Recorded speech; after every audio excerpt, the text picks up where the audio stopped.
So here we'll start with the understanding of one of the most important programming language that we should know in this domain, which is called Python.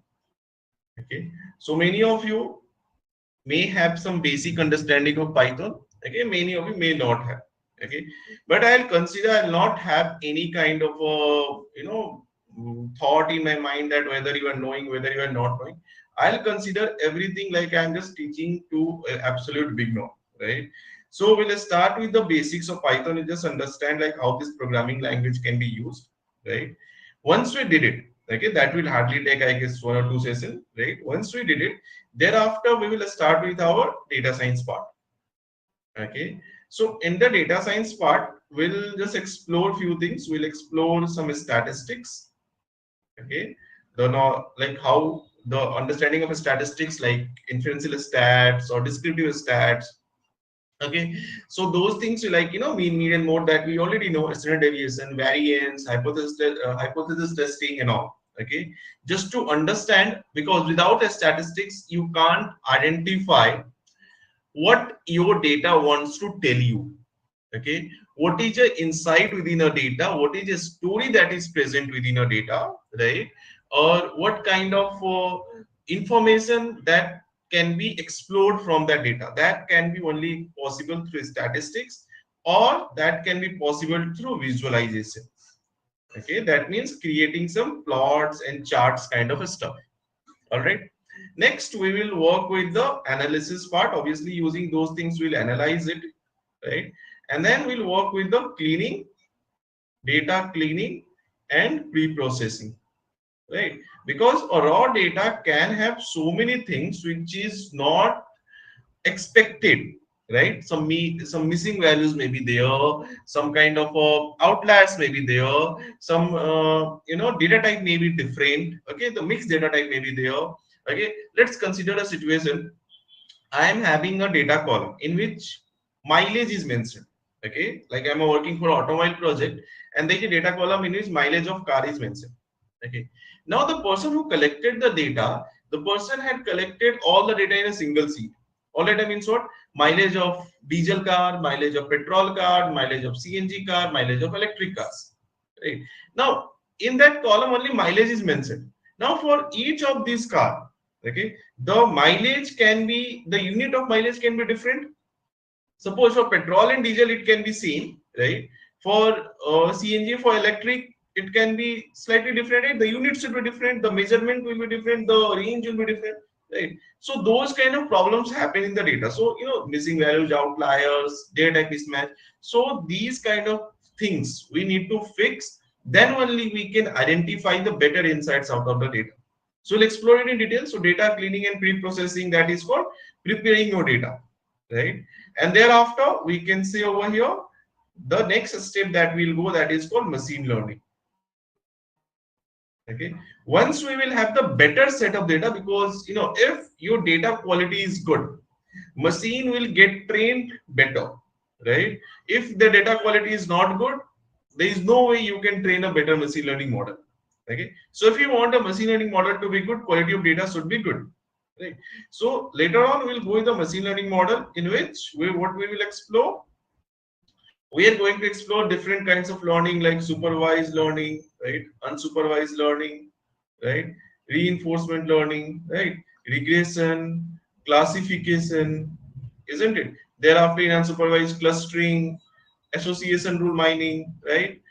In reinforcement, it's reward based learning, right? So a lot of things are there that we are going to explore. Okay, and thereafter we will work on the deployment part as well. Okay, how can we deploy it, right? Once your model is created, we had not created the model just to keep it into our system. We have created the model for distributing it so that end users can use it, right? So if I want a model to be available for the end user, there are certain things that we need to know, like how to use Flask, how to use REST API, right? Thereafter, how can you use some of the tools like Streamlit? Okay, so this is the first phase that we will cover. Okay, later on we'll go with the more stuffs, like some more tools, and some more concepts are there, like deep learning is there, or MLOps concept is there, or some Power BI concept is there. But in the first phase, we'll try to explore these many things, right? So what is the plan? Like, how are we going to start today? Okay, so today we are going to start with the concept of Python. All right. So what is Python? Python is, obviously, if you may have heard this thing for so many times. It's a open source, isn't it? Because you don't need to pay any licensing fee. You don't need to have any license to use Python, right? So it's an open source, high level programming language. High level means what? That is called high level programming language. Why it is called high level? It is having a cross platform compatibility. That means whether you are using Windows, you are using Mac, you are using Linux, or whatever, okay, you can use Python. You can use Python to develop. You can use Python to create any application, as well as if there is an application created anywhere in any system like Windows, Mac, or whatever, right? You can just directly execute in your system of your OS, whatever the OS. That means it's a OS independent. Okay, it's not like that. If you created something in a particular like Mac, then it can be only executed in the Mac. It can be executed anywhere, right? So that's how it works. And there are so many applications. Apart from that, it is also having so many libraries. It is richest in terms of libraries. Okay, it is having so many libraries that we are going to use a lot. Okay, like Numpy, Pandas, Matplotlib. Okay, so we'll just explore this thing, right? We'll just cook it later, right? Don't worry about it. We are just going to explore these all libraries in very much detail. As of now, I'm just telling you, these are the libraries which are used highly for data by the data scientist and the data analyst. Okay, data scientist, data analyst, okay, or a machine learning developer. Okay, so these are the libraries which are highly used by these guys. Okay, the data scientist or machine learning developer and analyst, right? So we are going to explore this thing in very much detail, right? Now, where are the areas where Python can be used? What are the application areas where we can use it apart from this data science, right? So it is used, one of the most prominent field where Python is used is a data science, obviously, where we will use it to analyze the data and make some decisions, make a data driven decisions, okay, make a information based decision, right? That is called data science. Next field where it will be used is web development.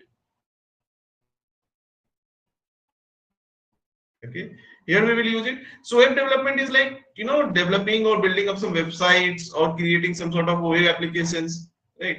Next we'll use it for AI and machine learning, right? Like in the field of AI and machine learning, just to train a machine to or to just to let a machine learn so that it can behave artificially intelligent, or you can say making the computers smart, okay, just to make some decisions. That is what machine learning. So in that case also we'll use Python, right? We'll also use it for a lot of tasks like automation.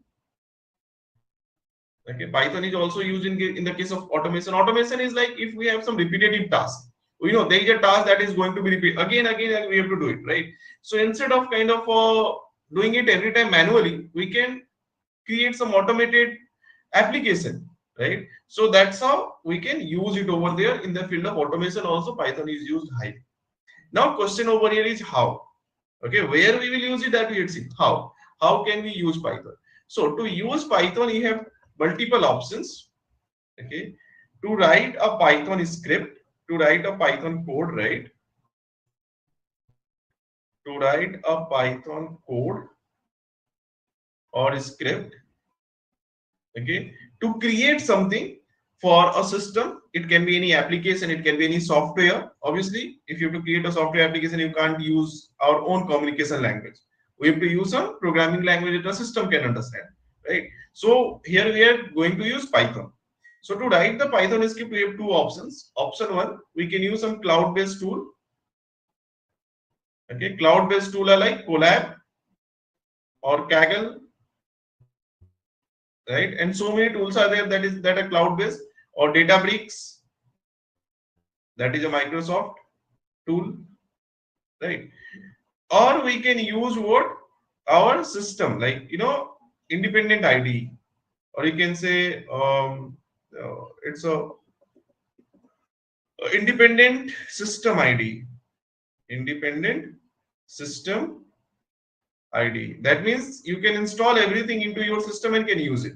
So for Python is having its conventional ID, that is called Python ideally Python in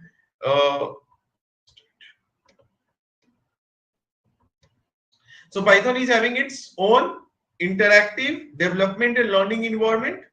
Okay, Python is having its own conventional interactive development and learning environment, or we can use VS Code, or you can use Jupyter notebook.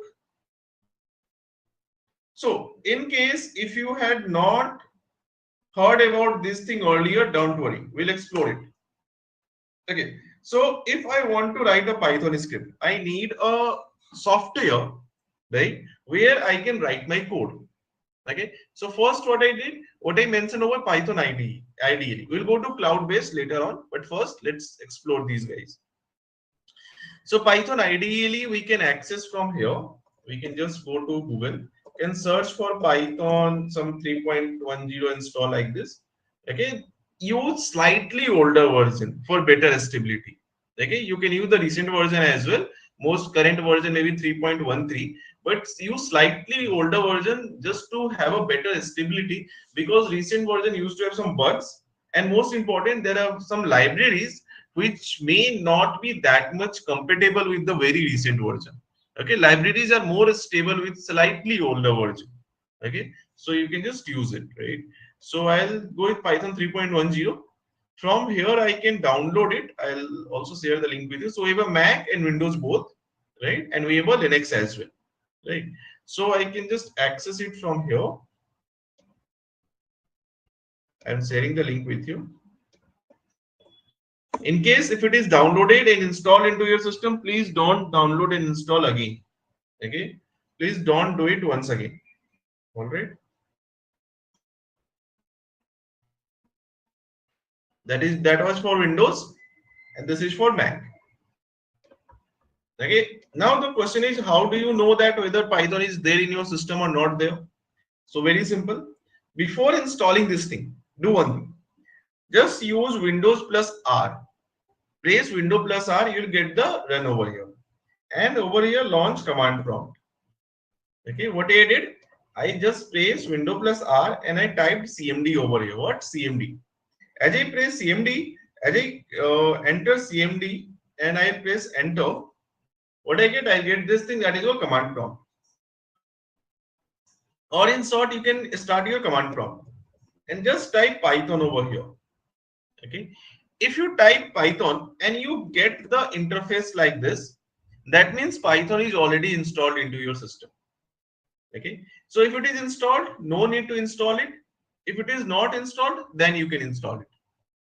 So can anyone tell me that if it is showing this output or not? Service, is it installed for you? Yes, sir, I installed it. Okay, Kaustubh, it's installed.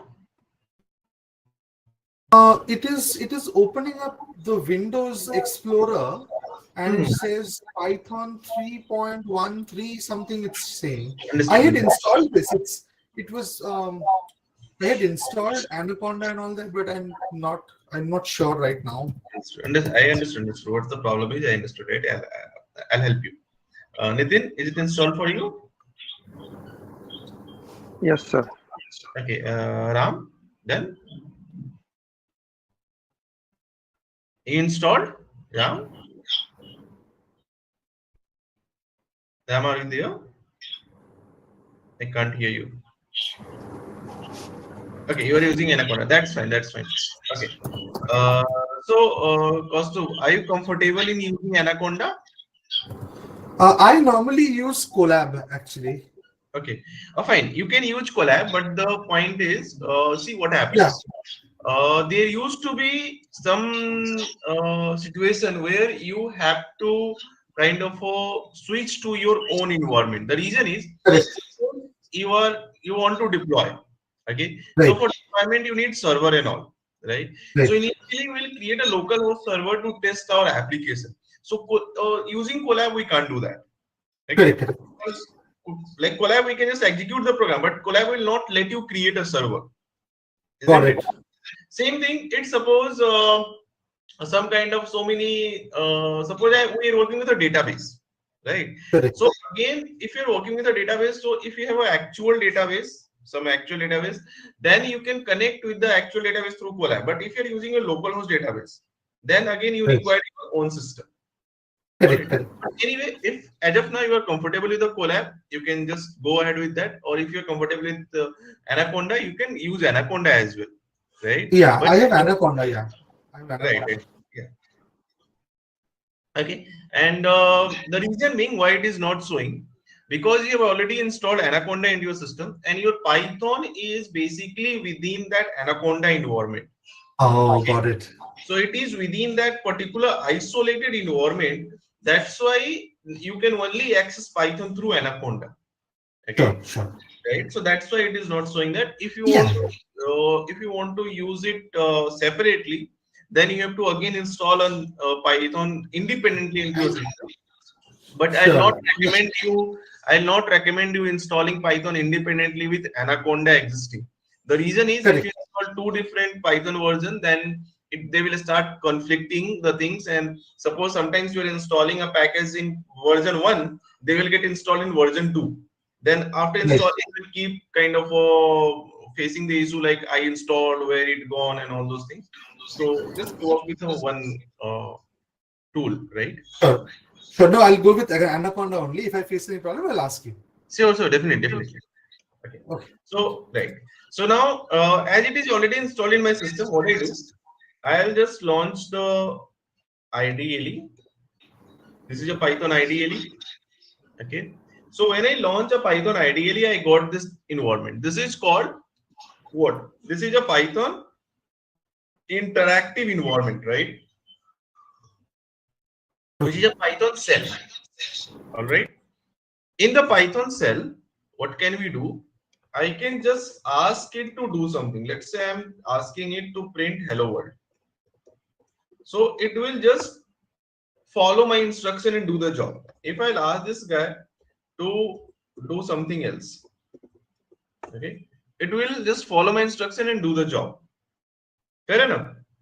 But if I close it, it will not save my program. Okay, my program is not saved anywhere. It is just following my instruction and giving the execution. That means it is executing the code one by one. And Python is an interpreter based language. See, whenever we talk about programming language used to be of two types, either compiler based or interpreter based. Okay. C is a compiler based. That means there is a compiler that compiles the whole code. In the C, what happened? In C++, there is a compiler which compiles the whole code and creates an executable output. That particular file you can execute and get the output. But Python is an interpreter based language. Now anyone can ask you that what is interpreter based language? Interpreter based language means what? It interprets your code line by line. Okay, when you ask it to execute anything, it just execute the code line by line. Like first it will execute this thing. Okay, thereafter if I give it some other instruction, let's say I'll ask, just a minute. Okay, let's say if I ask this guy to execute something else, let's say a is equals to 20, b is equals to 5. Okay, print a multiplied by b, right? So it is executing one by one, but this cell will not save your code. Okay, that means you are not creating any application using it. Okay, to save your code or to create some application, we'll click on file, and then we have a new file. So the output that we are getting, this window you are getting, this is called what? Python code editor. What? Python code editor. All right. So here I wrote something as a hashtag, right? That means this is something which is called comment. This is not a part of code. This is a comment. Comment we use to write the notes in the program. Okay, whatever the notes I want, like I'm writing a program, and always keep writing the notes in the program. Always keep documenting your code. Okay, that is healthy practice while writing the code. Okay, the reason being, suppose you create some application, you just create a code. After some time, after 6 months, after 1 year, if your code is, I'm not talking about that simple hello world code, I'm talking about application oriented code. Okay, a large size application oriented code, right? So suppose you wrote 1,000, 2,000 lines of code and you created an application, and if you not document it properly, document means what? Not given a proper comment within the code, you will not understand your code only after 6 months or 1 year. Okay, it's difficult for you to understand your code. Okay, and if some certain part of it you want to identify, like why I write this thing, or you want to explain to someone, it will be difficult. So always use comment. To write the comment, you can use either hashtag or you can use 3 quotes. Okay, like this is a comment which is in multi-line format. So for multiple line comment, hashtag, sorry, 3 quotes. For single line comment, hashtag. Right. So here we are learning how to use Python scripting. I guess something I just wrote randomly, right? So that is about the comment. Now, next thing, if I have to write the script, I can directly write the script. The very most important thing, print. Print is a function to print anything that you want to get as output. So print hello world, I just mentioned over here. So can I use single quote or double quote? Anything you can use. It's fine. Okay, both are same. Okay. Then your name is equals to, let's say, people. Okay, print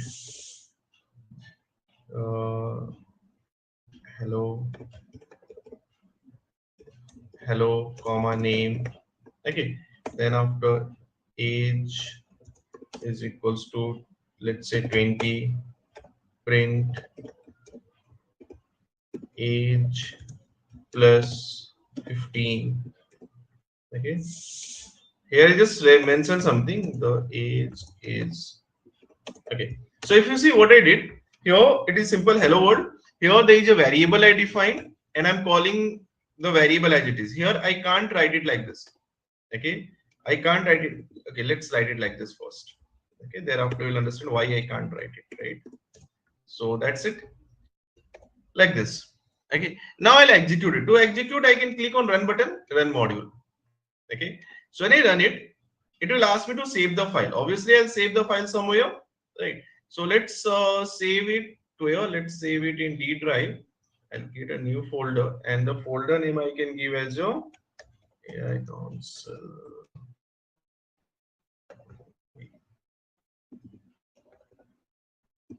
Okay.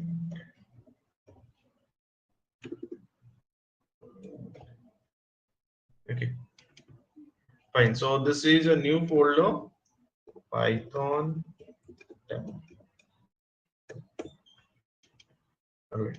So here demo 1. So this is a file I created. Now once I created, you can see what is executing. The comment is not executing. The actual code is executing, right? So comment is just for nodes, right? Now it is showing me what hello world is showing as it is, but hello name. That means whatever that is within the code, that will be shown as it is. But here I want the value of this name.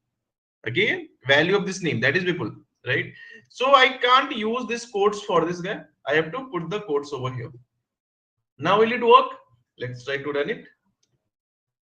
So when I execute it, it will show an error, right? What error? Because this is one of the string and this is what, a variable, two different things. So I need to use comma between them. Okay, now will it work? Obviously it will work. Okay, same process for this guy. Here, this is a fixed string and these are the variables and values. All right, save it, execute it. So we had seen how Python is working. It just interpret your given line of code one by one. Interpreter. That's why it is called interpreter-based language. It just interpret line by line. First line, second line, third line, fourth line, like that. It don't compile. It don't work like a compiler-based language. That's why in Python we don't install any compiler. If you use C, you have to install C compiler. If you are using Java, you have to use JDK. Okay, that is a Java compiler, right? But in Python, it is not like that, right? But here, the situation is now if we already have this kind of thing that is Python code editor, so why do we don't use it much? Why people are more using Anaconda? People are more using other tools. Okay, the reason is here it is not quite good if you're going to write a very large size script. There are two reasons behind it. One, here everything you are executing or writing over here, the output you are getting in the other window. That means you have to code in one window. This window you are using for code, and this window you are using for what? Getting the output. That means you have to manage two windows simultaneously. Okay, so that is not so developer friendly. Next thing, it executes everything in one go. Okay, it is not following the modularization. Okay, that means if suppose I made a change over here, okay, now I want to execute it. So I made a change over here. As a developer, I know, right? As a developer, what I know that only that part is something which will be affected. Okay, I know that here I made a change, so only this guy should be affected, right? So I don't want others to execute, isn't it? Why I don't want others to execute? Because if everything will execute, suppose this one is executing or this one is executing, so it will use my resources, right? Isn't it? Suppose if I'm working on using some cloud-based tool where I'm paying for the resource, okay, then my team is working, so many people are working, okay, and everyone, whatever the for each execution, we are paying some amount, okay, like suppose you are using Databricks or suppose you are using Amazon SageMaker, AWS SageMaker, okay. So for there, what happened? For each line of execution, you have to pay because you are using resources, you are using memory, you are using RAM, you are using something over the cloud. So there we have to be very much calculative. It's not like that every time you're executing the whole code, I made change over here. So I just want to execute this part and want to check how my program is behaving. So let's execute it. Will it work here? No. It is executing everything. So what's the problem? The problem already I told you, extra use of resources. Second, if you're writing a very large size code, it will become slow. Okay, suppose you are just making change over here and only this part you want to execute to and check how it is behaving. But if you execute this way, what will happen? It will start executing from the top. Okay, so suppose from the top over here there is some very complicated logic existing, and that logic takes suppose 15 minutes of time to execute. Okay, that logic is taking 15 minutes time to execute. It means what? It means if you want the output of this guy, you have to wait every time 15 minutes. Okay, you are executing, you are sitting, okay, fine, things are going on, okay, and it will take 15 minutes for you. So a lot of problems are there if you are working with a data science, machine learning, or high-end development. It doesn't follow the modularization. That's why people are not using it much. At the basic level, it's good. So what's the solution? The solution many of you already have, that is Anaconda or Collab. Okay, so if you are using Anaconda, Anaconda is what? It's a tool, it's a high-end tool in which you get a lot of multiple, development environment or development tools. Okay, like you will get Jupyter, you will get Jupyter Lab, you will get some other tools as well over here, but Spider also will get. But this thing actually slow down a system a bit. Okay, Anaconda is very heavy software. Okay, it slows down a system a bit. Okay, it obviously it is very well created software in which even a beginner can use it. Okay, all the libraries are there, all the packages, all the development environment, everything at one place. But it's use a RAM a lot, and sometimes it slows down a system a bit. Okay, so what I do, I generally don't use this thing much. Now question is, if I don't use it, then how can I use Jupyter notebook, isn't it?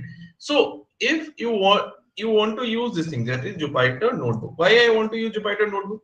Because through Jupyter notebook I can do what? I can control which part of code I want to execute. Okay, I want to execute only this one, I can execute only this one. I want to execute only this one, I can execute this one. That means I can divide my code into different modules. Okay, that is what we can do with the Jupyter notebook. Okay, that is a very good tool that I can use. So the point is, I want to use Jupyter notebook, but I don't want to use Anaconda, right? So what I can do, because I want to keep the thing simple and I want system to work faster. Okay, so I can go to my command prompt. Okay, it is my SQL is there open anyway. So I'll go to my command prompt. Just a minute. Let me close it first. Okay, like this. And here what I type, I'll type pip install. What is pip? Python installer package. Okay, pip install what? Notebook. What I'm doing, I'm trying to install Jupyter notebook into system directly. No need of Anaconda, nothing. Benefit, my system will work faster. Execution will work faster every time after launching the Anaconda. I don't have to wait for 2 minutes that okay, Anaconda is starting. Okay, and if Anaconda is running, I can't use other software. I can use, but that will be very slow. Okay, system will work little slow. So even I don't have that problem because if you have GPU and all in your system, but still I am considering it for if there is a system which is not having GPU, then how one should work. So if I use it, Python installer package notebook, this guy will install the Jupyter notebook into my system, right? What we did, we had used over here.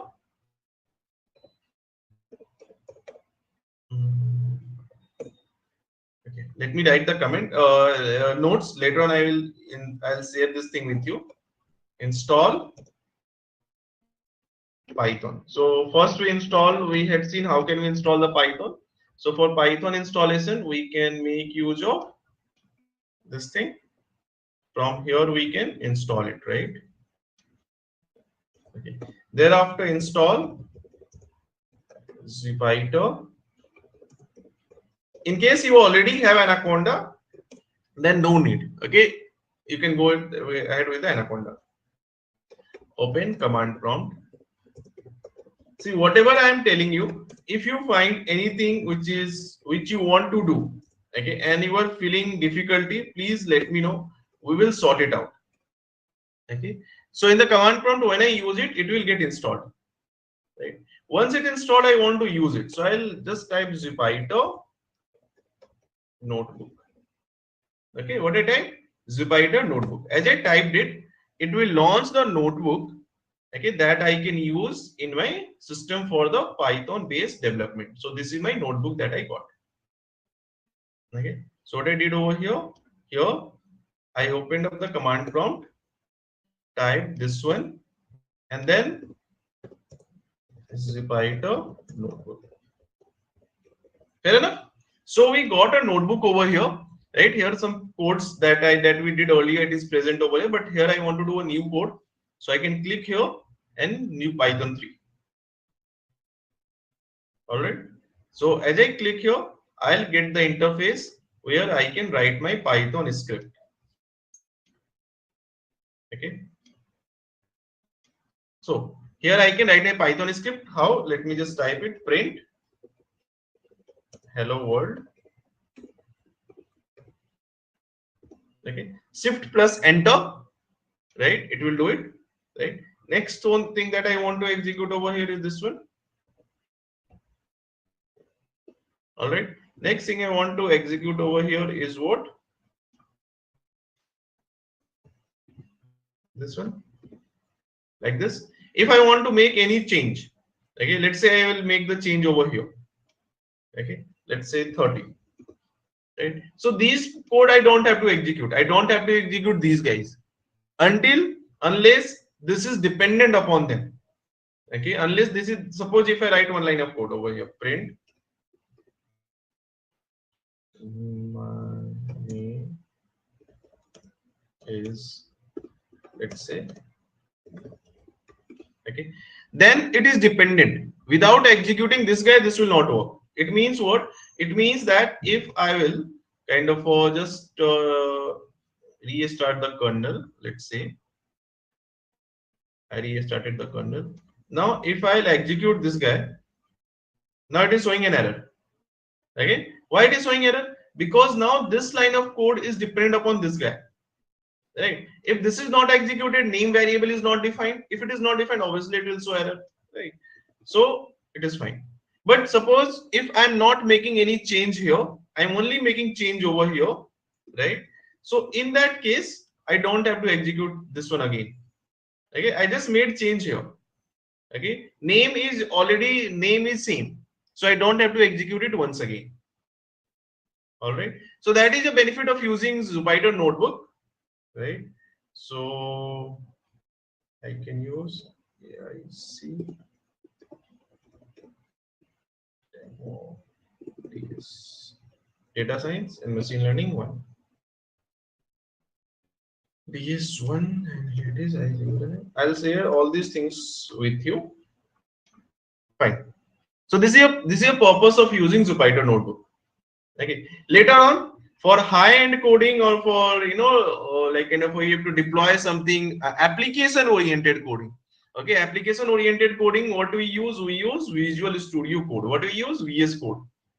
For application-oriented coding, later on I'll tell you about the VS Code. Okay, I'll just tell you all this process, like how VS Code can be used and all. Okay, because in VS Code actually we use when we have to work on multiple files, multiple like in a same project we have multiple files. Okay, so in that case, like you can say this is a project, okay, in which you have multiple files. So many files are there. Okay, so many packages are there, so many modules are there, right? Data handling, for data handling different module, for pre-processing different module, okay, for configuration different module, for trained model we are saving here, training pipeline different module. So when we work on this thing, obviously we will work on it.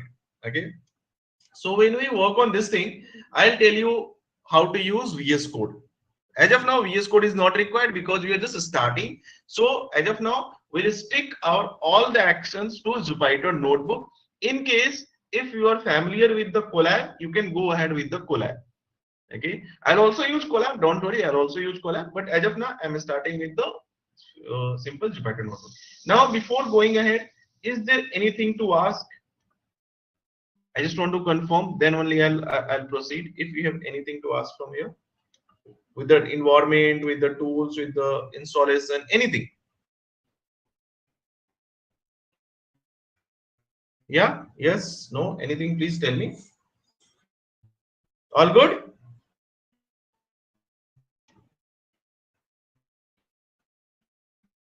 All good? Shall we go ahead?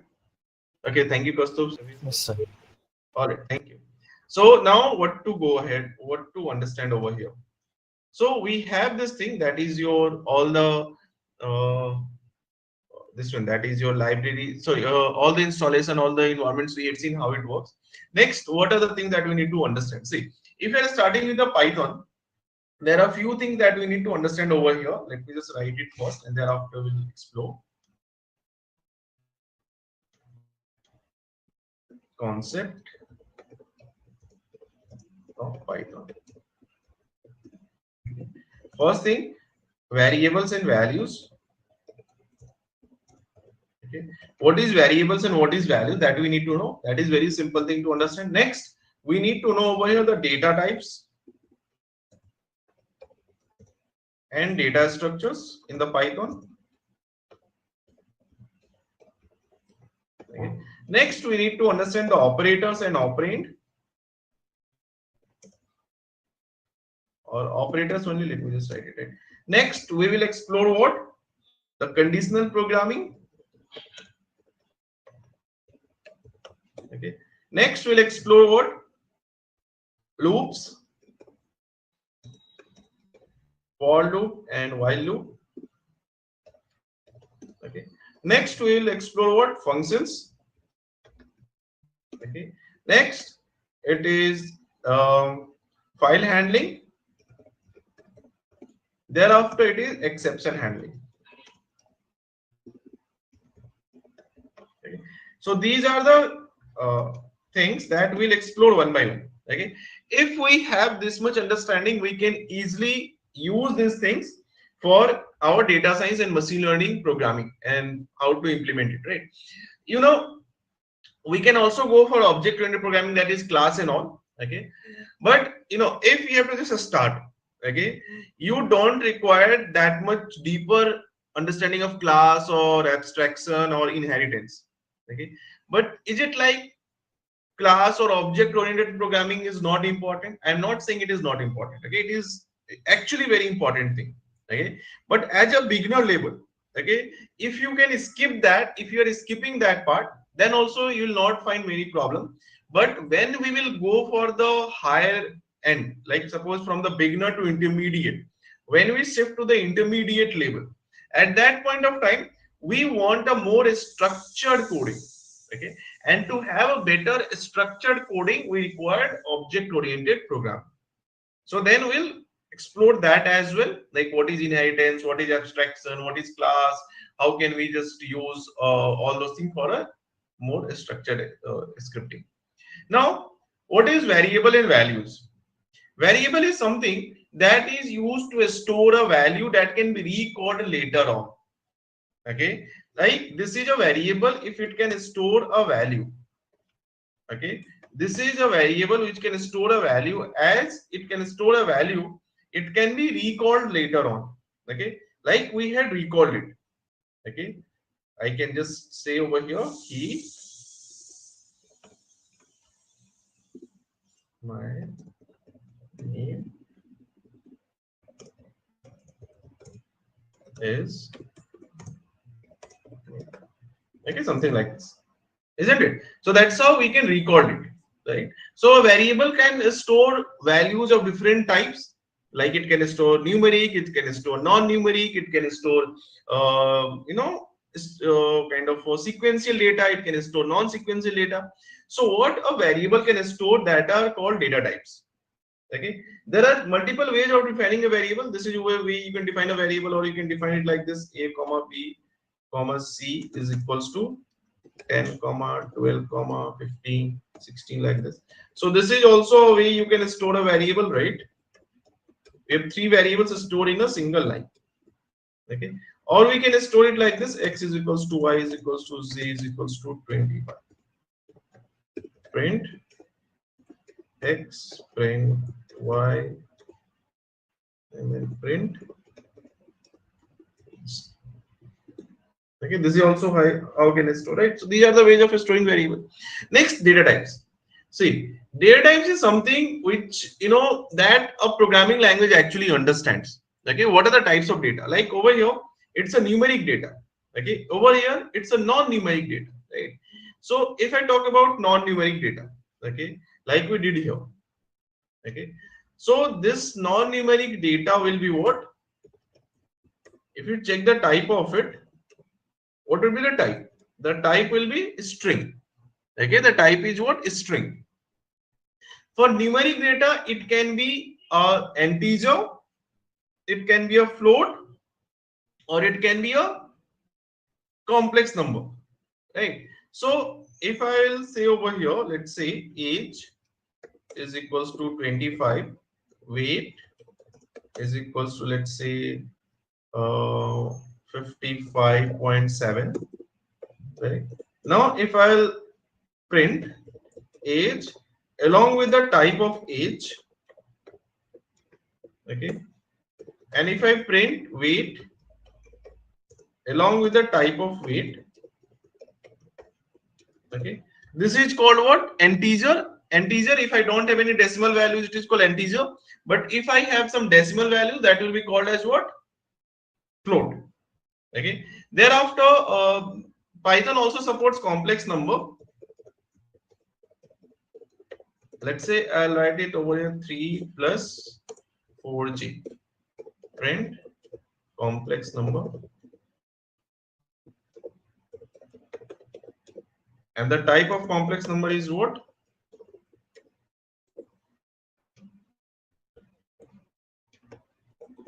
It is complex. Okay, so Python, apart from generic integer and float, it also supports complex number. Okay, now if I talk about the strings, okay, a string is something which actually form of some words, okay, some characters. The collection of characters is string. Okay, now if we have to perform some string operation, how can we do it? Okay, let's say suppose we are kind of having this thing. Okay, let's say we are making up the pizza. So let's say topping one I have used. Now what I'm trying to tell you, few string operations. Before I go ahead, let's try to do some string operation. What is a string? A string is a sequential data type. I can say a string is a sequential. Why it is called sequential? Because the sequence you have used to define it, it will remain in the same sequence. It's not like that. If I call this guy, then M will be the first, okay, R will be the next. Okay, it's not like that. It will remain RAM, it will remain RAM, right? So same thing over here. If I'll use this thing, that is, if I have any data type in which the sequence remain as it is, how it is being defined, how it is being created, that is a sequential data type. So let's say I am performing this string operation. The first string operation I am going to perform over here is what? Concatenation.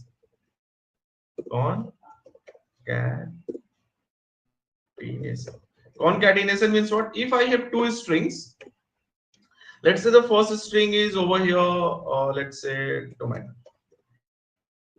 Okay, and then next string over here is, let's say, mushroom. Okay, something like that. Now I can use them in, I can just concat them together easily, and Python will support it. Okay, that is called string concatenation. Print. Okay. Now topping 2 is not defined. Why it is saying topping 2 is not defined? Is there any spelling change or something like that? Because here it should be equal to, right? Now it's fine. Now we want a space between them, so you can just give a space, or you can also use a space over here. Okay, here we can use the space, right? Plus depth. Okay, so that's how we can do the concatenating, right? Now in the using a string, you can also do the repetition. The repetition, repetition is like print over here. Let's say yum multiplied by 3. So this is called repetitive task. Okay, so we're repeating it, same thing for the multiple times. That is called repetition, right?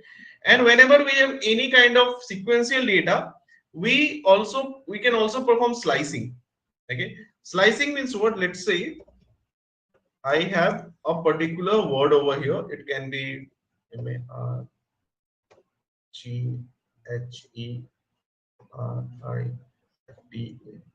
Margarita, right? Now, if I will use over here to slice it, slice means what? Just like a pizza slicing. Okay, we slice the pizza into parts to eat it. Okay, same way, if we want to slice few characters from here, so we can slice it easily. The first one is 0, index 0, then index 1, index 2, index 3, index 4.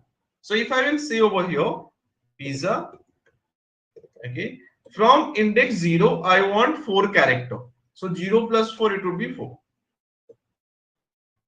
Okay, suppose I want 7 character, I want 5 characters.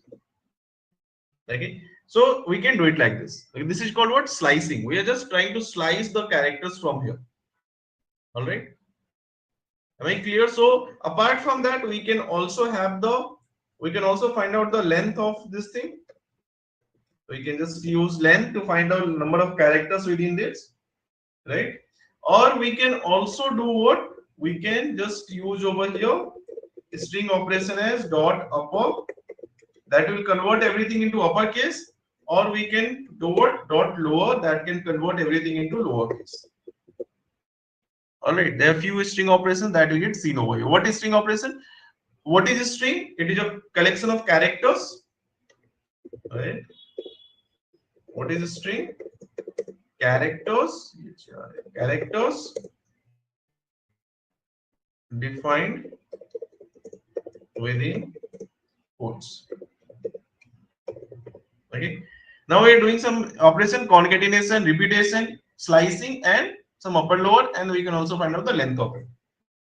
Everything clear? Okay. Next, we will work with the type that is called Boolean, and thereafter we will have a short break. Okay. Here, Boolean type is there. We had seen numeric, integer, float, string. Then we have a Boolean type. What is Boolean data type? Boolean data type that will holds only true or false. Okay, true or false. That's it. That is a Boolean data type, right? So let's say I have a variable is hot. Okay, and I store over here true. Now, if you check the type of it, Python will recognize it as a Boolean. You know, Python is really a smart programming language. What it does, it basically kind of identify the data type on its own. Okay, you need not to tell this guy that this is Boolean, this is string, this is integer. No, you don't need. Python is really smart. It identifies its type on its own. Okay, if I use over here quotes, it will be what? A string. But if I don't use quotes, okay, it will be what? Boolean. Nice, isn't it? So that's how it works. And apart from that, we also have one type that is called none data type.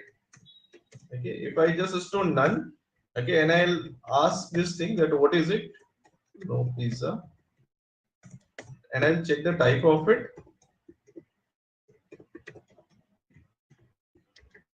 So this is what? NPP. No, it's no pizza. None type. Okay. So many a time. What happened? Many a time you have to do what? You may have none. That means there is blank value. None is not zero actually. This is a blank value. Okay. So if it is there, none is itself one type. Okay, which is a none type. It is a blank value. You can call it a missing value. Right. So that is what none type. Okay. So that is what we have right now. One last thing that I want to tell you before going ahead over from here. Let's say I'll write over here slices. Slices is equals to 8.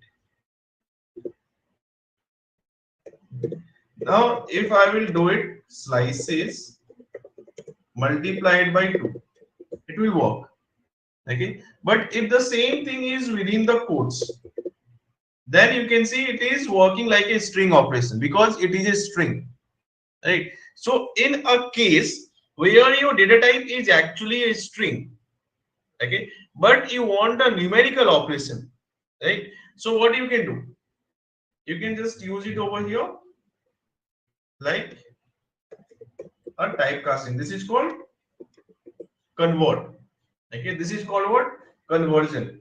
Okay, data type conversion or what? Or typecasting. Same way, one more example. Let's say here slices is present as a numeric value. Right.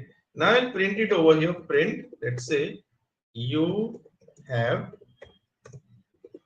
okay plus slices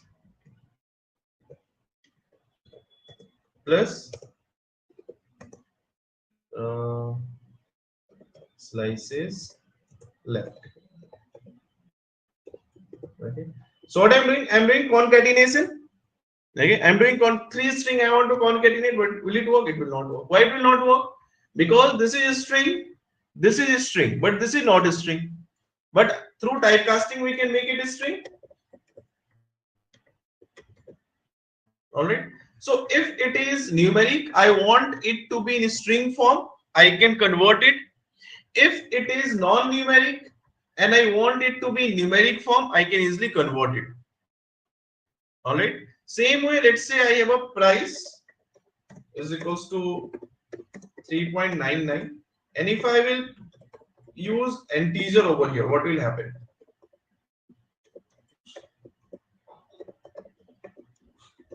Okay, it will be converted into integer. So this is called conversion, data type conversion, that we can easily do. Any doubts, any questions over here? Everything is clear? Nice. So after this, we have the next thing that we will explore is what? More data types, like we have list.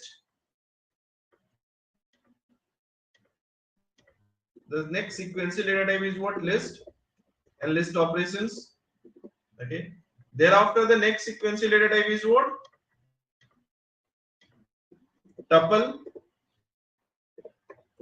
and tuple operations. Next, we will explore what? Dictionary operations, right? And thereafter, we will explore what? Sets and sets operation.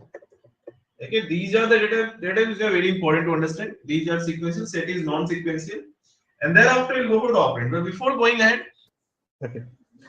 So store multiple values in a variable, okay, and it stores sequential data.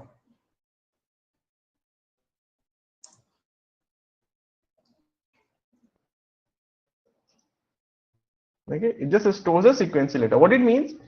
Let's say I will just store a few things over here. Okay, let's say some city name I am storing, like Chennai. Okay, Hyderabad.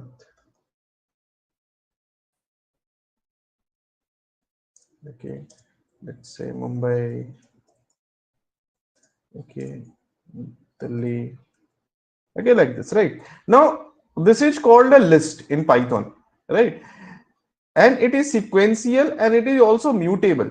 I'll also write this thing. It is mutable. That means we can make the changes wherever we want. Mutable is spelling. Okay. So here, let's say I'll store this thing in a variable called cities. Okay. Now I'll call over here cities. Right. Now this is cities, right? Now whatever the changes I want to make, I can make. Like for example, let's say I'll call cities index 0. So I have Chennai over here. All right. Now if I will just try to update it, okay, so first of all, before updating, I want to show you the index. Okay, so this guy is having everything is associated with an index. Like first guy is from index 0, second guy is from index 1, 2, index 3, like this. Okay, now it is sequential because the sequence remains same. Okay, here whatever the sequence we have used to define, it remains same, and as well as you are also accessing it in a sequence. Okay, you know that in a sequence this comes at number 2. If I start from 0, then it is number 2. That's why we are accessing it in a sequence. So storage, accessing, everything in a sequence.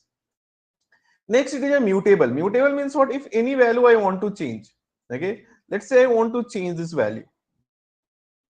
Okay, I can just call it and assign a new entity. Okay, let's say I'm assigning a new entity over here, Mohali. Okay, and then if I will call it, it changed, updated, right? Isn't it? That's why it is called mutable. Then we do have few string operations over here. Before we go for the string operations, whatever the operations that you had used in the string what we did? We use concatenating. We can do concatenating here. In a string we did what? We did slicing. We can do slicing here. Why? Because a string is sequential. List is also sequential, right? As both are sequential, so we can do the similar operations over here. Okay, first let's use len function. Okay, so we have four values in this list that we can see here. Second, let's say I'll use what? Concatenating, right? So let's say cities new. Okay, some new cities that I want to add. So let's say I'll define over here. Let's say Chandigarh. Okay, Coimbatore.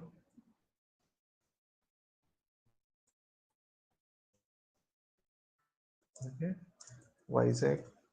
Okay, so it's like some city name I just added, right? I have defined a new variable, right? Now what I do, I will use over here cities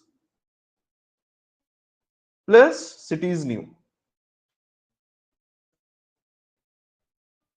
Okay, and here I can give it a name, a new variable, updated cities. All right. So concatenation we did in this string. Concatenation we can do here as well. All right. Okay. Next, what we did there, we did slicing. Slicing we can do here as well. This is index 0, this is 1, 2, 3, 4 kind of thing.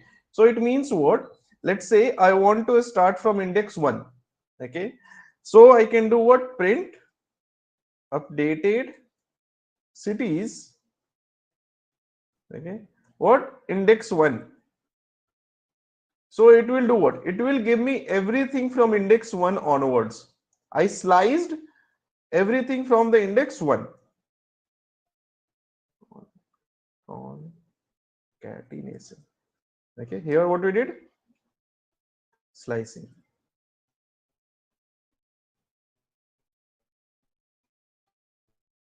Okay, so from index 1, suppose I want 4 entity. So 1 plus 4 will be what? 5.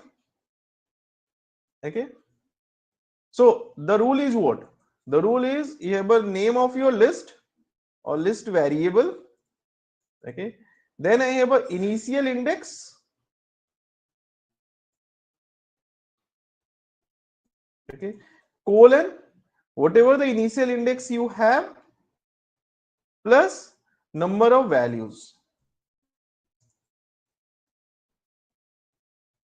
Done. This is what we can do. All right. So now it's work good. Right. Thereafter, what are the other operations we can do? We can add or append a new entity. Okay. That means we already have, suppose there is a list, and in this list I want to add one new entity. So I can use concatenation or I can use append function. With the append, when I have to add a single value. Okay, let's try to append Delhi over here. Okay, so print updated cities. So it will be added over here at the end. Nice. Now let's say I want to add a new thing, but I want to add it at some defined location. It can be any location. Let's say between Mumbai and Mohali, I want to add something. Okay, so between Mumbai and Mohali, I want to add something. That means I want to add at index 0, 1 to at index 3. Okay, so insert a new entity at index 3. So for that, we can use the same variable, isn't it? And use dot insert. All right. And in the insert, we can use over here at index 3, right? So index 3, comma, what value I want to insert.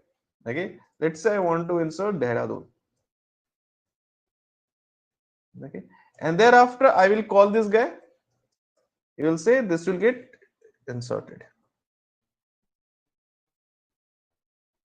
Okay, so what we had seen how to create a list. Okay, we had seen how to read a list, we had seen how to update a list. Okay, now we will do some operation on the delete part. So create, read, update, delete, CRUD. Okay, so our CRUD will be done over here. So delete means what? I have to delete few information from here. Okay, let's say I want to delete anything, like let's say from here I want to remove Chandigarh. Okay, so what I can do? Updated cities,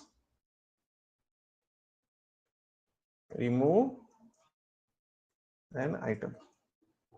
Okay, dot remove. What I want to remove? I want to remove this thing that is called Chandigarh, right? So when I remove it, it will be removed from here. Print updated cities. Now we don't have it Chandigarh over here. There is one more way of removing something which is called pop.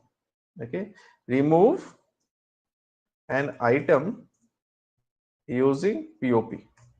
Okay, POP means what? When we pop out, right? That means POP can be used to remove an item using index. Okay, if suppose I want to remove this thing, but I want to use index. Okay, first of all, if I want to know the index of a certain guy, how can you do it? Okay, so capturing index. Okay, so because if you have a very large data, okay, if you have very large data, sometimes you may require index of those guys, right? So we can use what, uh, let's say updated cities dot index. Okay, what, Mohali. Okay, so it will return me what, the index of Mohali, right? It is 4. But what if Mohali is present for 2 times? Correct? That can happen, right? So let's do that. I'll do what? I'll just copy this, paste it over here, and here is a Mohali. All right. So now Mohali is for 2 times. Now I can use it. Sorry. So it is just returning me what? The first time it is appearing. Okay. The first time it is appearing, it just return me that part. Okay, so can't we have the index of all the Mohali? We can have. Okay, but for that we need the understanding of loop. Okay, through loop we can access the multiple things, like because list can have the duplicate values, right? So through the loop, what we can do, we can just run the loop, or we can access the things, access the multiple entity one by one, right? But as of now, it will just return the first time it appeared. Okay, now using pop I can do what? Let's try to remove it. So updated list, updated cities dot pop, okay, index 4. Okay, now if I'll execute it, it will be removed from there. Nice, no Mohali right now, Mohali at the end. Now if I'll run the same thing, that is the index, now it will capture the last one. The last one is what? The next time when Mohali is there at index 7. All right, I guess I added for 2 times, huh? This thing I executed for 2 times. That's why it is added for 2 times. Anyway, so now it is therefore at 7, right? So these are some kind of a list operation. What list operation we had seen? We had seen concatenating, we had seen length, we had seen slicing, we had seen append, we had seen insert, append, insert, remove, and then index, and then pop. I hope it's clear.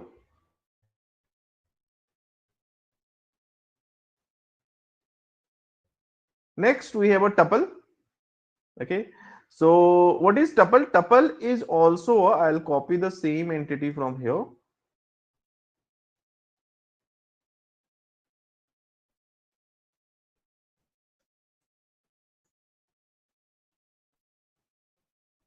Or it is not pasting. Is it copied or not?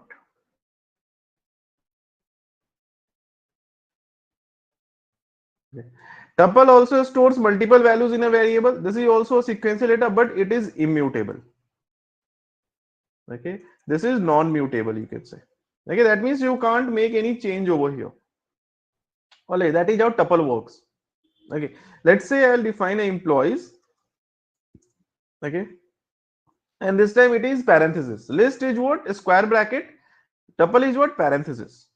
Okay, so let's say I'll define something like Raj, Jay, Ramesh. All right,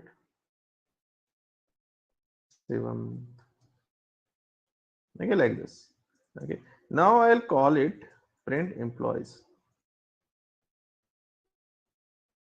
Okay, I'll make it what? Employees 1. Fair enough. Okay, now with the employee, this is employees 1, right? Now what are the operations that we can do? Let's do the same operation that we did earlier. Okay, so it is also sequential. That means I can access it using indexes, right? Print employees index 0, okay, index 1, index 2, index 3.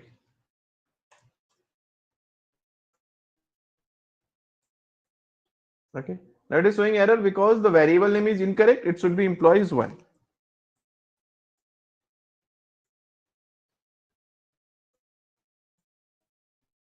Last one.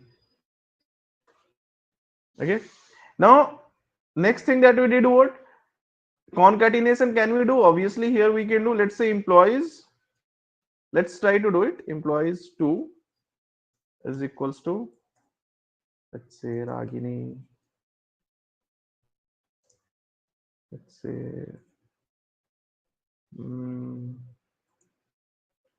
Sunil, okay, Radha, okay, some name I had given, right? So this is what a tuple, right? So parenthesis, right? Now let's try to do it. Employees is equals to employees 1 plus employees 2, isn't it?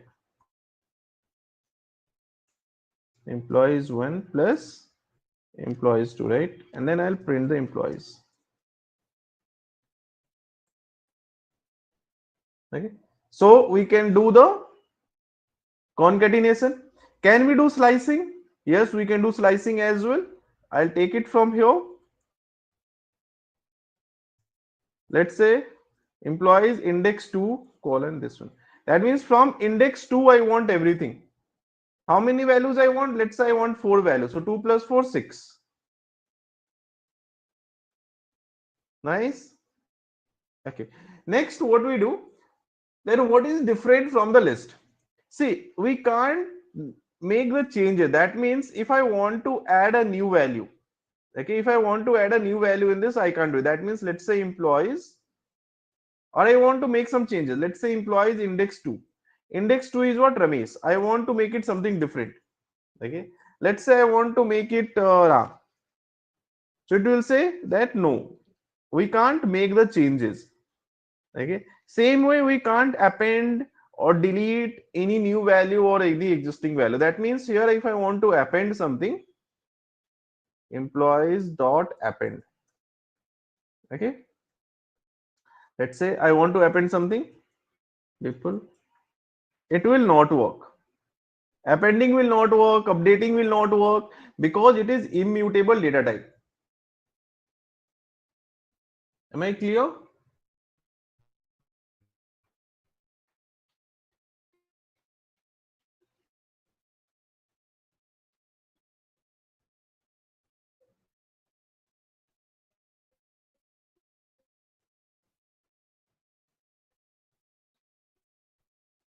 Team, anything to ask from here?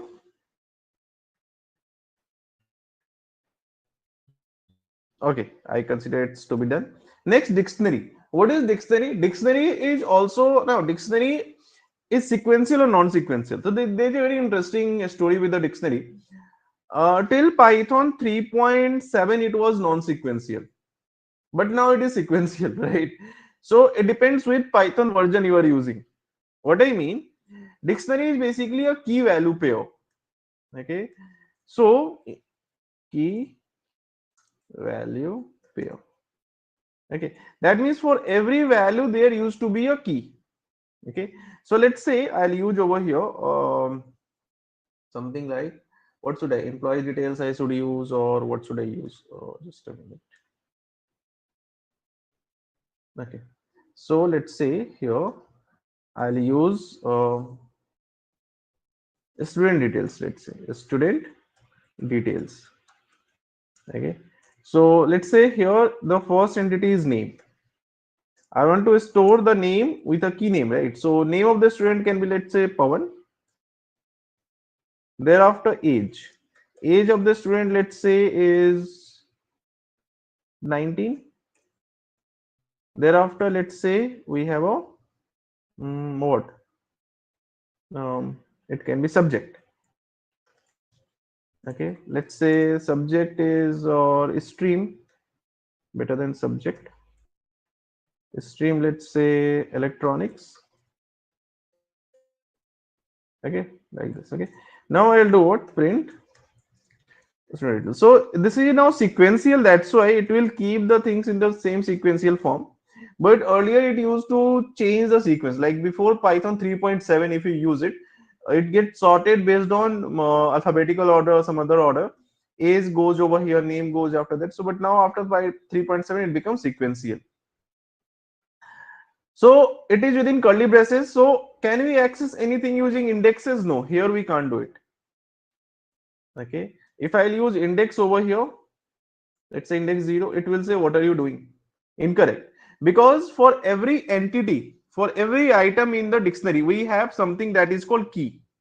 So this is called key. So to access a value, we need to use what? Key. Okay, so key, that is name, that will return Pavan. Thereafter there is a key called age, there is a key called stream. Okay, so using the key I can access the values. Am I clear?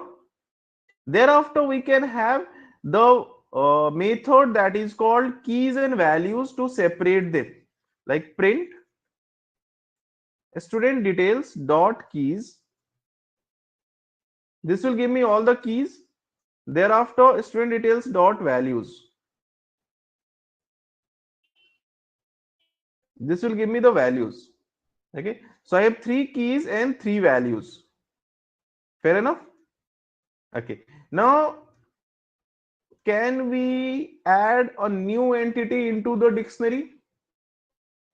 Okay, let's say if I have over here, let's say new details.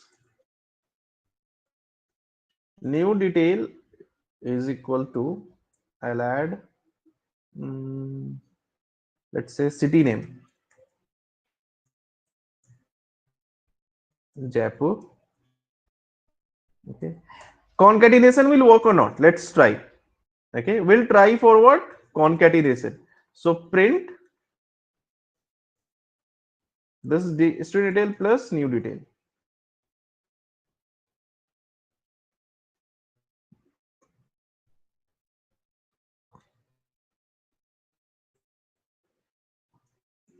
Not working, right? That means this concatenation thing will not be used over here. Okay, so what can we do? If I want to add this information, we can just take the things. This will not work. Let me just comment it. Concatenation will not work, right? So let's do one thing. Student details, right? And then we can take the new key. It can be city key like this. Okay, and whatever the values that you want to add. Okay, let's say Jaipur. Okay, so now will it be added? Yes, obviously it will be added, right? So print student details. Correct? Nice. So this is how we can add a new entity. Now if I have to remove entity, what can I do? Can I use remove? Can I use remove in the dictionary? Can anyone tell me whether if you have used it? What should we do? If I want to remove something, like suppose I want to remove this thing. So what method should I use? Have you used it? Have you used ever in the basics of Python? All right. See, if I want to remove, okay, what I had used till now only 2 things. One is called remove, another is called pop. Okay, obviously not in tuple, but here. Okay, what do we use? We use remove and pop. Right here I use remove, and here I use what? Pop. So remove is removing an item by knowing what item I have to remove. Like I here Chandigarh I have to remove, so Chandigarh we removed from here. Okay, and in the pop we feed the index. Index means what? Address. Index means what? Address. So in dictionary what will happen? In dictionary we have, if I will use remove, then will it work? Remove means I have to give the actual value. What is the value? Let's say this one. Will it work? No. Right? That means remove will not work in this case. It's not like that actual value, using actual value you can remove it. Right? So it means if I have to remove it using the address, what is address? Stream. If I have to remove it using the address, then we need to use what? Pop. Because pop can remove anything using the address, right? So now if I'll call it,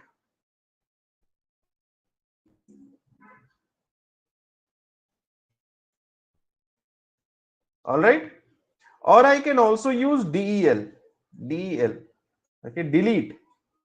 And what I want to delete, that you can ask it to delete, like student details and city.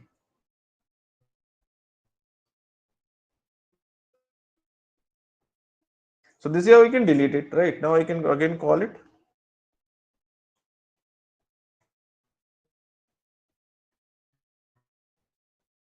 Okay. So two things can be used, that is called delete or pop. Am I clear?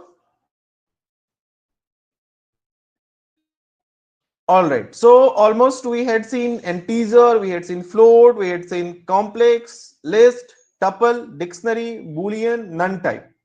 Okay. Last one that we'll explore over is set. Set is what? It's a non-sequential data type. Non-sequential data type or data structure. And it can do what? It can store the duplicate value. It can stores duplicate values. Okay, it can store the duplicate values. Sorry, it cannot store the duplicate values. Okay, your list can store the duplicate values, your tuple can store the duplicate values, but set is something which can't store the duplicate values. It cannot store the duplicate values. Okay, that means if I will use over here set one, I use curly braces. By default, if I will use curly braces, right, then Python will recognize this thing as a dictionary. Okay, Python recognizes this thing as a dictionary. But if I store some values over here, let's say 4, 2, 8, 9, 1, 7, then it will be a set. So this is a curly braces. Dictionary also have curly braces. But this is a curly braces storing value without key value. But dictionary stores as key value. So dictionary key value, set without key value. Right? Here, and second difference, it can't store duplicate values. Let's say if I will use 9 once again, 4 once again. Okay. Third thing, sequence is not same. Okay. That's why it is non-sequential.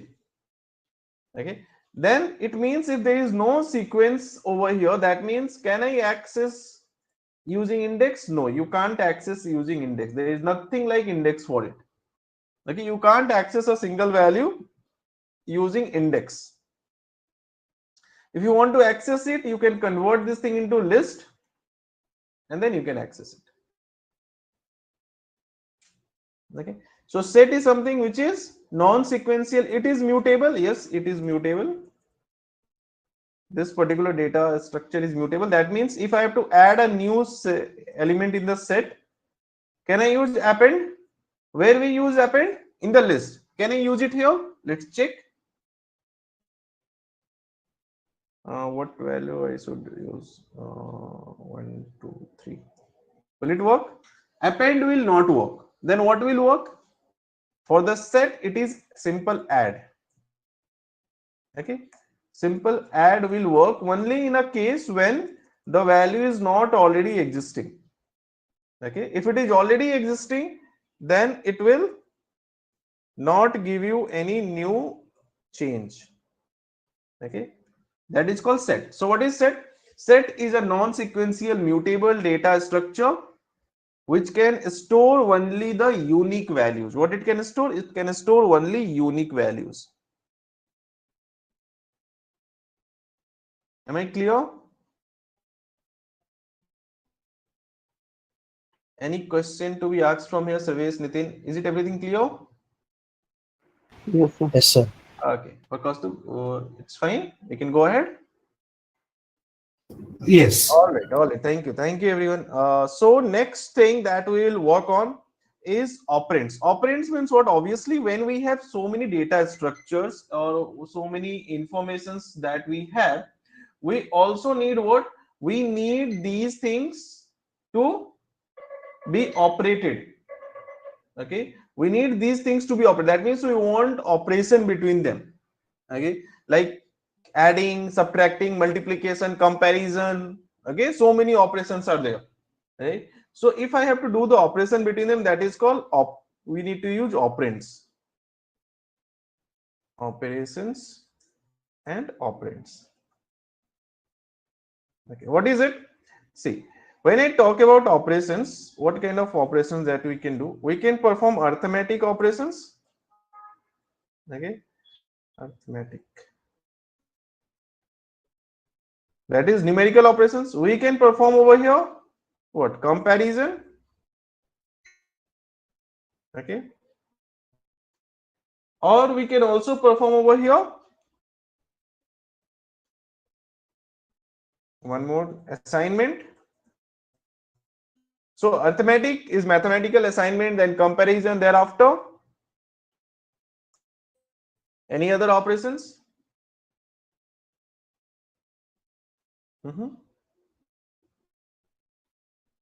Logical. Logical. Logical.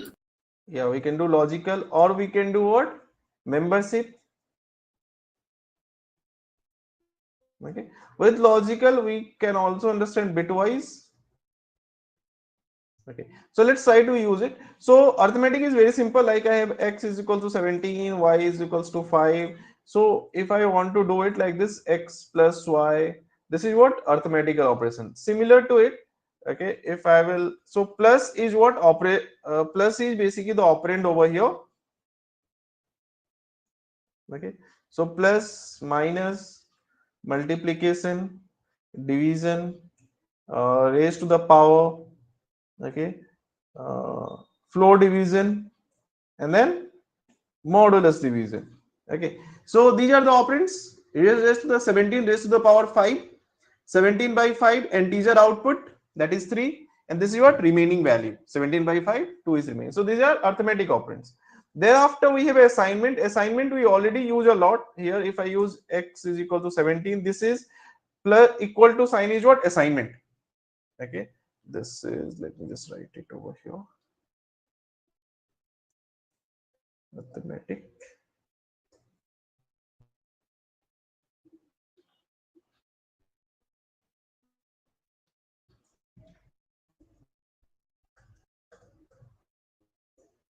Assignment. This is assignment, right? Apart from that, I can use it like this as well. Okay. So if I'm doing it like this, that means the existing value of x I want to update. What I'm trying to do? I am trying to update the existing. This is also assignment operator. Okay, so it will become 20. Now existing value of x I want to again update. So the value of x will become what? 15, right? X multiplied by equals to, let's say, 2. Okay, same way x divided by equals to 3. So it will become what? 10. Okay, thereafter x raised to the power equals to 2. So it will become what? 100. Okay, x floor division, let's say 7, or let's say 3. So it will become what? 33. And x modulus division 4. So these are all assignment operator. Or no? All right. Fine.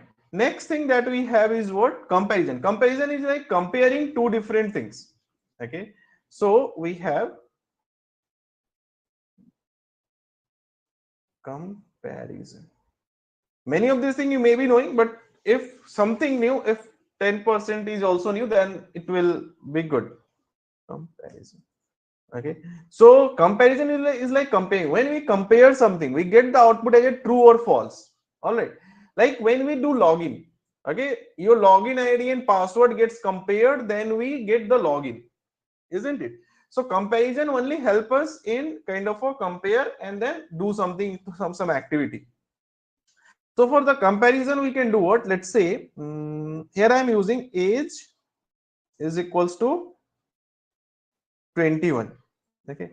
Now to compare, I can use age greater than 18 or not. So it will obviously tell me true that it is greater than 18. This is what comparing, right? Now same way I can use over here greater than, smaller than, okay, greater than equals to, smaller than equals to, okay. Thereafter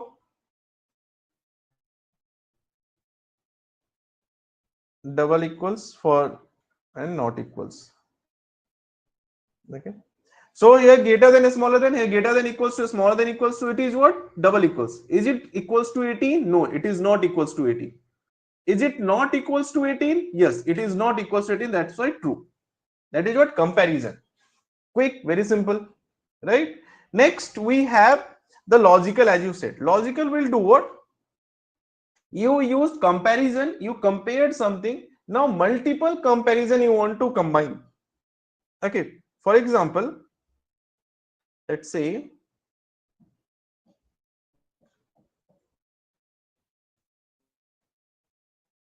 okay, I'll use over here age. I have defined, let's say 20, and weight I have defined over, let's say 55.5.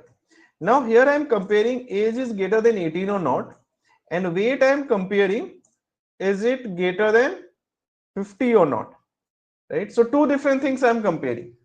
Okay. Now these two things I want to be like, say here I am comparing two entity.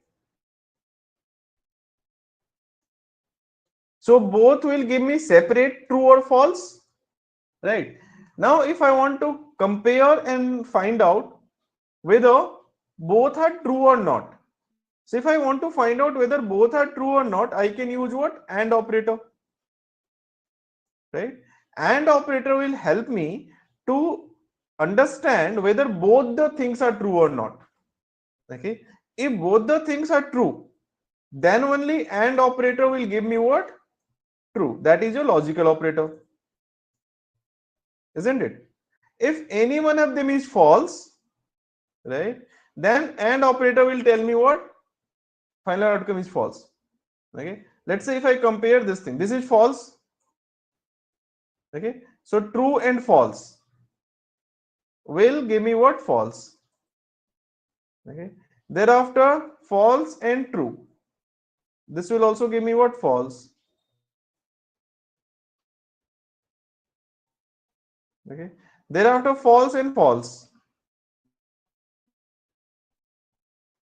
This will also give me what? False, right?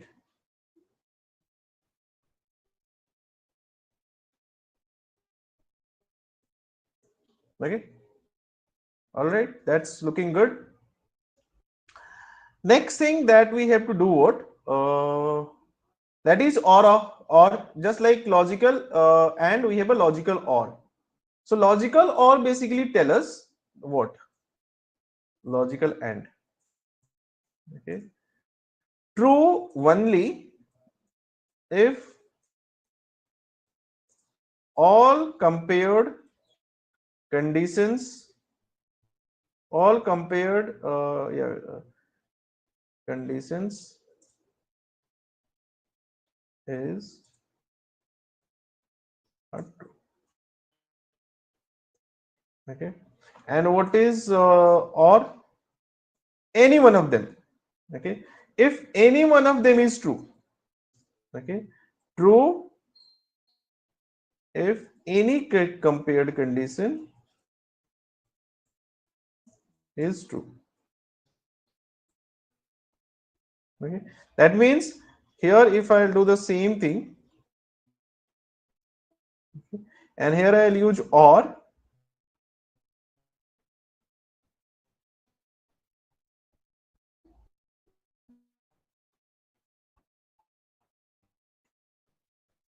okay, so true will be what? True or false will also be true. Simple. False or true will be what? Also true. And false or false will be what? This will be only false. Okay, that is called or. Next we have not. Not basically do what? Not actually converts the thing like true into false and false into true. Just it will create the opposite condition. Okay, not. When I don't want this thing, so I just want a true case when both the conditions I am checking everything through or condition. So at the end, this is what true. So here it was false, not will just reverses the condition. All right. So this is not true, or true will be what? False. Not true or false will also be false. Not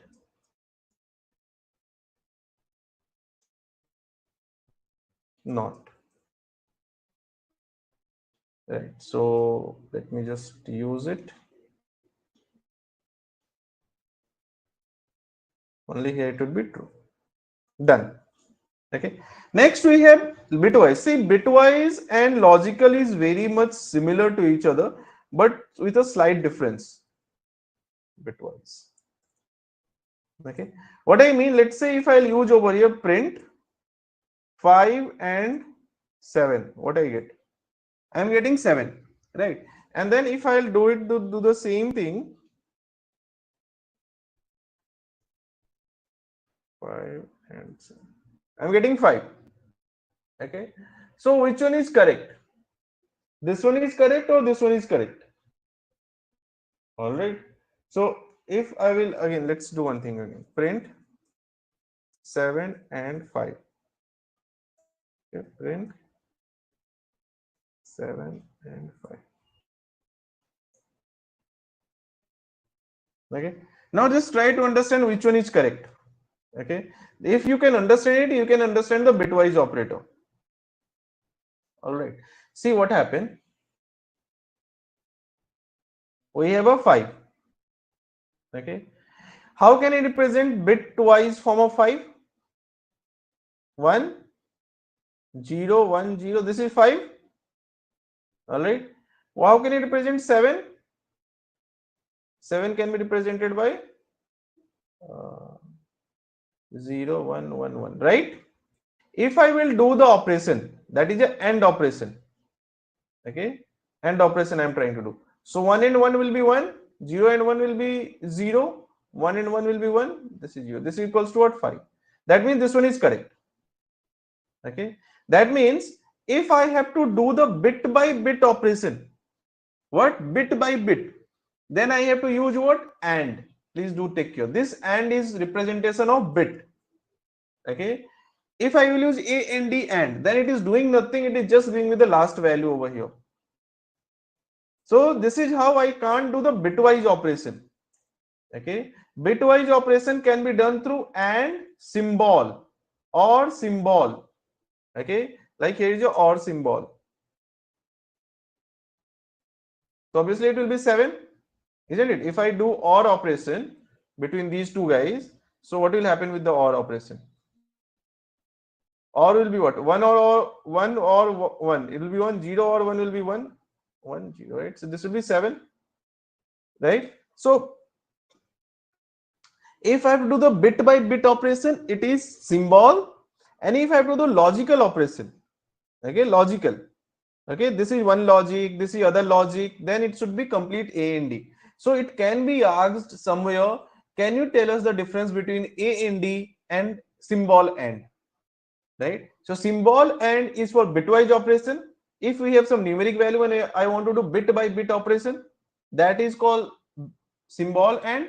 And is for logical operation, like we are already comparing something. Okay, some comparison we did, greater than, smaller than, equals. Okay, equality check, non-equality check, and multiple checks I want to combine to get a cumulative result. That would be logical. Am I clear? Any doubts? Because generally people get confused in logical and bitwise. I want this thing to be clear for you. Am I clear with this thing? Please tell me.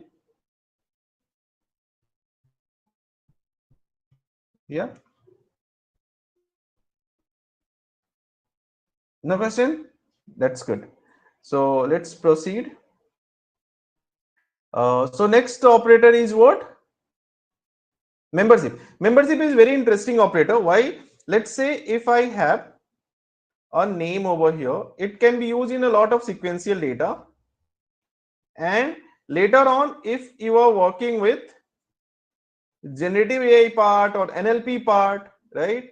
So in those kind of things, it will be very helpful. Apart from that, when we work with the data analysis, okay, data cleaning, so there also membership operator is going to be very important. All right. So what it actually does, let's have a name over here, people. Okay, Kumar. Okay, Sai, let's say. Right now, let's say I want to check whether this name is having the word Kumar or not.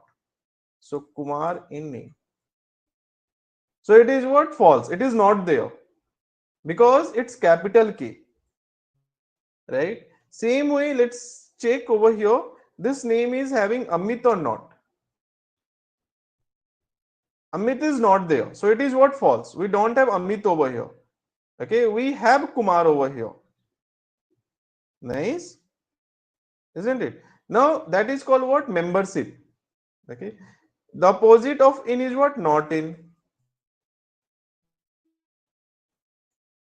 Understood? Next thing we have over here is like suppose if, okay, fine. Let's say I'll again capture one thing that is called updated list. Okay, what is updated list?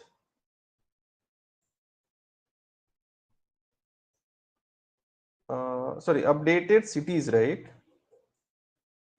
Okay, now we can also use membership over here. Let me check whether Mumbai is present in this list or not. Mumbai in updated cities. Sorry.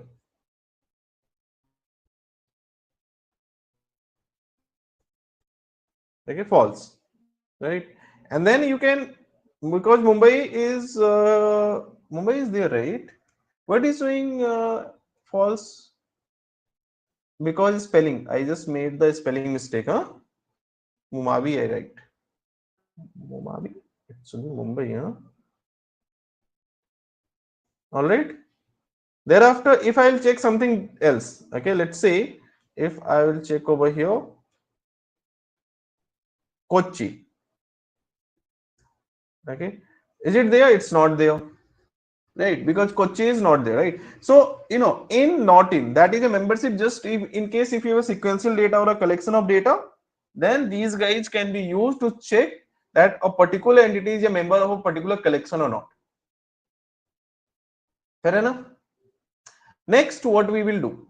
So once we did it, we already covered up to here operators, right? Now we have to work with the conditional programming, loops and functions. Okay, most probably by tomorrow our Python thing will be finished up. Okay, the basics of Python that is required for our data science machine learning kind of course.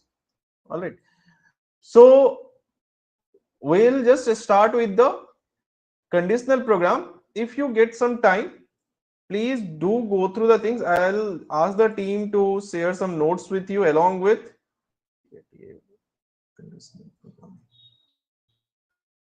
the files that we created here. This will also be shared with you.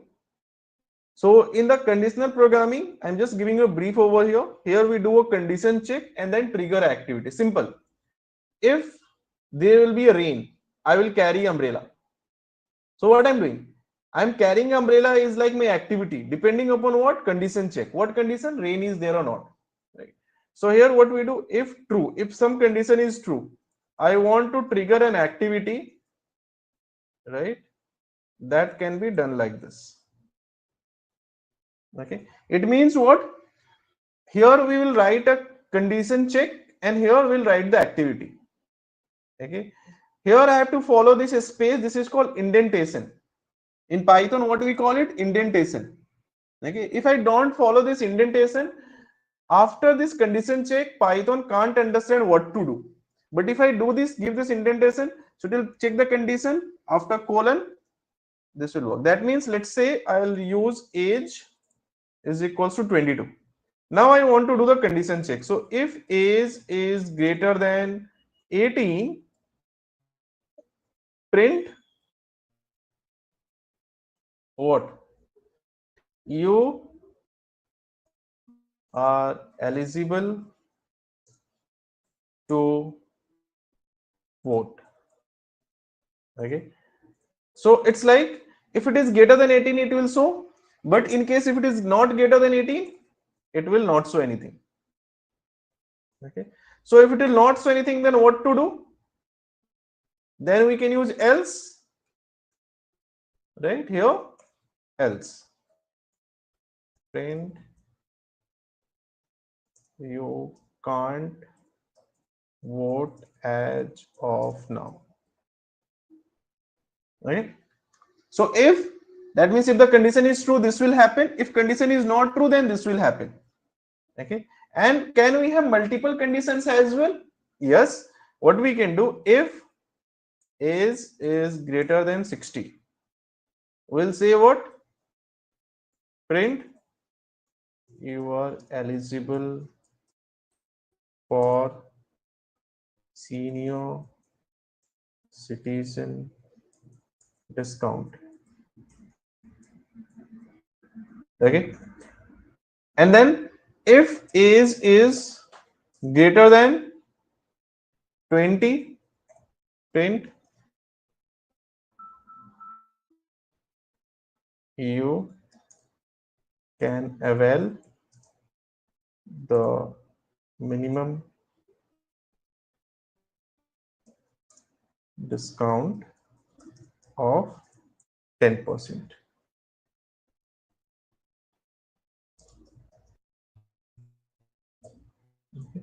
And then if else if age is what happened?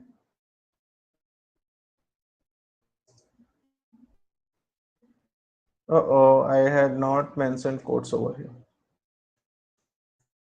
Else if okay, let it be if, right? If age is greater than 10, or let's say 6, print you can avail a student discount of 20%, like this. Else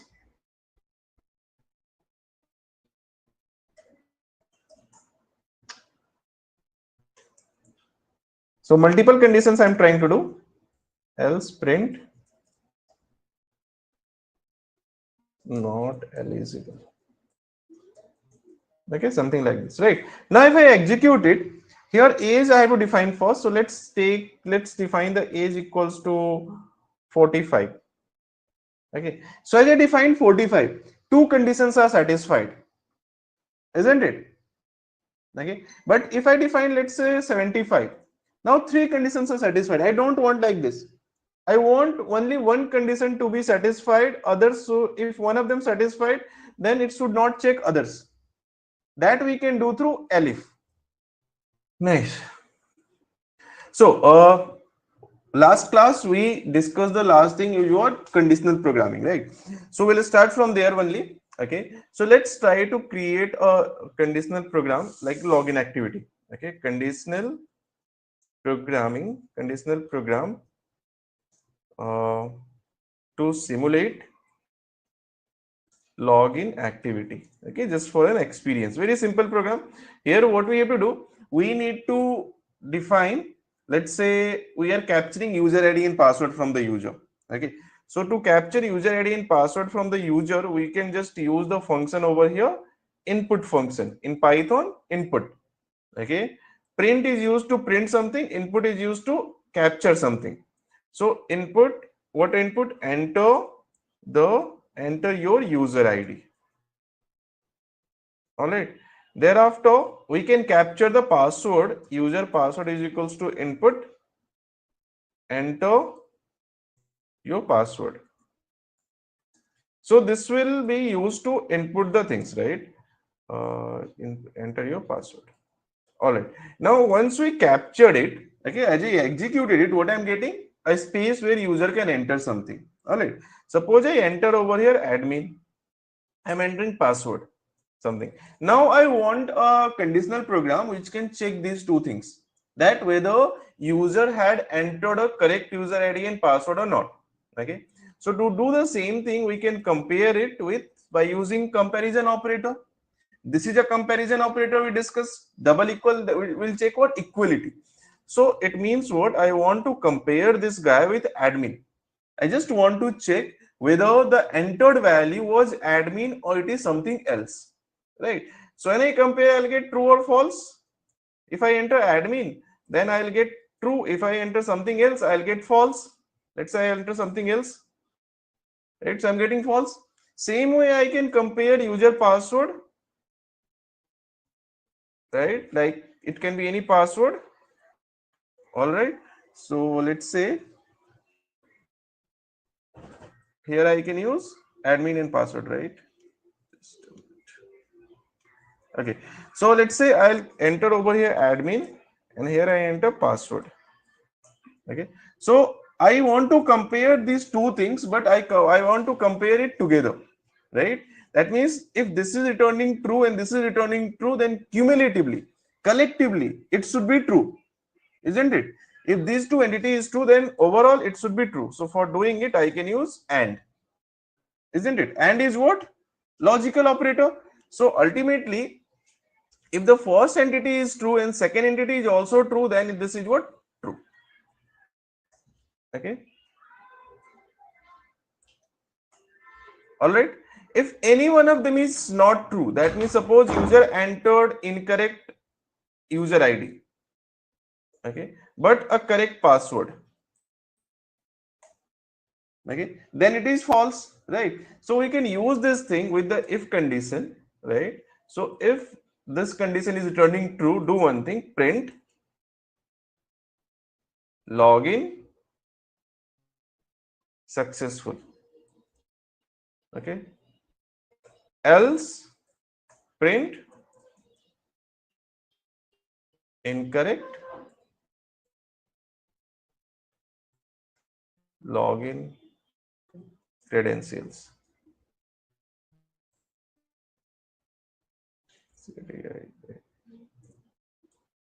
Credentials. All right. So this is how we can do it. So let's say I'll enter admin and then I enter password. It is correct, so it is like that. So you can see the if condition is doing what? It just access your input, comparing it, and based on the true or false activity, it is just going to trigger. If this is true, then this will be the activity. If this is false, this will be the activity. Now we'll just kind of simulate Google like login. What is a Google or Gmail like login? Okay, Gmail like login means what? It will be like this. Okay, simulate a login activity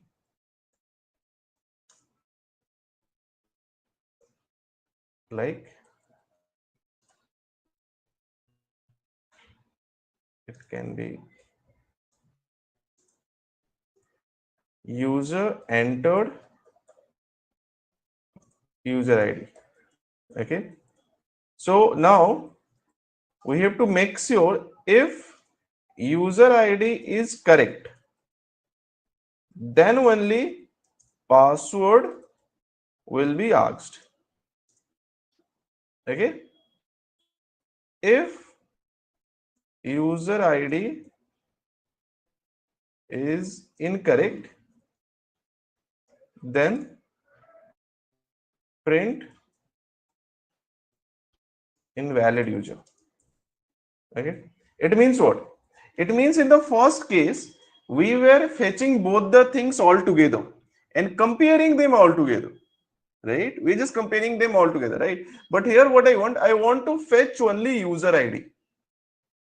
Okay, thereafter I want to compare the user ID only, right? So user ID double equals to admin. Okay, thereafter I want to decide whether I have what I have to do. But if user ID is incorrect, then I have to just print what? Invalid user. Fair enough? That means it will be executed like this.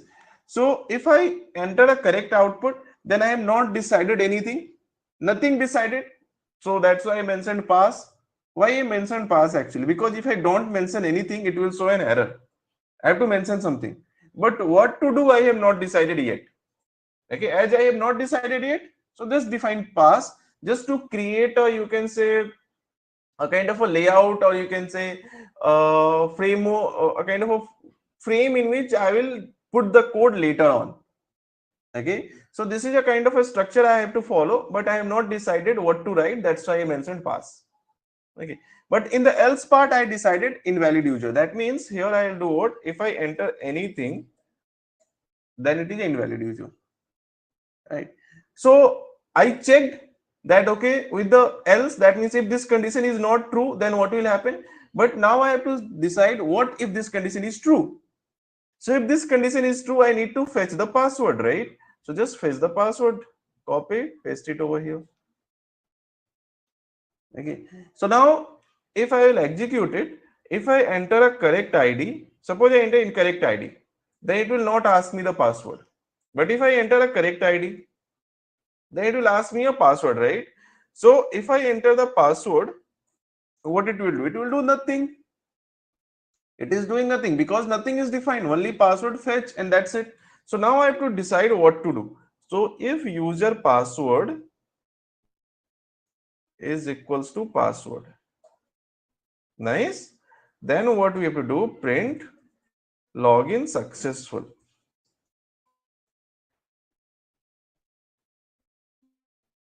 Okay, so let's say here I enter admin and here I enter password. All right, so what is this? This is called nesting. Okay, here if condition we are writing within a parent if condition. This is a child if condition. This if condition only depends if the parent if condition is true. So what is this? This is called nested if. Okay, what we call it? We call it a nested if, right? So we can also write over here else condition, print incorrect password. Nice. So if I write admin password, if I enter something else, so this is a kind of a program in which we are checking the primary condition. If the primary condition is true, then we are going within it, right? And if this is true, then whatever, if the secondary condition is true, then this will execute. If primary condition is false, then this will execute. Okay, so we will use if condition in both the way. We will use if condition with the logical and comparison operator, right? We will use the if statement with logical and comparison operator. This is a logical operator, right? And operator, which is checking multiple conditions at the same time. Multiple conditions we are checking at the same time. So this is how we are going to use if, as well as we will also use if through nesting. So in case if you have any questions over here, please let me know. And next thing that we will discuss will be what? Loops, right? So I just mentioned the topic name, but I'll wait for 2-3 minutes. If you have any questions to ask, please let me know. If anything which is not clear, you want explanation once again, whatever, you feel free to ask.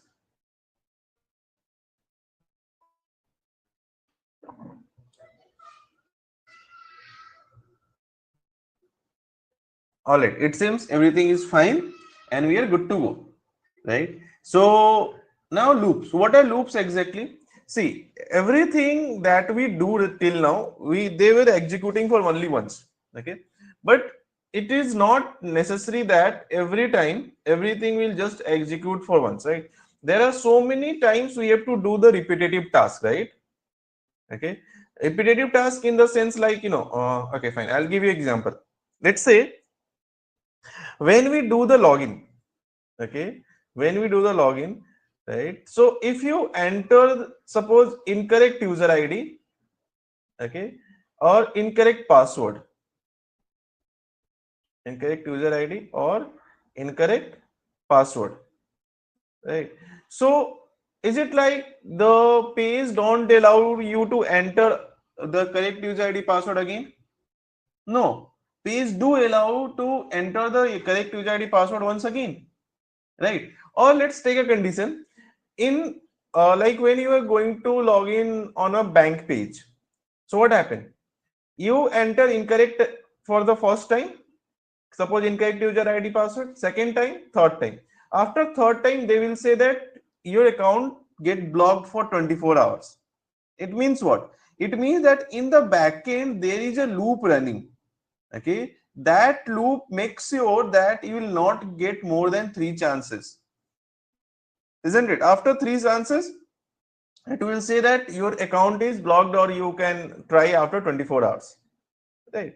You go to the office daily, that is a loop. Okay, we go to the college suppose daily, that is a loop. So anything which is working in a repeat mode, okay, again and again, right, that is a part of loop, right? Now you have to decide how many times you have to run the loop. Okay, so that's we can decide through the for loop or while loop. Okay, Python is not having do while. Okay, Python is having just two things, which is called for loop and while loop. All right, so let's have a look on it. So suppose I write over here print hello world. Okay, now it just printed for one time. Okay, now I want to print it for 5 times. Okay, so now it is printed for 5 times, right? But if I know how to write a loop, I don't need to write it for 5 times, right? What I can do, I can just use for I in range and number of times you want to run a loop. I want to run it for 5 times, so 0,5. Right, and thereafter print the value of I. So here the value of I is auto incrementing. Okay, it starts from 0 and every time it increases by 1 and reaches up to 4. That means total 5 steps. Every time the value of I is increasing, what I want to do, I want to print hello world. Job is done, right? So here what are we doing? We are just kind of deciding that the loop should run for 5 times. Okay, can we implement it in kind of in this login activity? That can we give 3 different chances to enter the correct user ID password? Okay, yes, we can give, but okay, fine, let's give it. Let's do it first.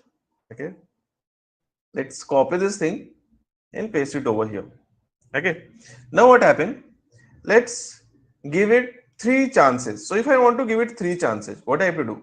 I have to put everything in the loop. So I have to write over here for I in range 0,3. All right, will it work? Can anyone tell me if any mistake I am doing? Will it work? It will not work, right? Why it will not work? Because if you see over here, whenever we are writing a for statement or we are writing a kind of any kind of a statement, like whether it's a if condition or for loop, whatever. Okay, if we wrote over here if condition, correct? So we had given a space over here, isn't it? We had given a space over here, right? This is a space. Okay, this is called indentation. I told you in last class that when we compare something, okay, and after the comparison we want to trigger this activity. So how do Python know that which activity to be triggered? So we use a indentation. Okay, so this particular structure that you see over here is not, just a minute, what happened? Okay, so this is what you can see over here. This is not for just to make this thing look beautiful, right? Okay, here this is a part of indentation, right? Here it's like compare, then these all things are dependent upon, these all things are dependent upon this if condition check.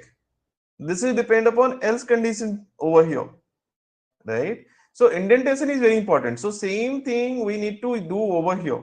That means while writing the loop also here indentation is used, right?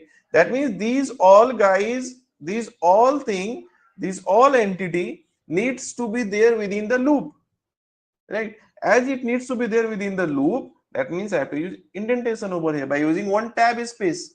I selected, press one tab, so indentation there is there. That means this whole thing is meant to run for 3 times. Okay, that means for 3 times user ID will be asked, for 3 times password will be asked, for 3 times this will be compared, and for 3 times output will be shown. All right, fine. So let's execute it. It will ask the ID password for first time. Let it be admin, and password I enter over here, this one. Incorrect. Okay, so let's enter correct. Oh, it is correct. Still it is asking me. Okay, I entered the correct value, still it is asking me, right? So let's enter one again, correct, incorrect. What it means? That means because of this loop, the whole process is running for 3 times. But when it is successfully entered, that means when the password and ID is correct, then it should not ask me, right? So successfully we created a loop. That loop is doing the task repeatedly, but we also want to control it. Okay, we also want to control it at a certain situation. How can we do it? So for doing it, what we do, we'll make use of break. Okay, what break, right? Like over here, let's say I want to run this loop for 10 times, but I want to stop it at 7. So if I double equals to 7, why double equals? For comparison. Single equal is for assignment. Please do take care. Single equal for assignment, double equal for comparison. Okay. So if I is equal to 7, break the loop. So here, this is an indentation for loop, and this is an indentation for if, right? So if I don't write it like this, then Python will not understand that if this condition is true, what to do. It will not work, right? I need to tell the Python, if this is true, then you need to break. So there should be indentation over here. Okay, you can see the indentation. Whenever you get this error, which error? Indentation error. There must be some space related issue, some space related error you are doing. Good enough? So if I execute it, so now if you see the loop breaks at 7. Where it breaks? It breaks at 7. Nice. Okay, the loop is designed for 10 but breaks at 7. So same thing we can do. When this condition is true, I want to break the loop. So just break it. Okay, so let's enter admin. Let's enter incorrect password. Now enter correct admin and correct password. Okay, loop terminates. So what we had explored now, how can we write a for loop?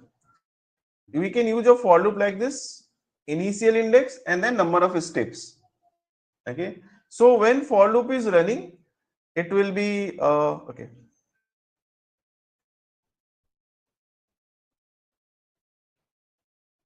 What happened?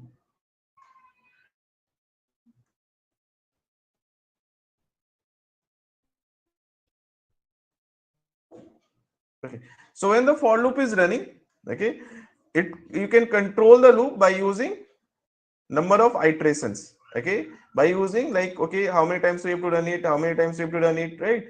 And apart from that, you can also control it, you can also break it whenever you require. Okay, thereafter, here is a activity that we did related to login, in which we are comparing some condition, and based on that, user is get logged in or user is get not get logged in. Clear? Any doubts? Thereafter, there is called a step size. Can we use while loop for the same thing? Yeah, I'll come to that. I'll come to that. I'll explain while loop also. I'll explain. You know, the same logic using while. Yeah, we will do that. We'll do that. Same thing, right? This one you are talking about, isn't it? Yes, yes. Yeah, definitely. We'll do it. We'll do it. Okay. So there are two more things that I have to explain in this for loop, and thereafter we'll do the same thing through while loop as well. Okay. So now we have a step size. What is a step size exactly? Sometimes you have to run a loop, but you have to follow a step size for I in range. Let's say 0, 10. Okay. Now here the loop will starts from kind of a 0 and total 10 steps. But I want to define the step size. Okay. Just like 0, after 0 it's 2, then 4, then like this. So third parameter is for a step size. A step size becomes important when we have to run the loop in reverse order. Sometimes you may have to run the loop in reverse order, right? So it's like this: for I in range 10, 1 or 10, 0, print I. All right.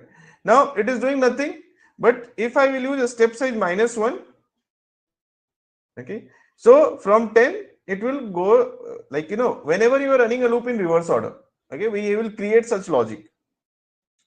So step size will be very important in that case. All right. Next thing, one more thing that we need to know over here. I'll show you. See, we created some list over here, right? Any iterables, okay, like list is iterable, or you can say, let's say this one. Okay, let's say, okay, so list is what? Iterable. Okay, that means you can iterate, right? Thereafter, tuple is iterable. You can iterate over the tuple. Each element of tuple you can access and can operate over it because you have multiple elements over here. Dictionary is iterable. Now, how to run the loop on these kind of iterables, isn't it? That means, let's say I want the output like this: print cities index 0. All right. Now I want the length of this guy.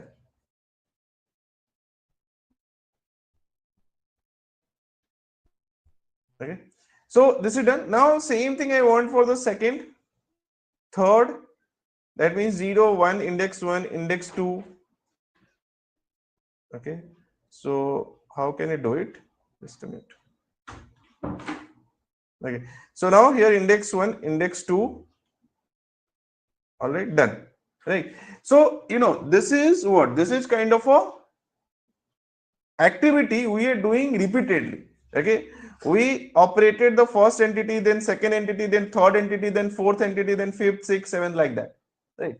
So this can be done through loop, isn't it? So for doing it through the loop, what we can do? We have actually two options. Okay. The first option is, we know that how range works. This is how range works: 0, 10, print I. Okay. And here the value of I can use as an index over here. So instead of using 10, I have to use what? How many elements are there? So here 1, 2, 3, 4, 5, 6, 7, 8 are there, right? So here I can use length of cities. Okay. So loop will run for total 8 steps, right? And thereafter we can do what? We can pass this I through this variable. So every time we are accessing a new element to process, Okay, and thereafter we can use length of this thing over here. All right, done. So now if I execute it, you can see what happened. We have word, and then we have number of characters. We have word, we have number of characters. We have word, we have number of characters. Right. This is one way. That means we are running a range, and we are deciding how many times a loop should run, and loop is running for that many times. That is one thing. Second, if you have iterables like this, okay, and you want to operate on each element of it, okay, like you have some large scale data, right? Because data science, machine learning, you have to use a lot of data. Now that data will have, will be in the form of list, can be in the form of a series, right?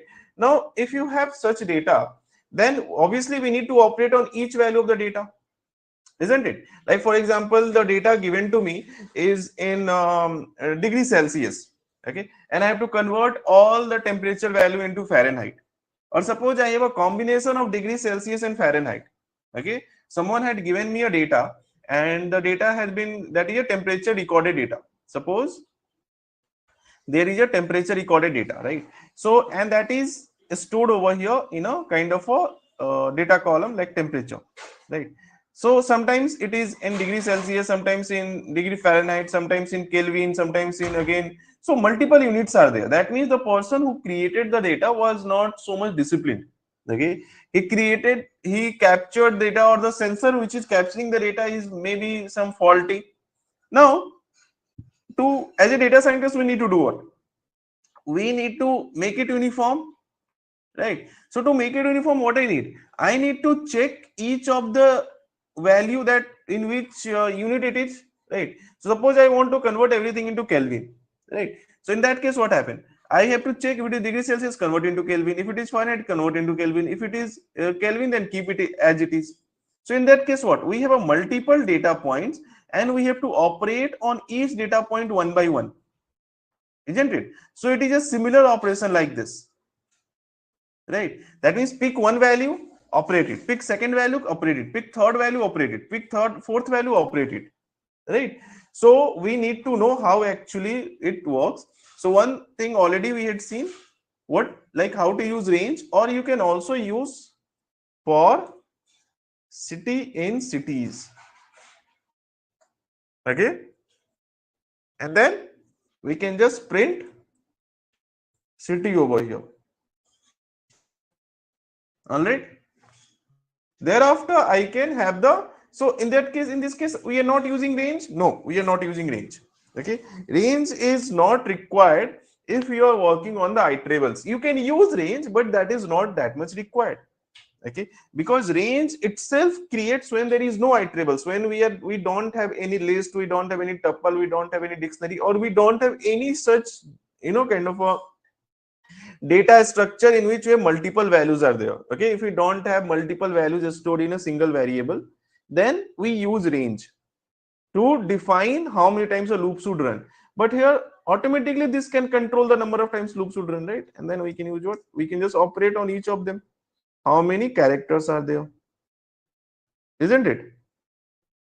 Okay, see, if I have a single kind of a word, let's say this is what I have. Okay, it's a city, right? So can I also run a loop on this thing? So let's see, for characters in city. Okay, print character. All right, so that is also we can do. We can, if what operation, let's say suppose all of them I want to convert into uppercase.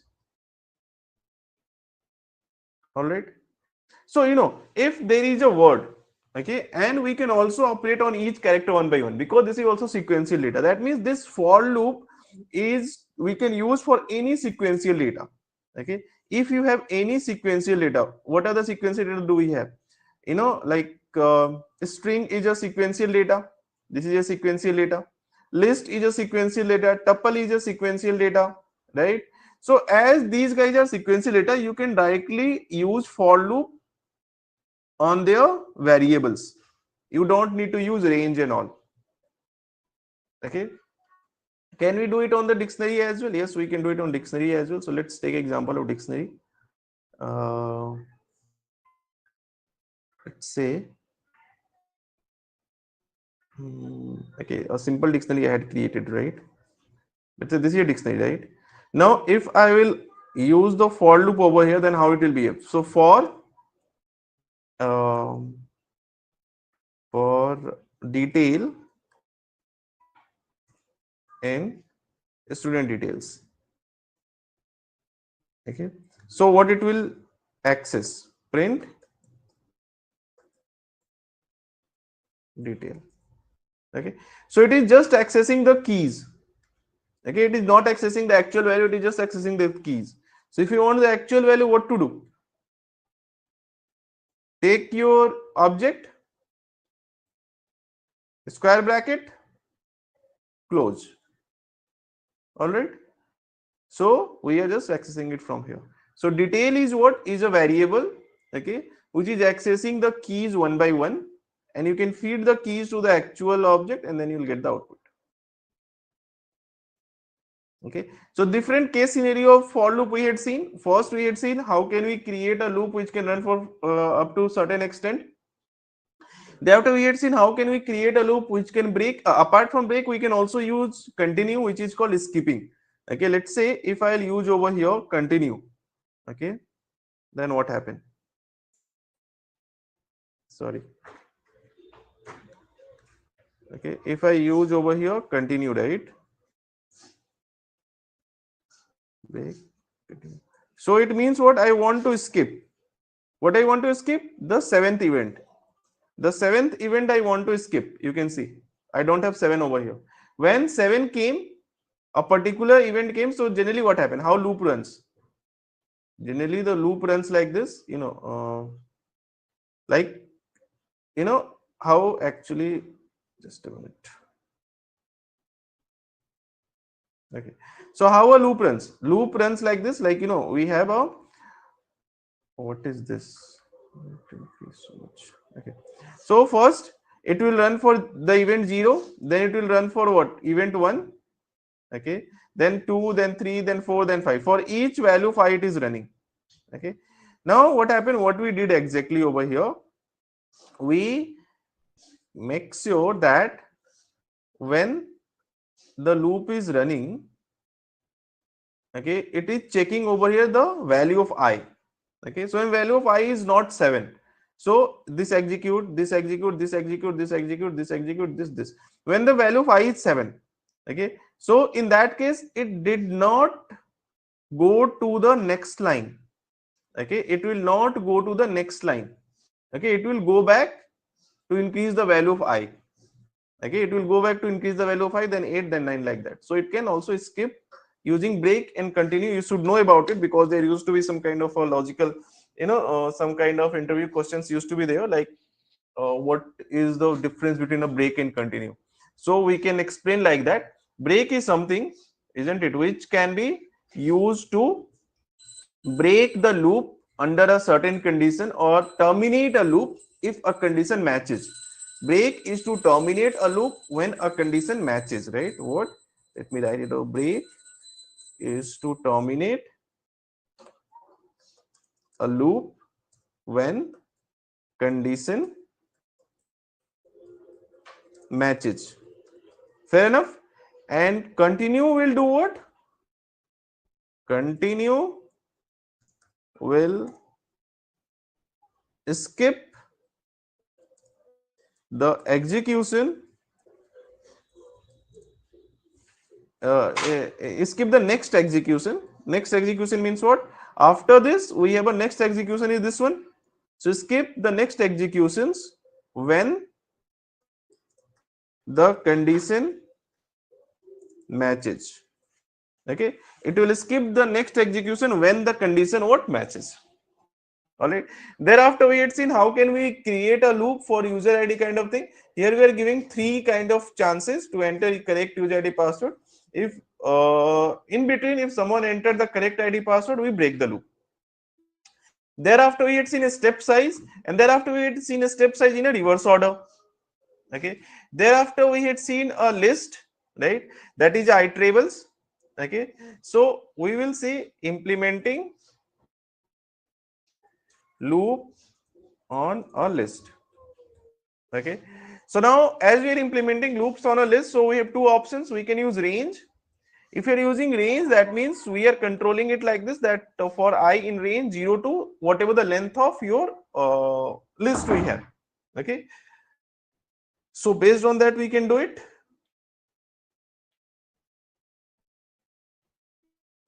All right, or we can do what? We can directly use the list variable over here, so automatically for loop will run as many element we have in that particular list.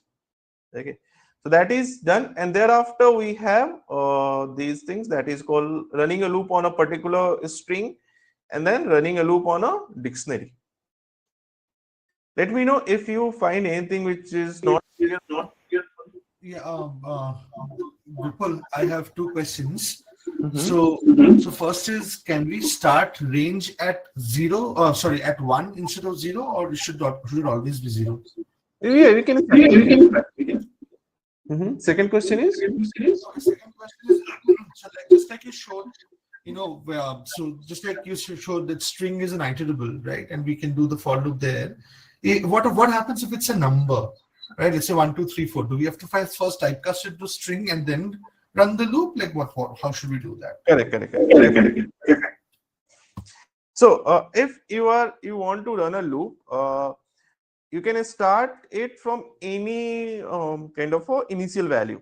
Okay, this is just an initial value, and then next is number of steps. Okay, so suppose I want number of steps as 8. Okay, so it will kind of a, what is actually 8 over here. Okay, you need to understand 8 is initial index is equals to 1, right? Now I want number of steps 8. Number of steps I want is equals to 8. That means I have to give over here the next parameter should be 1 plus 8, that is equals to 9. Okay, here I have to give what? 9. Okay, Got it. now if I will just execute it, okay, so print I, so it will starts from 1, okay, and goes up to 8, total 8 steps. So initial value. All right, second question that you asked, like string I guess I'm getting my, Yeah.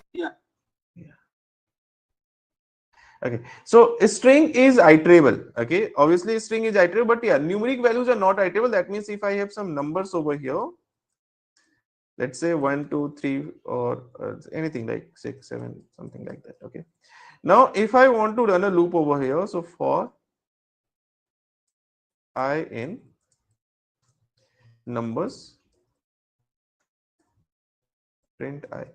Okay, so obviously it will not work and if it is an integer or a numeric value, but you can, if you still want it to be iterable, you can do what? You can typecast it. Okay, and then you can do it. All right. Got it. Vipul, and just another question on the end a number in the range. If you're trying to do a reverse, so if you're trying to do, say, 10 and then 0, then it should be 10 and 1, or like. So if I'm trying to put it in reverse, right, then what is the last number that I should put? Understand. Okay, so where is it? For I in range, okay, 10, comma 0, comma minus 1. So what it will do? It will starts from the 10, okay, and terminate at 1. Okay, so it just like it will calculate it like this. The steps will be calculated like this. We have 10 minus 0 will be equals to what? 10 steps. All right.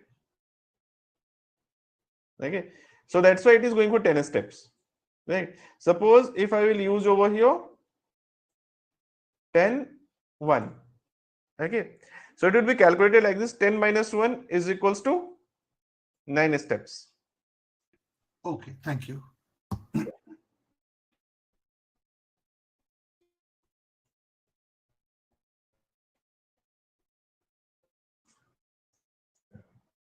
I hope I'm clear.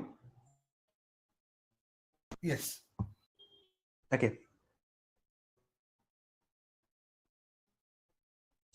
Next thing that we have to work on is while loop, right? As you asked me, so let me just explain it.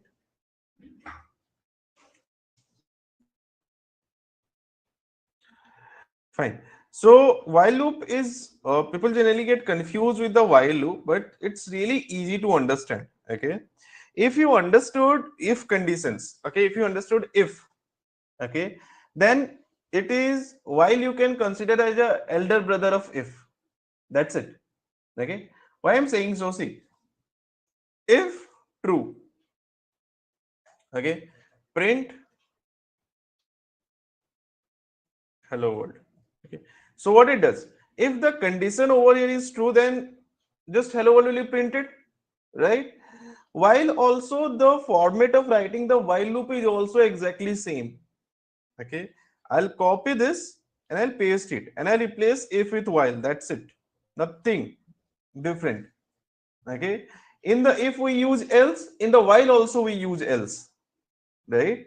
I'll show you, but anyway, first let's complete it. So the difference is when I execute it, it will execute for just one time and we get the output over here, just only one output, and then terminate. But when I execute it, it will become infinite. Okay, it will keep executing it and it will wait for the time to for this thing to be false. If this thing will not false, get false after some time, we have to write a logic over here to make this thing false after some time. Otherwise, it will keep running in infinite loop. It will never stop. You can say asterisk mark, right? So obviously, it will stop when all the memory get filled up of my system and RAM will not. Okay, fine. It get stuck. Oh, how to stop? I guess I I done it for more. Okay, fine. It is stopped. I just stopped it forcefully. So what I have to do, I have to write a condition so that it can be false after some time. So let's say here if I write I is equals to 0 and I compare over here I is smaller than, if I is smaller than 5. So still it is true. I is smaller than 5. Obviously it is 0, that's why it is smaller than 5. So it is printing hello world for me. Great. But over here, if I do the same thing,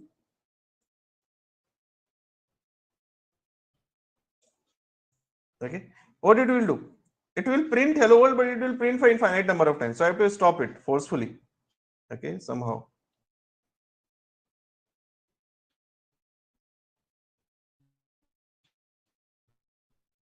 Uh, I just try to explain you this thing. That's why. Okay, fine. Now I have to. Oh, what happened? It removed. Anyway, I hope you understood. Okay, let me copy this, paste it over here. So I hope you understood. That means I need to do what? I need to make this thing false. So how can you make it false? I can use over here I is equals to I plus 1. I'll say that after each execution, I know this will be executed for multiple times. So I'll say after each execution, increase the value of I by 1. Okay. So if I keep increasing the value of I by 1, after sometimes this will be automatically false, right? So it will terminate, right? So loop terminated. All right. So this is a simple concept of while loop. Okay. Start the loop and then write a logic to terminate the loop. Fair enough. Now we have this kind of example using for loop. So the point is, can we do it in the while loop? Now I hope you can do it. Okay, even you can do it now, right? What I need? I need a loop for 3 times. Fair enough. So I'll write over here I is equals to 0 and this will be what? While I is smaller than what? 3. The value of I will be 0, 1 and 2. So 3 times it will run, and when the condition matches, loop will break. Okay. Only thing I have to do what? I have to make sure that value of I should increase. All right. So where I have to write the value of I is in where should we increase the value of I? I can increase it over here. I is equals to I plus 1. So after each event, we are increasing the value of I by 1. So let's execute it.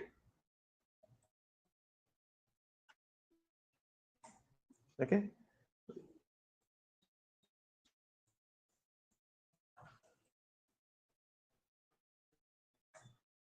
Done. Okay, so it's simple to do. Am I clear? Yes, yes. Okay, there is one more way of doing it. Okay, you can do what? Let's say when you are comparing this thing. Okay, suppose you want to give the infinite attempt. Okay, you want to give infinite attempt. You don't want to control it like people like it is some kind of application, because there are many websites where there is no limitation. You can use any number of attempts. Then what to do? Yeah. If I want to give the infinite attempt, then what to do? Very simple. Don't use any condition over here. Just put while true. Okay. And remove it. So it will be always true. As it will be always true, it will always give you the try. Like admin, password. Okay. Admin, password. Okay. It will keep giving you the try. But when you enter the correct value, automatically it will terminate because we had used break. Right, because break is it will terminate, isn't it? Okay, you can make it more kind of a you can also write this same logic one more way. Here you are checking true condition. This is also checking true condition. Both of the guys checking what true condition, right? So what we can do? We can just take it from here and put it over here. Okay. Now, when do we want to capture user ID and password? When do you want to capture the user ID and password? Please try to understand here. See, when we are asking user ID and we are asking password. Okay. Now, when user ID is incorrect, like suppose user ID is correct, suppose enter the correct user ID and correct password, then we don't need to ask anything. But suppose user had entered incorrect user ID or incorrect password, then only we are asking. Right? We are asking if the entered value is incorrect, isn't it? It means what? It means that we can use over here if user ID is not equals to admin or password is not equals to password. Out of these two cases, if anything is true, either this is true or this is true. That means user entered value is not admin and user password is not password. Anything is true. Again, ask for this thing. Right? But if else part I can write what I told with the while you can also use else, just like if. Okay, else login successful.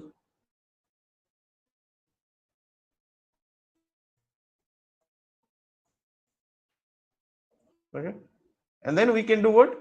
Initially we can define user ID is equal to some blank value and user password also equals to some blank value. Fair enough? Because initially to compare it, there should be something that should exist, right?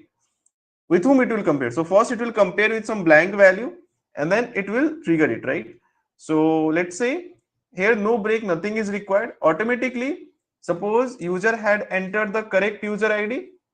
Okay. Suppose user had entered over here the correct user ID, right? So as user ID becomes admin. Okay. So admin not equals to admin.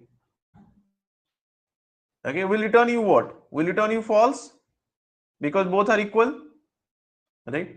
This will also return you false if user entered the correct password. Suppose the password enter like this, not equals to password. This will also return you false, right? So false or false will be what? False. Okay, it means what? Automatically loop will terminate, isn't it? Right? So let's execute it. So here let me enter something like admin. Okay, password something random. It is admin this was returning false, but this was returning true. So false or true will be what? True. Let me enter the incorrect. Let me enter the incorrect admin and correct password. Okay, but now I'll enter both the things correct. Done. Loop automatically terminate. So you can say how we started. Okay, we started from here, in which it was 1, 2, 3, 4, 5, 6, 7, 8, 9, 10 lines of code.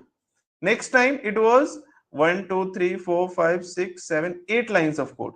And this time 1, 2, 3, 4, 5, 6, 7 lines of code. Okay, if you have as this is how actually the coding journey happens. Okay, as we become more and more experienced, the number of lines of code that we used to write start decreasing. Okay, and as it has started decreasing, and that's why the experience thing is counted in the industry. Okay, because with the experience people knows that what as a kind of a, suppose someone is just not so much experience, so that guy will take more lines of code compared to a guy who is having a more experience, and each line is counted. Each line of code is counted because each line of code actually uses the resources. Okay, and resources are not free, isn't it? So that's why you can uh, you will keep kind of a update, like this is how we'll update ourselves during this whole journey. Okay, we'll just understand how we start as a beginner friendly code. In the beginner friendly code, it will be little bit more descriptive, everything will be in detail to understand, right? Then we'll just update that code to make that code more kind of a experience looking code, right? So this is what while loop. Any doubts in it?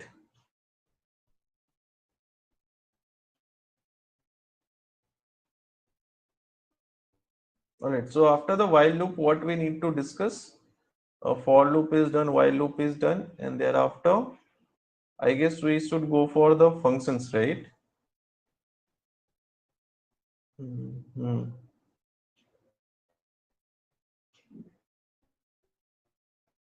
Yeah.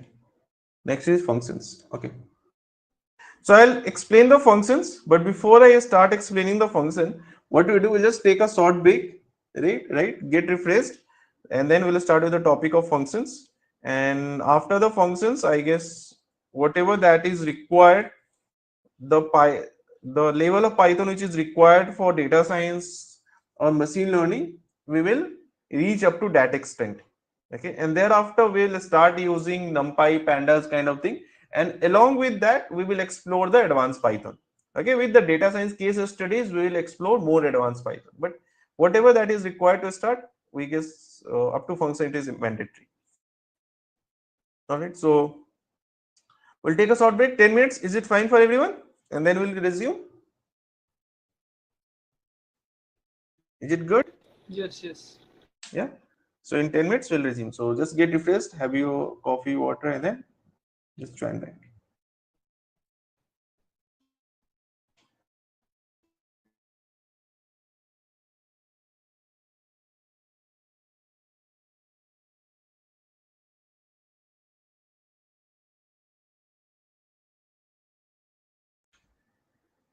Yogesh, you asked a question I had not noticed in the chat. So you get the answer, or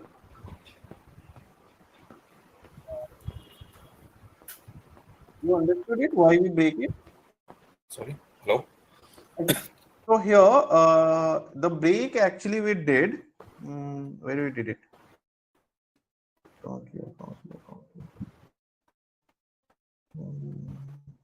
Here. Okay.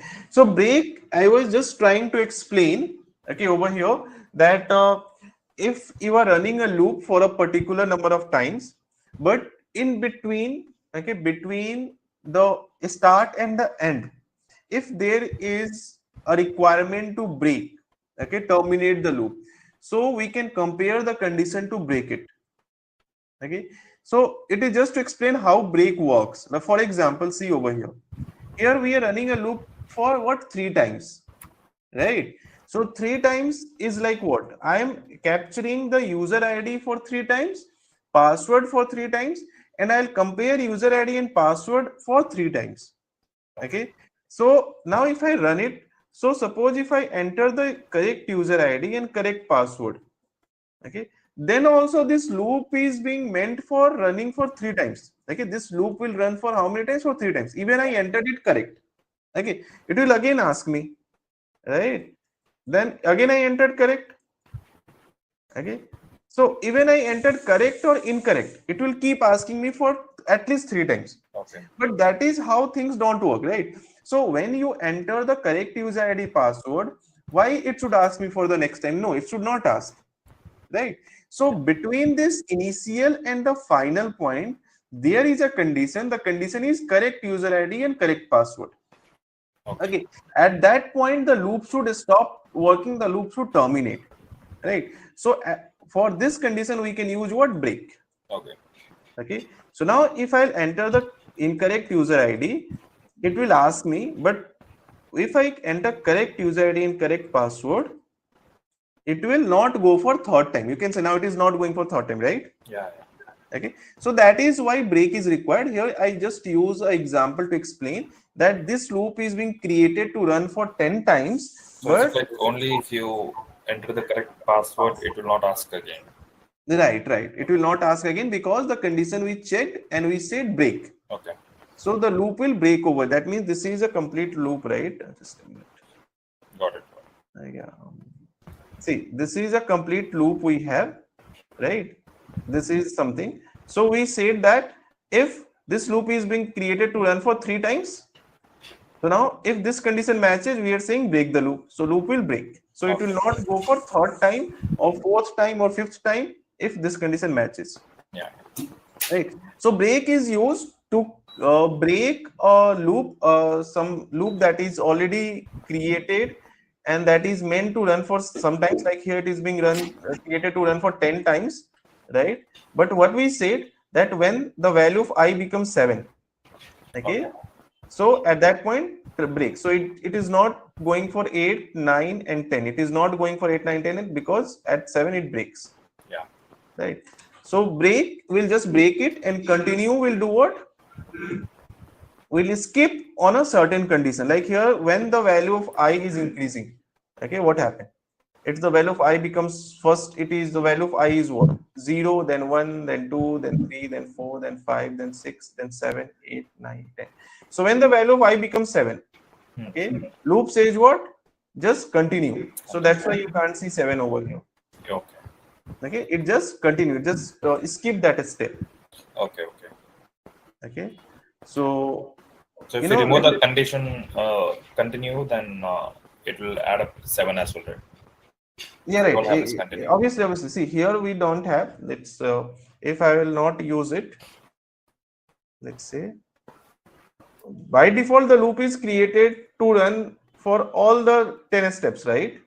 Yeah. This is created to run from 0 to 10. Yeah. Okay. But in case if we write a condition of break or continue, that means we are actually kind of creating some sort of a resistance in the running loop.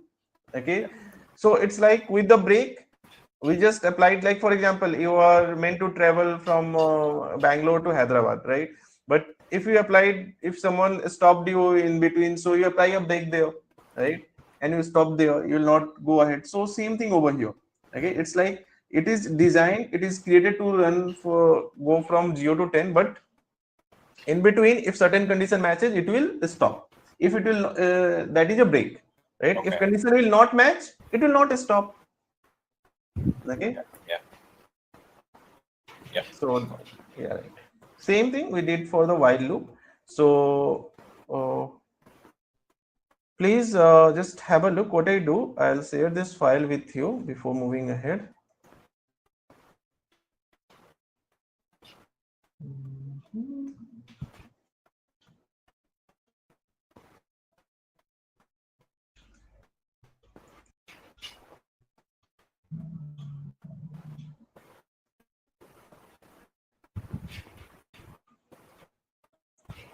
Please, Lord, don't let me move ahead until unless all your concepts, all your doubts gets clear, right? If you have any doubts, please do stop me and ask me multiple times, and then only kind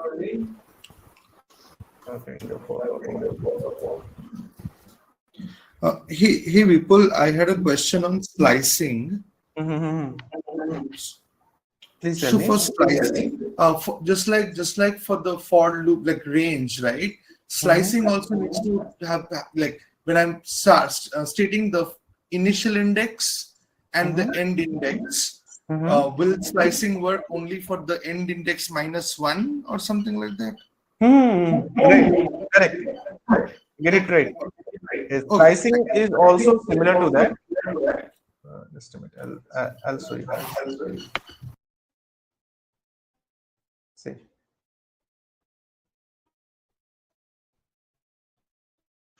Okay. So suppose if I want the values from here, we need to know that what actually I have to slice, right? So slice is like, slice of a cake that will be sliced one single part, right? So here, let's say I want to slice this much, right? This is a list, I want to slice it.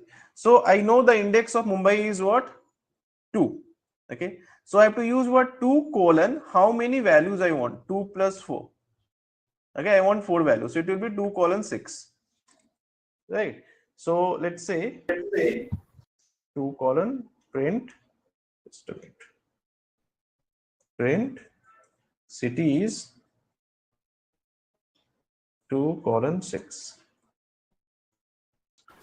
So function. So why do we need function? So I will just recall the function. You may have like all of us had studied function in mathematics, right? So how function works? Let's if I write f of x is equal to x plus 2, it means what? It means there is a set of rule defined which will just accept any value and give you the result, right? There can be a function with multiple parameters like x multiplied by y plus 2 kind of thing, right? That means f of 2 and 3 will be what? 2 into 3 6, 6 plus 2 8. F of 1 and 5 will be what? 1 into 5 plus 2 7, right? So what exactly a function does? It creates a reusability. Okay, it creates a reusability of a particular logic. Okay, this thing we can use again and again whenever we want, isn't it?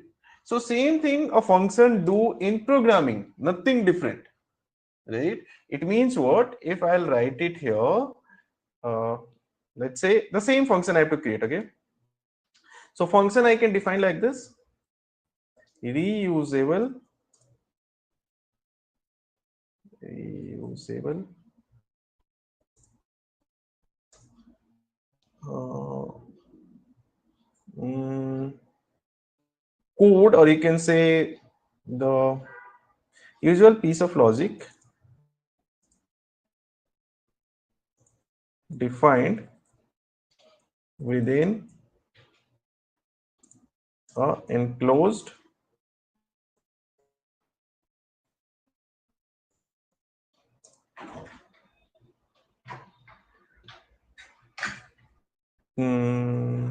block of code.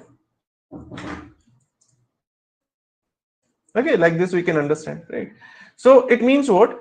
Let's define a function over here, which is like this: f of x is equals to x plus 2. All right, x plus 3 let it be.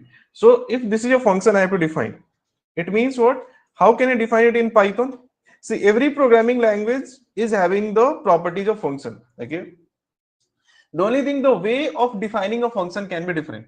In Python, it is being defined like using def. Okay, def is defining a function. Thereafter, add whatever the name of the function you want to give. Let me give the name of function add 3. We can give any name. Okay, we can give over here, let's say, new function. Okay, any name can be given. Okay, and then the logic. Then we have to give the parameter. Okay, this is what. So for this value, I have to fetch the input, right?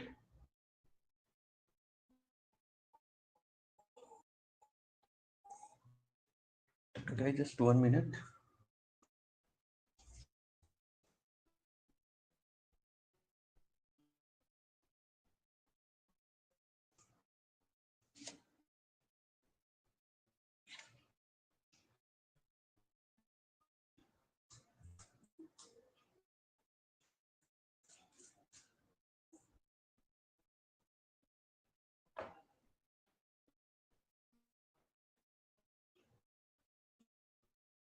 All right. So, sorry, some actually water was there. Fine. So here I have to write the logic. So I have to use what? Same logic x plus 3. And I'll say what? Print it. Just print this guy. All right. It means what? It means if I will now, is it executing and giving you any result? No, it will not give you any result. Right? Why it will not give you? Because a function only works when they triggered. Okay, I have to trigger this guy. Okay, so I'll just use over here, let's say 7. It triggered and give me 10. Okay, let's say I'll use over here 9. It will trigger and give me 12. Okay, let's say I'll use over here something like this. Okay, so they just fixed set of rule and it is just following that rule every time we can use it. That means if there is some piece of code, we know we have to use it again and again. Okay, there is a reusable piece of code. Okay, so we need not to write the code again and again. Rather, we can just put it into a function and we can call the function multiple times. Understood? So here let's create some kind of some useful function. Okay, suppose there is a function, create a function to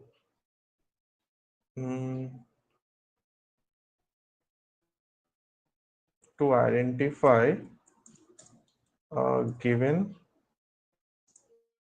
number as a even or odd. Okay, simple one let's create, and thereafter I'll create one more. Right, so for that what I can do, df even or odd. Okay, then I need a parameter over, let's say x. Right, now what I can do, I can use x modulus 2. Right, if I will print x modulus 2, what it means, let's see. Okay, so now if I'll call this function, let it be 6. So what I'm getting, 0. Right, why I'm getting 0? Because 6 modulus 2 is what, 0, right? Nothing is remaining. But if I'll give it away 7, so it is what, 1. Sounds good? So we can use this thing. That means if it is odd, output will be 1. If it is even, output will be 0. Isn't it? That means if we have, suppose, any odd number, let's say 21, when you divide it by 2, what will be remaining? Okay, 2 into 10, 20, 1 will be remaining, right? Isn't it? But if I have any even number, 10, 0 will be remaining. So this will return actually that remaining value, right? So we can write the condition. What condition? If, right, if this guy is equals to what? We are using comparison. We have to compare LHS and RHS. So we have to use double equals. Then we'll say what? Print X. Whatever the number you are entering is even. All right. And thereafter else, what I do? We'll say what? Print. What happened?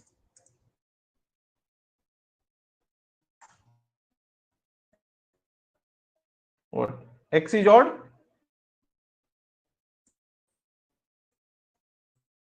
Okay. All right. So X is a variable. That's why we are not putting it into quotes. X we can't put into quotes because it's a variable. Right. Now if I execute this function, okay, you can see what it is doing. It is just following a set of rule, and you can reuse it as many times you want. Okay. You can just reuse it whenever you want. Okay. And it will do the job, right?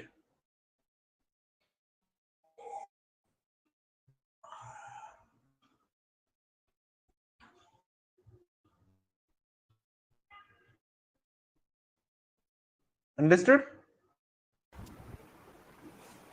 So can you repeat it once? So, see what a function does. Function is something which is being created for reusability. Simple thing, simple requirement for a function is what? Just one thing keep in your mind, that is called reusability. Okay, that means there is a piece of code that we want to reuse again and again throughout the coding. Okay, that means I don't like, suppose I have to write some 100 lines of code. Okay, somewhere in between there is a piece of code that I know that I have to use at multiple places. So instead of writing the same thing again and again, we can just put it into a function that is a kind of a code block. Okay, so once we put it into a function, thereafter we can call this function wherever we want.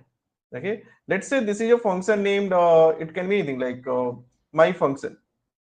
Okay, so now I want this thing to operate over here, I can call it. I want this thing over here, I can call it. This is a purpose of function. Okay, like mathematically, how do we create functions? Suppose I need a mathematical function to add two numbers. Okay, to add two numbers. So this is how a function will be created, right? Okay, so whenever I'll feed a two number like 2 and 4, it will be 6. If I feed 3 and 5, it will be what? 8. If I use 1 and 3, it will be what? 4. Same thing if I want to do it in a programming way. So what I have to do? I have to use def and add numbers. All right, x comma y.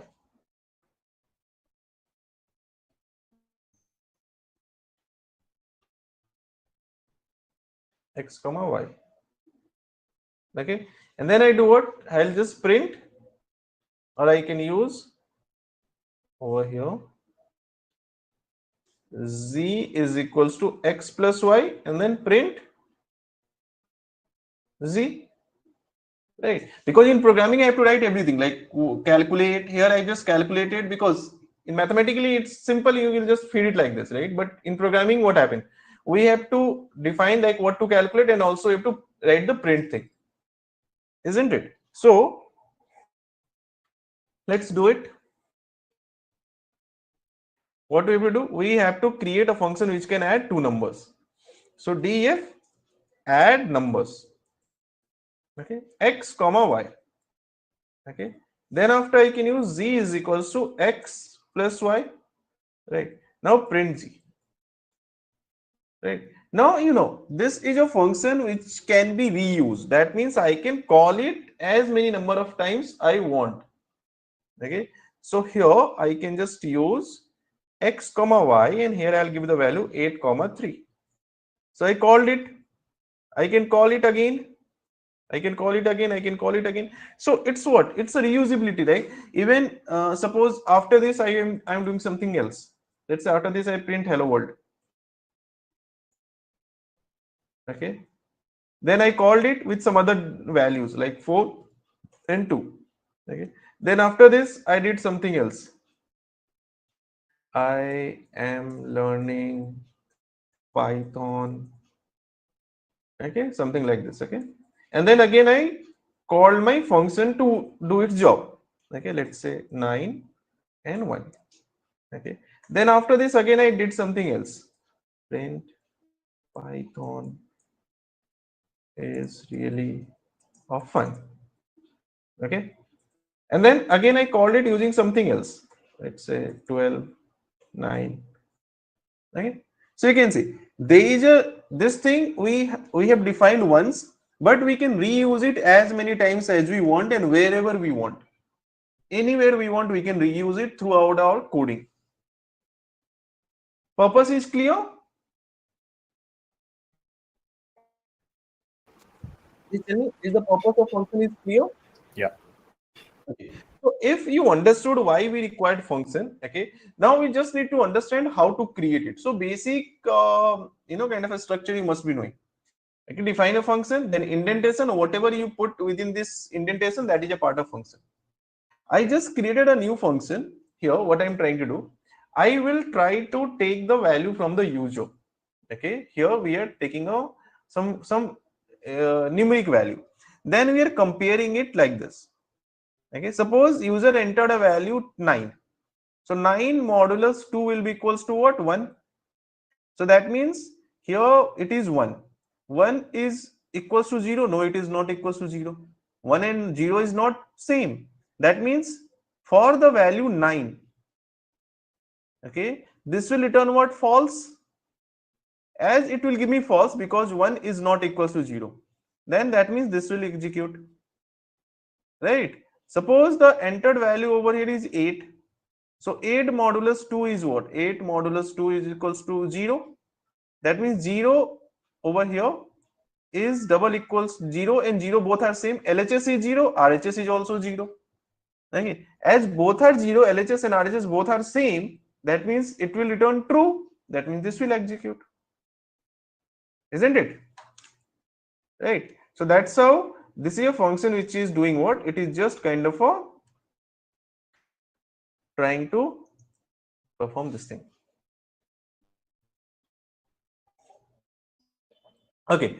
Now just create a function. I'll ask you. Now you will try. Okay. Very short assignment I am giving you. Create a function which can accept a numeric value, which can accept age as a numeric value and return having and print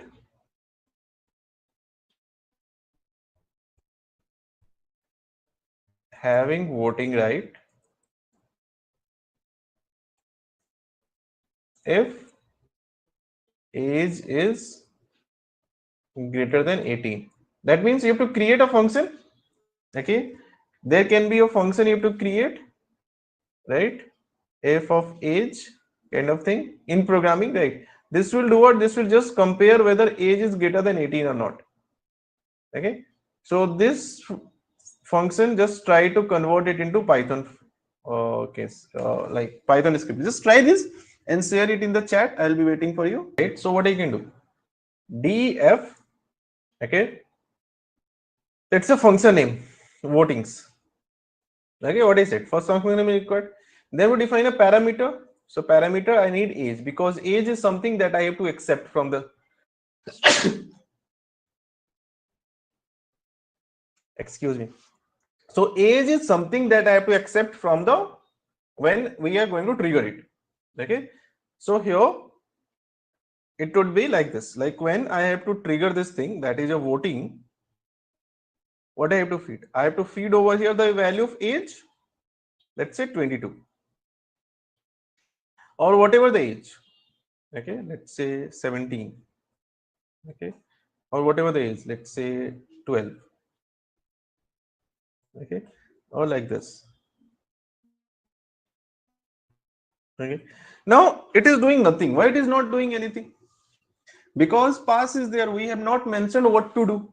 Okay, nothing is mentioned, right?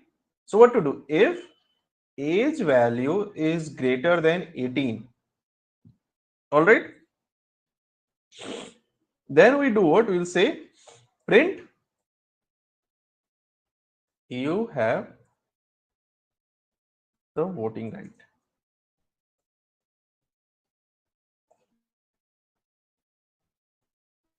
Okay.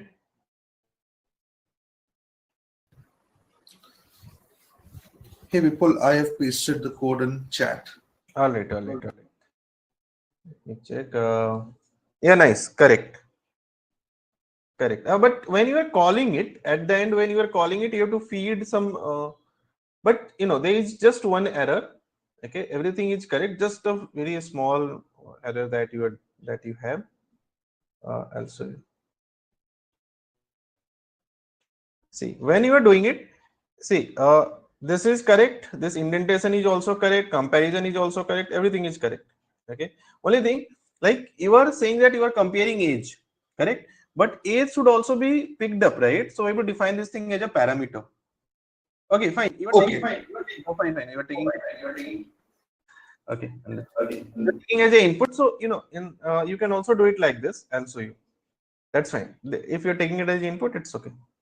So now here, else what? You don't have the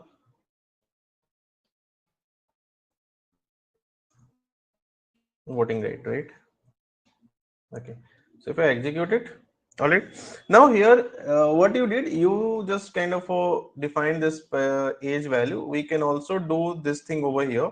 That means before calling this function, we can ask it from the user. All right, like this. All right, this is also you can do, right? You can just ask it from the user, but it will not work. I'll show you why it will not work. I guess it is not working for you as well. Is it working? This will also not work. There is something that we have to change. I'll show you. This will also not work. Okay, let's say I entered a age value, let's say 19. It is working, but the thing is, oh fine, you are comparing over here as a string. That's why it is working. But you can't compare it as a string, right? It should be numeric, isn't it? Here it should be complete, right? Right? It will not. It is not working. I'll show you why it is not working. The reason being, uh, okay, I'll show you separately. Let it be like this one. Okay, so that. So this is working fine. So I'll show you why it is not working, right? Let's say my age so this one is clear, right? Now let's say I will capture the age from user. Okay. Now age is equals to like you captured it. Okay. Now this age I want to compare whether it is greater than 18 or not, isn't it? So I have to print age greater than 18. Okay, this is what I do, isn't it? Here I am not capturing from user, here I am feeding the value as an argument over here, isn't it? But here I am trying to compare by taking the value from user. Let's say I take the value as 19 and compare. You can see the error over here. What error are we getting? Just try to understand it. It's like a string. That's a Correct. As a string. So typecast. Correct. Okay. It is saying that this operator is not supported between string and integer. That means on the left hand side we have the string, okay, and on the right hand side we have what? Integer. Okay, that means to compare this thing we need to typecast it, because by default user entered value, okay, by default the user entered value used to be what? String. So I have to compare, I have to just typecast it using float or an integer. Okay, thereafter if I do it, it will work. Okay, same thing you may have to do it over here. Okay, you can just typecast it after taking the value from input. Okay, you can typecast it. Now if I will enter anything, it's fine. So this is a function without any parameter and it is a function with parameter.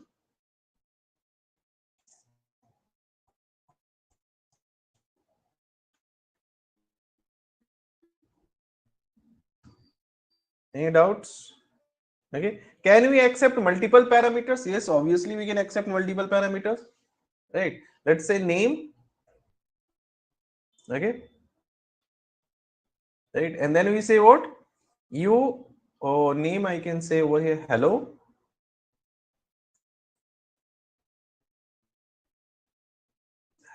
comma name, comma this one. Okay, so name is a variable, so you put it as it is, right, and thereafter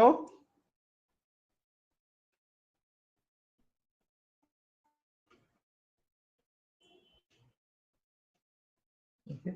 So now it is saying what? One positional argument is missing. Okay, because now it is accepting two arguments, but we are giving only one, so it is missing one of them. Okay, so let's say I'll put it over here.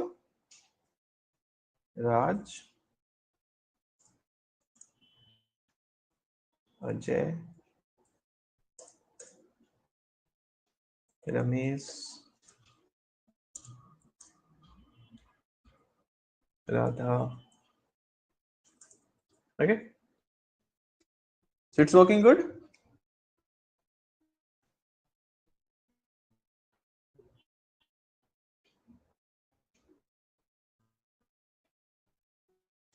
Okay, so first parameter is name, second is what? Your age value.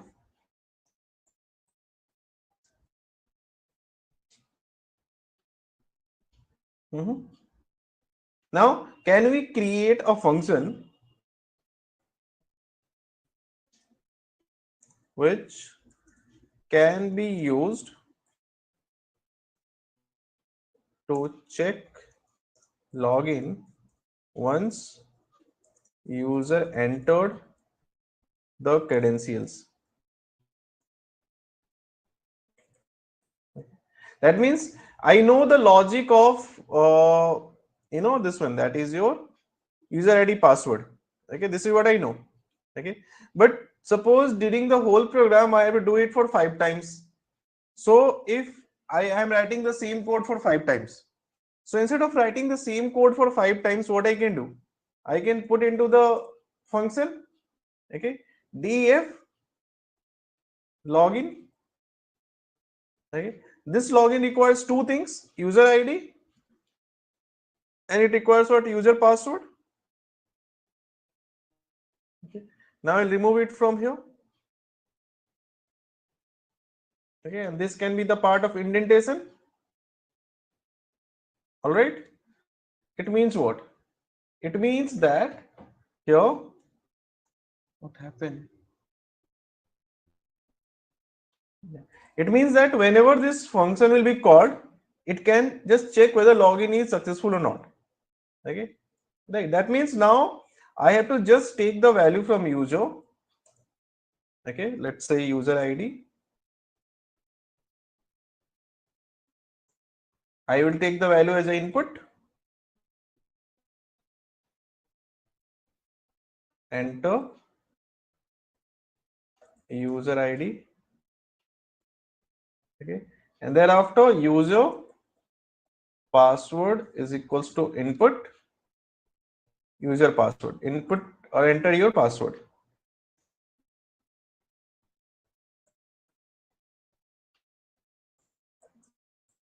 All right, and thereafter I have to use these 2 entities. So what I can do, I can just call over here login.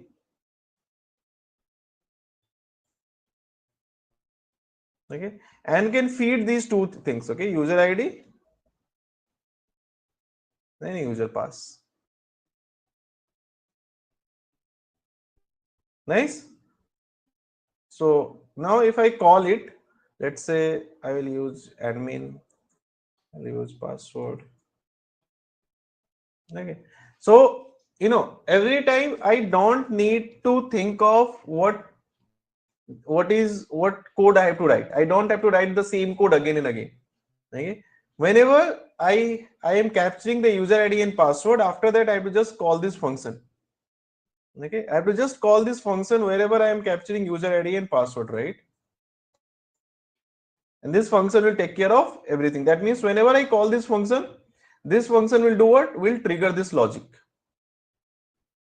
Okay, so function is something which can be called, which can be triggered as many times as you want. You create a logic for one time, but that logic can be triggered for multiple times and we can reuse it.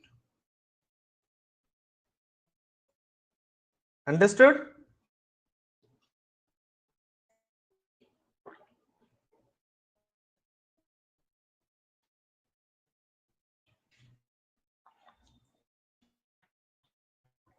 Team, please tell me, is it clear?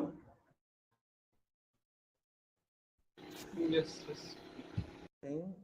Nice. Right. Correct. Write it like this. Okay.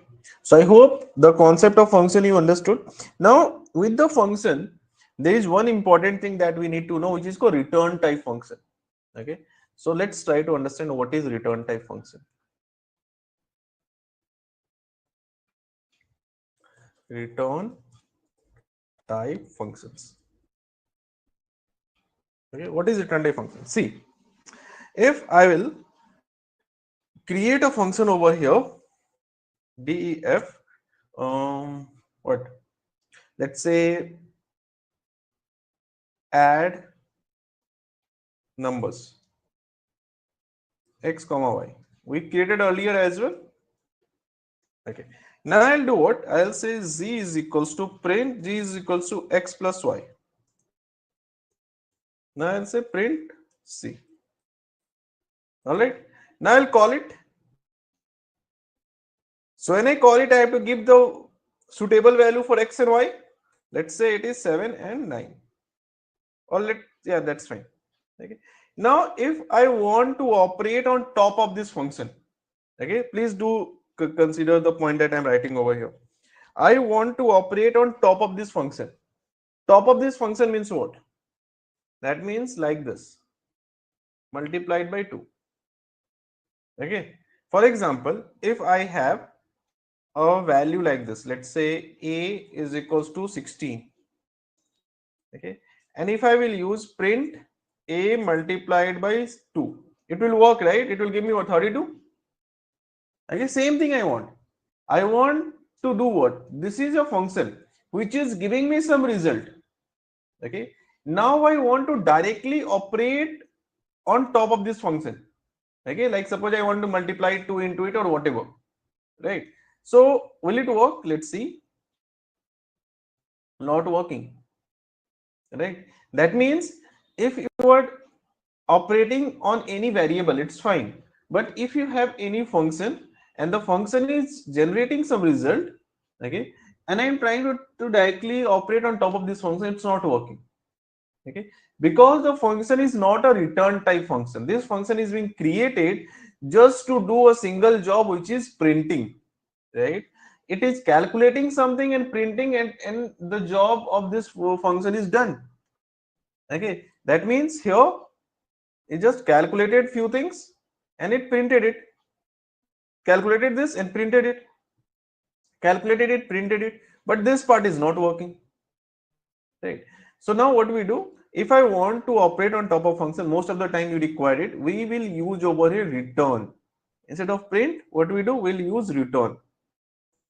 Now this function is returning few things and that returned value can be stored in an object.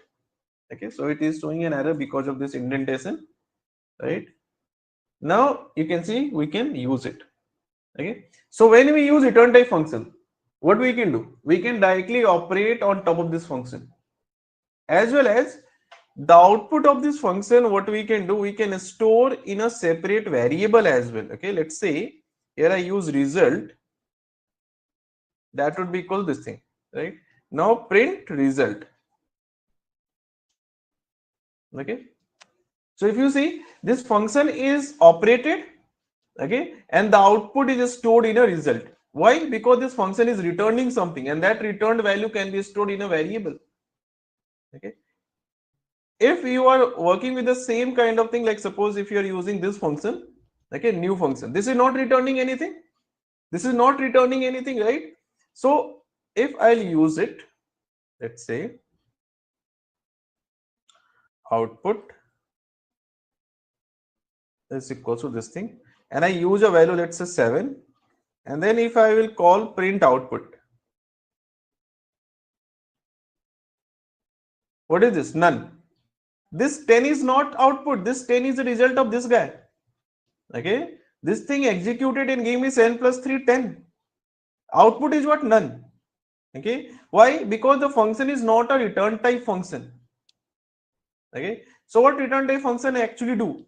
A return type function first operate, and the value it returns, that returned value you can store in a variable that you can reuse, or you can also operate on top of that function if it is a return type function.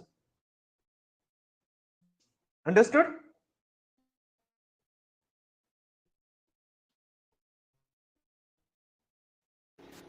Yes. Now can you just modify this login function? Okay, we have to do what? We have to modify this login function.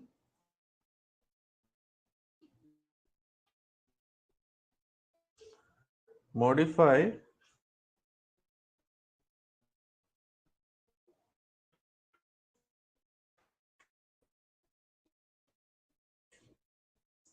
this login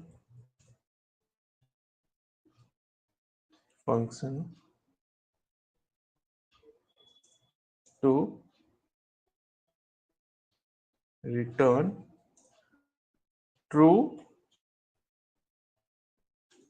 or false. Okay, that means it should return just true or false. Whenever the credentials are correct, it should return true. If the credentials are incorrect, it should return false. That means if I will use it like this, okay, then here it should return what? True. Okay, and here it can return what? False. That's it. Okay, so now the function is created to not print, not to do anything, not to print the output directly. Okay, rather just give me true or false. Later on, I will decide what to do with that true or false. Okay, it is me who will decide what to do with true or false. You need not to print anything. All right, that means now if user ID and password I picked up. Okay, so it will just return true or false. Okay. Now this true or false I can compare and can do whatever I want to do. Okay, like here I can say if this thing is equals to true. Okay, do what? Print welcome. Else print not welcome. Okay, all right, so let's say, right, so why I did it, because if I will put over here everything, okay, suppose I put some print statement over here, so that is a kind of a static coding. Okay, that means same thing will be printed every time. Okay, but I don't want it like this. I just want it to just compare and return true or false, because I am going to reuse this guy. What I am going to do? I am going to reuse. Okay, I am going to reuse it for different purpose. Okay, somewhere I may be using it for login. Okay, somewhere I may be just using it for verifying. Okay, somewhere I may be using it for giving the access of downloads, right? So somewhere like I asked, okay, enter user ID and user password. Okay, and then if the person entered correct, I am allowing the downloads. Okay, somewhere I ask them user ID and user password. If entered it correct, right, I am showing the report card, isn't it? So every, like, I'm just comparing it. Okay, but every time the purpose is different. Okay, I don't want to fix it, that just print it, right? So now that's the thing we can do over here. Okay, like here suppose I am I will do what? Your login is successful. Okay, here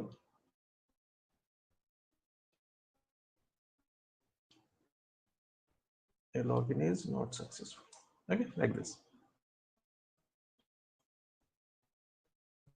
So I don't have to think about the kind of a comparison logic. Just take the value from user ID, compare it here. I want to use it for different purpose. You can download the file now for different purpose, right? You can't download the file now. Okay, so if I enter it incorrect, so for different purpose, so every time this function is being created once, and the function work is what? Just to compare, right? How it is comparing, where it is comparing, that is not my concern right now. Okay, because that is being created for once and we are using it again and again, right? So this is how a reusability is being done through the function. And we can, this is actually a return type function. Okay, if it is not a return type function, we can't operate on a return, we can't operate directly on it. Since this is a return type function, right? Which one is this? One is a return type function. As it is a return type function, then I can directly do the comparison over here. That means I can operate on this top of this function, operate on top of function output. Okay, why? Because the function is a return type function. Okay, if function is not a return type function, we can't operate on top of function output. what operation we are doing? Comparison operation. Okay, we are comparing this function output with true or false. This is called return type function in Python.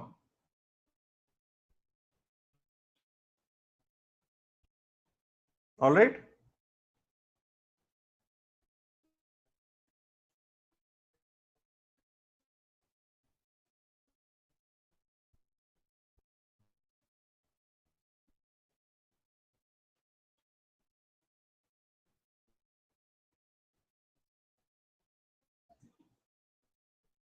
Any doubts? Any question?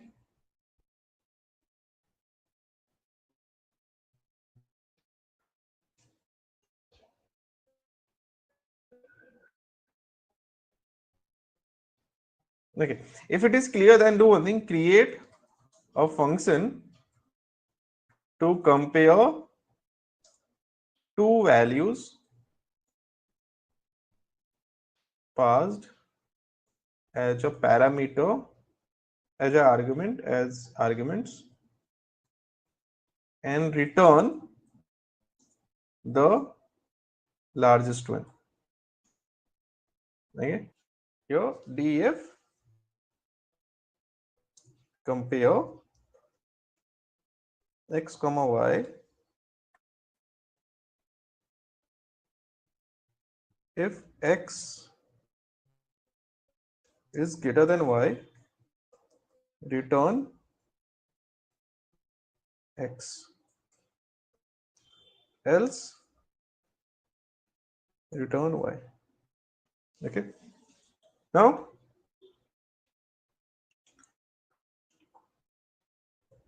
You take it as a variable. You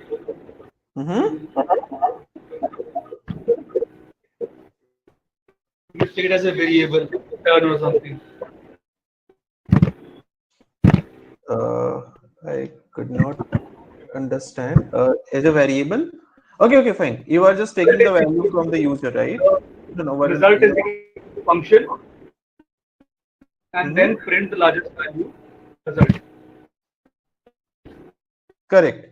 So here it's a function, right? And here the function is returning something, right? So Compare is equal to compare some result is equals to compare this and then print. It's a return value, sir. So it's a return value. So you have to put that in a variable and then just print it. correct. Yeah. So that's the second. Sorry, sorry. Just can you just unmute yourself? Yeah, please. I'm saying that the second one, it has to be put in a result and then result needs to be printed out. Correct. Same thing. You are saying that this one I can put into the result, right? Exactly. Okay. Yeah, right. You can just put into the result, or you can also print directly. All right. So let's say result 1. Okay. Print result 1. Okay. And if let's say I'll use same thing, result 2. Okay. Let's say 1 comma 9. So it will only give you the largest one. Okay. Now, as it is a return type function, you are getting something returned. You can do whatever you want to do with this guy. Okay. So we can just use over here what? The largest of two numbers, largest of all, largest of Yeah. numbers, all numbers you entered. Why I'm talking about all numbers? Because we are going to extend this program. Okay. Two numbers, yeah. Yeah, we want it to be we want it to As capture many, any number of numbers. yes. Yeah, so that's what we are going to do. Okay. So largest of all numbers we entered is result 1. Okay. Same way I can just use over here the largest of all number you entered is what? Okay, 9, right? So it is just comparing it, and after comparing whatever is largest, it is just returning it, okay, based on the condition. Now let's suppose someone is doing this thing, okay, but had not given any value over here. Then what will happen? Only feeding 9, but is accepting the second parameter, second argument as well, because function is created to accept second argument as well, but someone is not entering anything. It means what? It means that either I have to feed the second argument over here, okay, and based on the second argument I'll get the result, okay. But if I don't want it to restrict, okay, I don't want the error even if it is not the second number, okay. I'm not feeding any argument, but I don't want any error. Wild characters. Yeah, We'll put wild characters like star and no. or something. We can use over here something called default parameters. This is called default parameters or default argument. You know, I am giving you, I am telling you one of the very important concept over here. Please do consider this thing very important, because it generally asked in interview a lot. What are you doing? This is called default arguments. Okay, what are the default argument? Having a default value in case user had not given any, or while calling if you are not giving any argument. That means even if I call this function, if I call this function with the values like this, let's say like 6 and 3, so the value of x will be 6 and y will be 3, okay. If I call it 1 and 9, so value of x will be 1 and y will be 9, okay. But here I am not calling with anything, just I am giving over here a value 11, so the value of x will be 11 and the value of y is not passed, no problem. It will be, what is it doing? What is showing result? Okay, result 3 should be there, right? Yeah, so result 3 is 11 because only one value is passed. Still it is not giving me any error because for y it is having its default value. Understood? Now there is a very trick question over here, that can we use a default value for x without using the default value for y? Is it correct? Let's execute. It is actually not correct, okay. Sometimes interviewer will trick you in this kind of question, okay. You may be knowing that I know default value, what is default value, what is what is default arguments, okay. You think that I know what is default argument, but if the question is like this, can I, like, is it like default argument we can only define for the last argument, or can it be defined anywhere? The answer is it can be only defined for the last argument, okay. What I mean, let's say I have a function over here, okay. The function is anything, my function, okay, x, y, z, right? So you can define the default argument for what? You can define the default argument for z, or you can define it for y and z, or we can define it for x, y, and z. You can't define in between anywhere. Okay, I'll show you. Okay, here, let's see. All right, let's say we are just creating a function df add numbers. Okay, x, y, and z. All right, now I have to add the numbers, so return x plus y plus z. All right, now if I have to call this thing, what will happen? If I call it, it will do what? It will just do the summation and return me the output. Fair enough. But if I will call it with just two arguments, will it work? Obviously it will not work. So, but if it is having a default value over here, will it work now? Then it will work. Okay, but if I will call it for suppose only one argument, not work, because default argument is only z. Y is not a default argument, right? So here also let's put 0. Now it work. Obviously it will work. right? So in this case, it is 6, 3, and 4. In this case, only 6 and 3, then default value of z is used. In this case, only 6, then default value of y and z is used. Okay, but we can't use like this. See, I will do it like this. Will it work? It will not work. You can't skip in between. You can, this will work. This is fine. Okay, all three if you are defining, that is fine.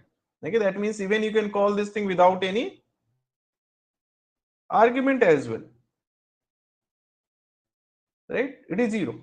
But it can only be the last. It can be last 2. It can be last 3. Right? But it can't be. It can't skip anything. Now it will generate error because at least one is required. Okay. This is called default argument. All right. Am I clear? Okay, so the first one always should be defined. No, it is not necessary. Yeah. We can, if it is completely blank, then it's blank. Otherwise, there has to be some value if we are, yeah. So I mean, first there should be some value. It can't be blank, right? Yeah, you can also make it default. Okay, but if you're making it default, then these should also be default. Right. Okay, without making these guys default, we can't make it default. Right. Okay, so these, if these all are default, then we can make it default. Then the thing is, You can make all the values default, but the left hand side should have some value. Correct. All the left hand side should be, if it starts right from the left, sorry, not left, it is right. So from the right hand side, if suppose it is starting, then the concept over here is like this. Okay, either this one is only default, okay, or these two can be default, or these three can be default, right? If I'm picking like this, suppose I'm picking this one and I'm trying to make it default without making default z. I'm not making the default z, I'm just making the y as default. It will not work. Understood? Y can only be default if z is default. Right. Okay. X can only be default if y and z both are default. Understood? Right. Can't we write like this?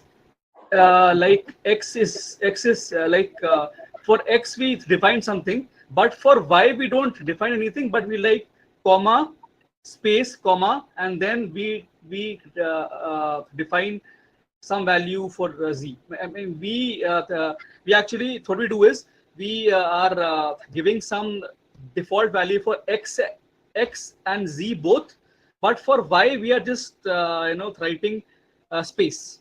So will that be like this or like this? No. What I'm no. So in the argument, in the answer. Fine. Okay. Understood. Okay. Here when we are calling it, right? Right. Okay. So you're saying like this. Okay, fine. Let me just do it separately. No, that you actually, if you will go it like this, 3 space, again a comma, right? And then 2. This is what you are saying, right? Right. No, so this will not, this is not this is invalid syntax actually. If you don't want to give, you can give 0, but can we go up? If we define this, where was it? Where? It will take it from the first parameter. Okay, like this is the argument for the first parameter. X, we define something for x, we define something for y, but we do not define anything for. We are defining something for x and we are defining something for y. Z. We are not defining anything for y, and then we are giving the argument. Okay, you are saying that make it like this, right? Exactly. Now we'll try and see whether it works or not. Now we'll not give anything over here, right? Yes. This is what you are saying, this one and this one. Am I correct? No. Absolutely, sir. If you are defining something here, obviously you have to write some value. You do not have to define anything for x. X is already 0 and z is already 0. So why you have to write some value, right? Yeah. So okay, fine. You are saying that here like this and then here like this. This is what you are saying, correct? Yes, exactly. No, this is again an invalid syntax. We can't do it like this, right? We have to feed some values over here. Okay, in between, like it should be in a sequence. The most important Right, thing right, is right. I'm just trying to see whether it works or not. no. It should be in a sequence. Anything you have to do in a sequence, right? Here also it is a sequence. Right. Okay, Got it. kind of we have to make sure that if this one is default, then this should also be default. So sequentially, everything should be default, Got it. right? Got it. Got it. So sequential pattern we have to follow over here. Right, right, right, right. So yeah, Mhm. that's good. All right. So this is a kind of default thing. There are a few more things I have to explain, but we'll see in the next session. That will not take much time. Okay. Like we have to see if we don't want to control the number of arguments. Like it can be any number of arguments. Okay. There can be a function that can be created. Okay, which can take any number of arguments. Okay, by using args. Okay, it can take any number of arguments. There is no limitation. Okay, thereafter keyword arguments. Okay, that's what we'll explore. And thereafter lambda function. Okay, lambda function, that is one of the important function that we need to know for data science purpose. And then we will see exception handling, and then we'll see what file handling. Okay, so mostly these are the things that will be covered up in the first 1.5 hours of the next session, and thereafter we'll go for the numpy and pandas. So in the next week we will most probably finish up to we'll do a lot of things, a lot of experience will gain with the pandas, right? Meanwhile, just go through the things, explore, just spend some time with it. Just one last query. Please go to the while loop. The last thing we're doing, the last one, the that while loop, the last. Yeah. This one, yeah. Exactly. So this, can you explain a little bit again? This why this space, comma, space, Right. and this. Okay, so what I did here, see here it is like this. See what we want. We want to capture the user ID and password, but we want to capture this user ID and password only if the user ID entered is not admin or password entered is not password. Okay, that's why we will use what not equals operator. This is what not equals. This is also not equals, right? So either suppose entered user ID is not admin. Suppose entered user ID is ABCDE. So ABCD is not equals to admin, right? So it will return what? True. As it will return true, then or condition is there. Now password can be anything. It will be true. True or true is true, right? So when your output is true, when this condition is true, loop will be running, because that's how while loop runs. While or if runs same way. Okay. If compares true, and then next part executes. While also compares true, and next part executes. So if this is true, that means this one is supposed true. This can be anything. False or true, anything. Okay. So ultimately you will have a true. So it will fetch. It will ask the details from the user. Okay. But the point over here is, if this is comparing, so initially with which value it will compare? Okay, initially with it, because initially why are we doing it? If I will not do it, okay, then with which value it will compare? Okay, like for example, let me just restart the kernel to make you understand. Restart kernel, okay, because already variable is defined. Now let me execute it. So now it is saying what? Name UID is not defined. Now it is trying to compare, but it is not getting to with whom it should compare, because for UID we don't have any value defined, right? Right. So by default we are defining it as just a blank string. Okay. Now execute, right? So now as I execute, UID is defined. That is fine. Now it is working. Why it is working? Because it is saying that UID is not admin. Obviously, UID is not admin. That's why it becomes true. Okay, but it is not giving me any error for password. Why it is not giving me? Because we are using or condition. Right. If this is true, then obviously this whole statement will be true. Right. If one is Right. true, it will be true. Yeah, right, because you're using or condition, right? Yes. So it means if I will enter over here, let's say admin, it will ask me for the password. Let's enter password. Okay, then it says that login is successful. Okay, it just kind of went over here. Mhm. Okay, but Right. if I enter the incorrect password, then again it is asking me this one, right? So if I enter admin, then password. Right now, when this went into this part, right, what happened? It capture user ID, it capture password. Now, when it is capturing the password, this variable which was not defined here, now it gets defined, right? Right. Okay, that's why when you enter it, it's done, right? So even you don't require the second variable over here, but if you want, you can define it user I pass. can also input some variable instead of giving it blank. You can input as well. Okay, you can also create an input function over here and can do it. I just didn't create the input function. The reason being because I know already input function is there within the loop. Okay, so just to avoid the redundancy, Okay. Okay. put Repetition. again 2 times using the same input, I have not used that. Got it. Got it.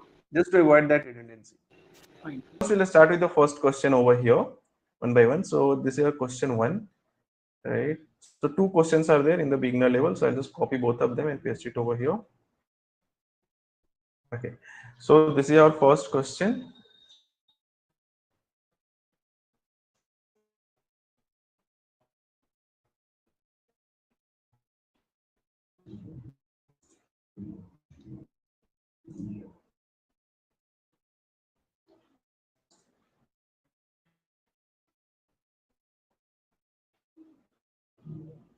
Okay, so let's try to work on it.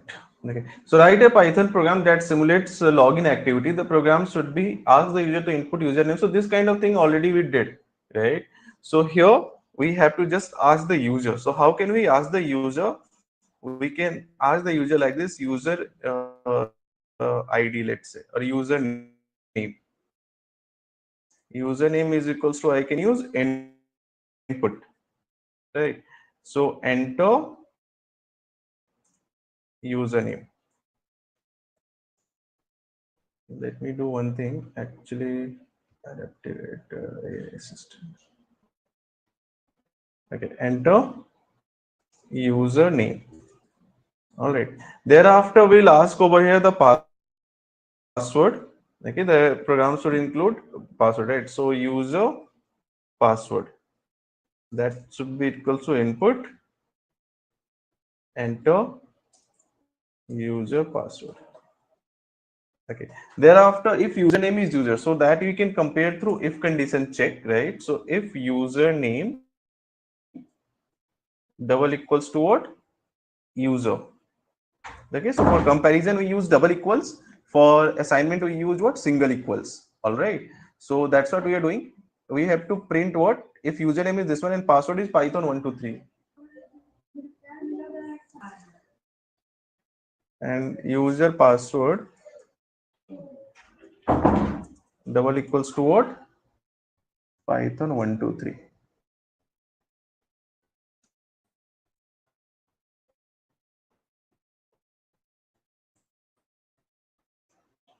Okay, so now we are comparing only. Why are we getting here a error? Because I am not using any operator between these two guys. So now AND operator we are using. Now we can do what? We can just print what? Welcome, right? Else we'll say what? Print invalid credentials. Okay, that's it. Now what do you do? Enter username. So what username I'll enter? Let's say I'll enter the username anything else. Use password anything else, right? So it will say what? It is saying it is giving some error over here. Okay, unsupported operand. What error are we getting? Why are we getting this error? Because ampersand, I don't think it's supported.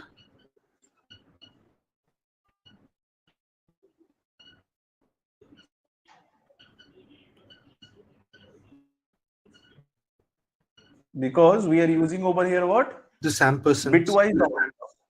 Here we are using bitwise operator, and here what we require? Logical operator we required, right? Okay, so I have to type what? A in the end.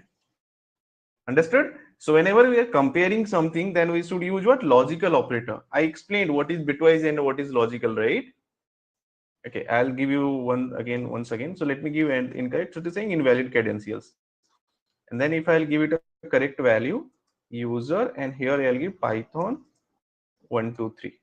Okay, so the point is why it was not working earlier, because earlier we were using bitwise operator and can be used in two ways. One that is bitwise, other that is logical. Whenever we are using these kind of comparison, that okay, here this will return me true or false, this will also return me true or false. So multiple true or false we have to compare to find what is the final result, what is the final true or false. Okay, so it is a logical operator, right? Bitwise operator works like this. If I will check it out over here, okay, let's say if I have a value like 4, let's say if I have a value like 4 and I have a value like 3, and I have to do operation between them, so I can use bitwise. So what bitwise does, 4 will be converted into bit form. What is a bit form of 4? 1, sorry, 0, 0, 1, 0, right? Bitwise operator basically converts everything into the bit form. Okay, like if I want to do this thing 4 and 3, okay, so here bitwise can be used. Okay, 4 can be represented like this, right? And 3 can be represented, how can I represent 3? I can represent 3 like this: 1, 1, 1, 0, and 0. So if I use AND operator, what I'll get? 0, right? This is 0, this is 0, this is 0, this is 0, right? So if I have to use bitwise, so bitwise generally we have to use between the numeric value. So 4 and 3 should return me what? 0. All right. Okay, so whenever you are using this kind of comparison, try to use logical operator, don't use bitwise operator. Am I clear? Am I clear? Please tell me. Yes. All right, okay, thank you. Next we have write a program to print all the even numbers between 1 to 50 using for loop. Fine, so let's try to use for loop for I in range, okay, 1 to 51. First of all, print all the value between 1 to 50. So if all the values between 1 to 50 like this, now what I want only the even number. So what is the property of even number? If I take the modulus operator, modulus will divide it by 2 and return me the remainder.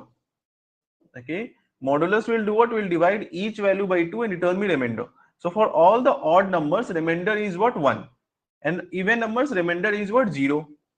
So I can do what? I can compare over here, double equals to 0, right? So I'll get true or false, right? So I'll say that if this is true, then print the value of I. Okay, so we get what? All the even numbers between 1 and 51. All right. Okay, so these are the two things that we did. Third question, what we have: write a program that displays the multiplication table of 1 to 100. Use nested for loop to format the output. Okay, so this is the output we want, right? So let's try to use it. Okay.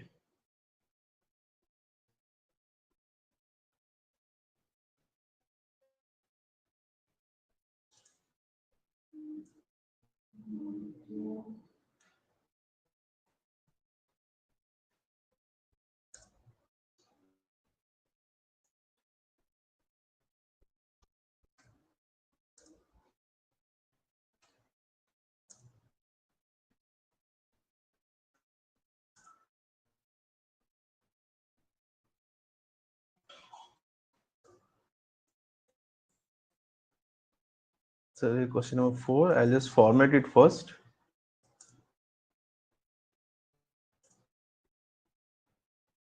Okay, so how can we do? First of all, let's try to write a loop. So for I in range 1 to 11. Okay, so it will give me what? The value of I between 1 to 10, right? Okay, now I want what? I want this kind of output. How can I get this output? I can just multiply this thing with what? Let's say multiplication table from 1 to 10. So for multiplication table 1 to 10, we can use 1 cross this cross 1, right? So I get it. Now I want the output in this form. So to get the output in this form, what can I do?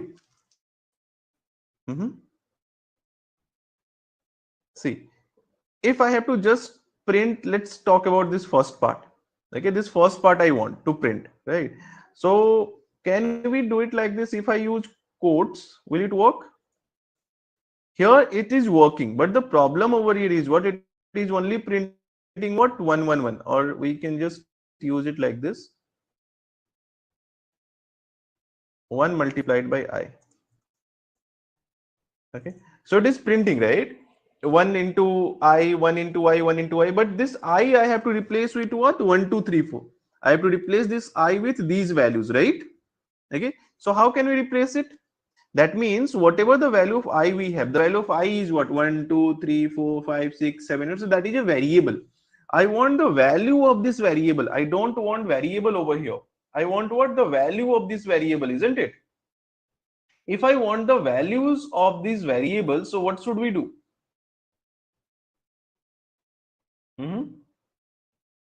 We can just take it out. We can use your formatted text. Okay, I'll show you what is formatted text. I'll use this bracket over here. Will this solve? No, this much is not enough. Okay, this much is not enough. Then what to do? Then we need to add over here f. That is your formatted text. Okay, formatted text, when I write f, that means this thing will be considered as a variable. It is within the quotes. See, it is within the quotes. Okay, but still it will consider not as a simple string. It will be considered as what? As a variable, right? So here I'll do what? I'll use f. That is a formatted text. All right. Next, what we can do? We can just write it over here equals to I multiplied by 1. Okay, so here I am printing 1 multiplied by I, and thereafter I multiplied by 1. That is the value of I is changing. Okay, or you can say, you can also use over here 1 multiplied by I. It's fine, anything like same thing. Okay, so value of I is changing, so final output is also changing. All right. Okay. Now let's see.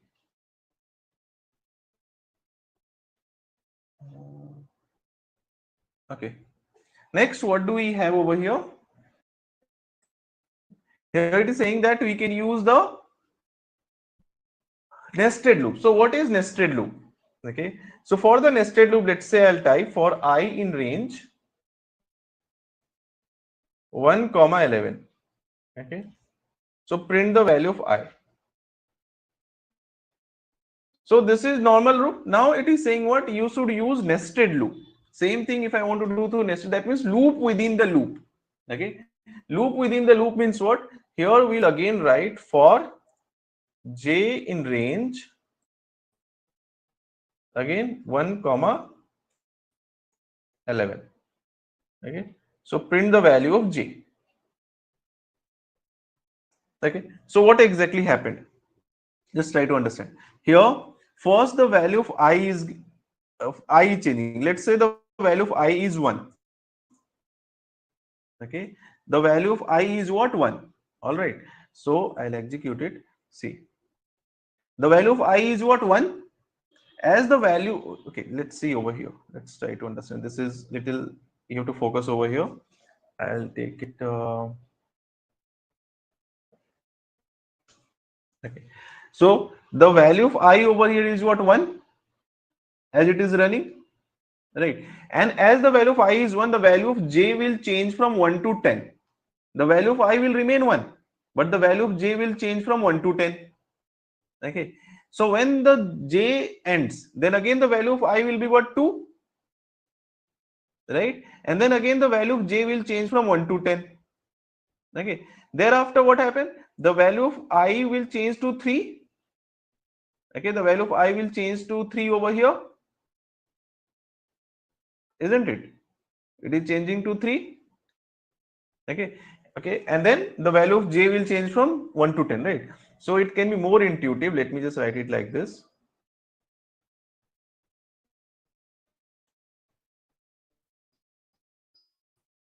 Value of I. Okay, value of I is what?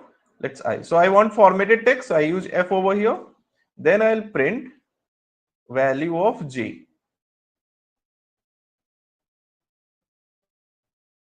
Value of J.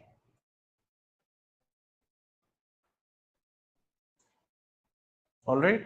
Now I'll execute it. See what happened.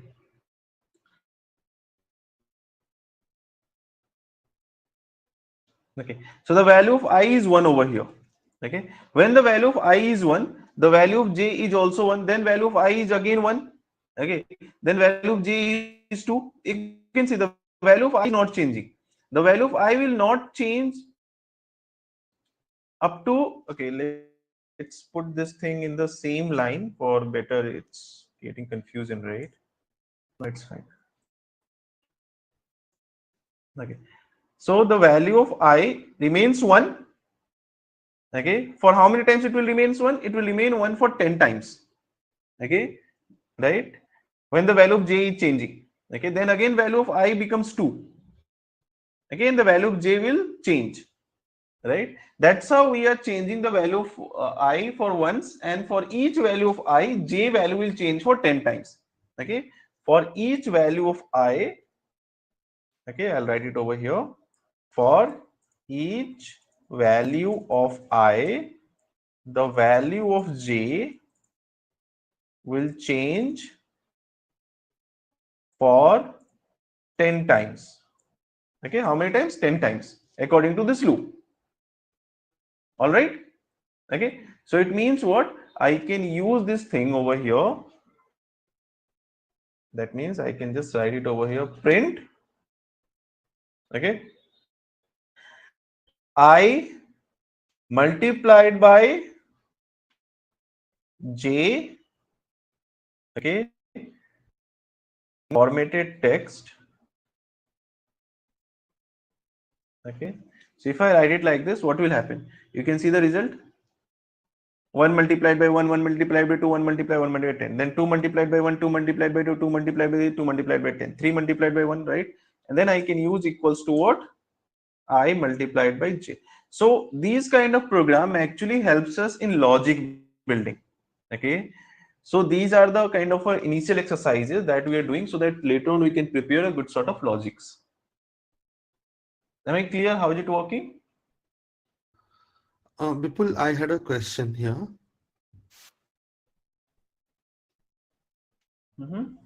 Yeah. So see, the thing is, after the one multiplication table, the 2 comes just below that, right? If I want the 2 to come beside that, the block of 2 to come beside the block of 1, how is that possible? Like I could not do it actually.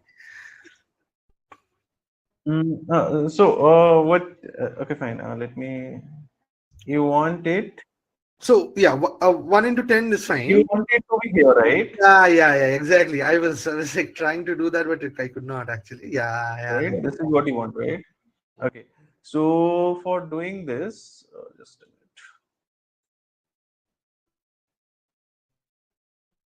minute. Here.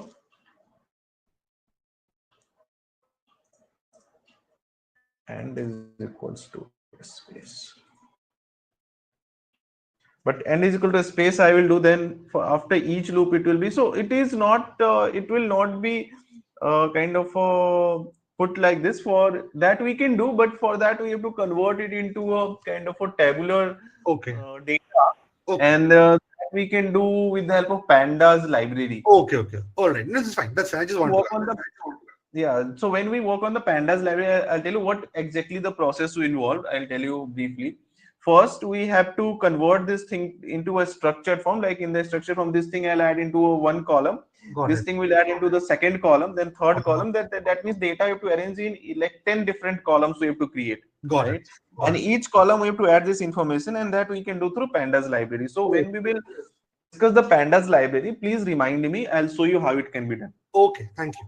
Okay, because we have to create table for that, right? Right. Okay.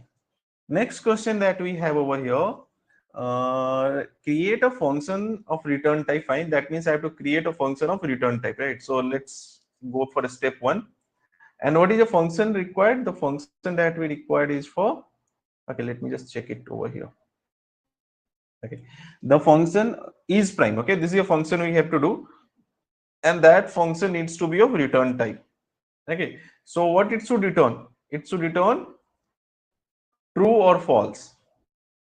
Okay, so if there is some prime number, it should return true, otherwise it will return false. True if the number is prime, and it will return false if the number is not prime. Okay, so let's try to write the logic for this. So here this function will take the information number. Okay, now we'll say what if the number that we have is negative or 0. Okay, then we have to return what? False. Obviously it will be false because it will not be a prime number, but it would be a, right? So let's say if I will use this thing, this is not complete, but let's say if it is working or not. If I will enter over here, let's say -9, so it will return false. But if I will enter over here, let's say 6, so it will return true. So now it will return true for all the positive number and return false for all the negative number. All right. Whenever this condition is happening, it is returning what? False. Other than that, it is returning true. Now we have to use one more condition that will check whether the number is prime or not a prime. Fair enough? So how can you check? A number is prime if it is positive, that is one criteria. And second, it is divisible by itself and 1. Okay, like 7. 7 is divisible by what? Only by 7 and it's 1, by 1 and 7, right? So we have to do what? We have to write a loop for I in range what? We can't start from 0. Here loop will start from 2. Okay, because every number is divisible by what? 1. So I have to start the loop from 2. That means I have to check the divisibility from divisibility of the number from 2, okay, to the number, like whatever the number that we have. Okay, let's say number, okay, whatever the number that we have up to that number. Okay, suppose I enter a number 6, so it will check its divisibility from 2 to 6 to 2 to 5, not 6, right? Because 2 comma 6 will be what? It will run the loop from 2 1 2 3 4 5. Okay, now I'll say what if out of this whole journey, if the number modulus I, because the value of I is changing, the value of I will be what? 2, then 3, then 4, then 5, then 6, then 7. So if suppose I'm entering 6 over here, that means the value of I will be what? The value of I will change like this. First the value of I will be 2, then it will be 3, then it will be 4, then it will be 5. That means it will check like this: 6 modulus 2. 6 modulus 2 will be equals to what? 0, because 2 into 3 is completely divisible. So when it will identify such thing, it will say it is not a prime number.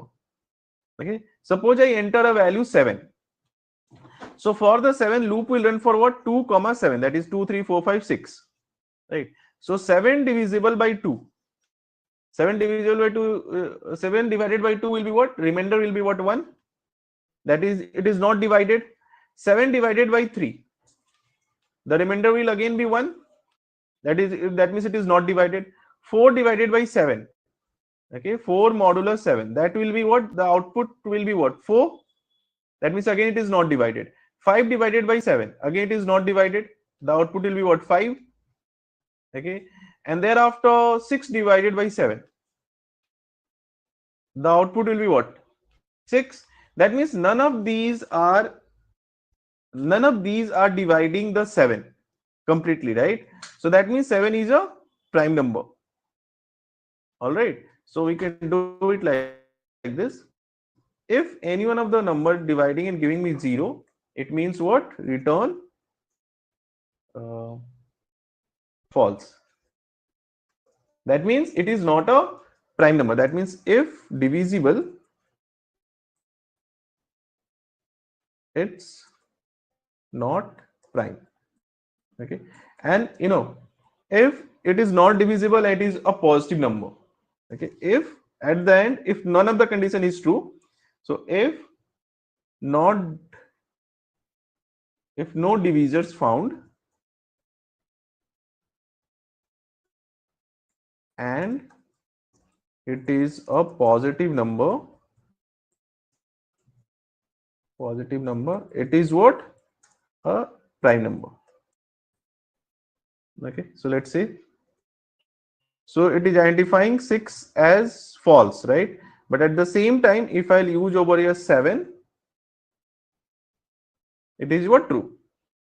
All right, so we have a function which can easily check the prime number.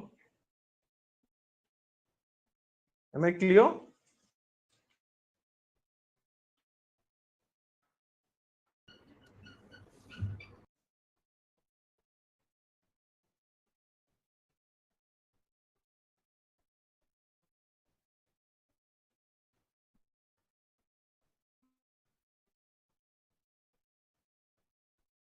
All right, I hope this is clear for all of you.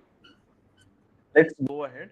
Next question that we have, okay, you already did it. That's nice. Next question that we have, it is advanced level question, right? Error handling and file operation. So error handling and file operation is something that I had not explained to you. Okay, so let's start with this part. Okay, because whatever that we discussed, I guess only this part is remaining, right? Just a minute. I just mentioned over here in the first file. What are we going to cover? Okay. So up to functions we had seen in the last class, right? Isn't it? In the function section, let me just open how much we had seen.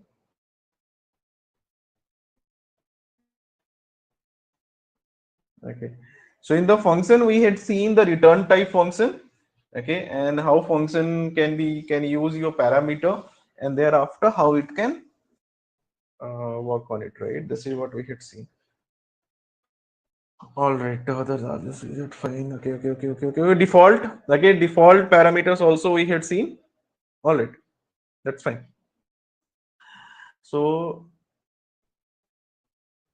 assignment solution.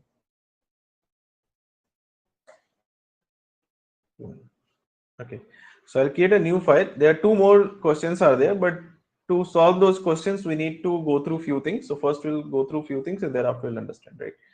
So in the functions, how functions work, that already we had seen. Okay. In the functions, we had seen normal functions. We had seen what? Return type function. We had seen default parameters for the function. Okay. Now there is called def my function. Okay. And if I define something like this, args. Okay. If I am defining something like this, that is arg. What is this args? args represents your arguments.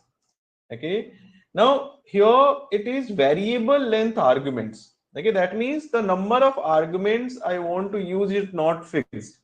Okay, for example, in these cases the number of arguments are fixed. Okay, we can only enter only one argument.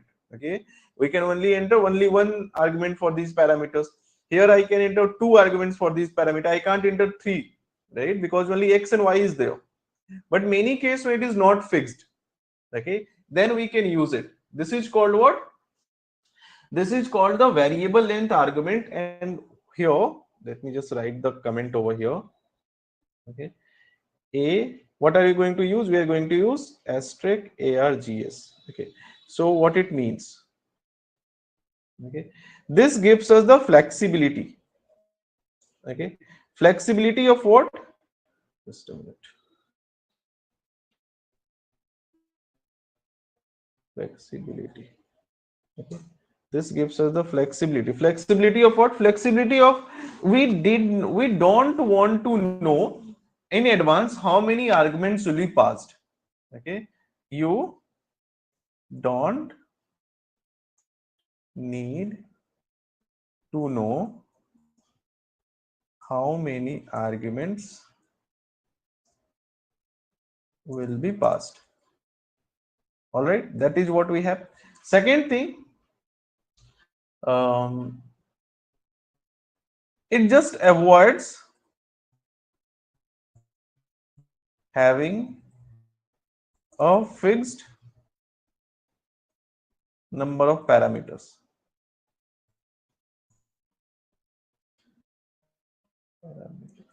Okay, so how it works, let me just explain it, right? Let me just do it one thing. Let's suppose this is a function I created, right? And as well as I'll create one more function, def, let's say my function.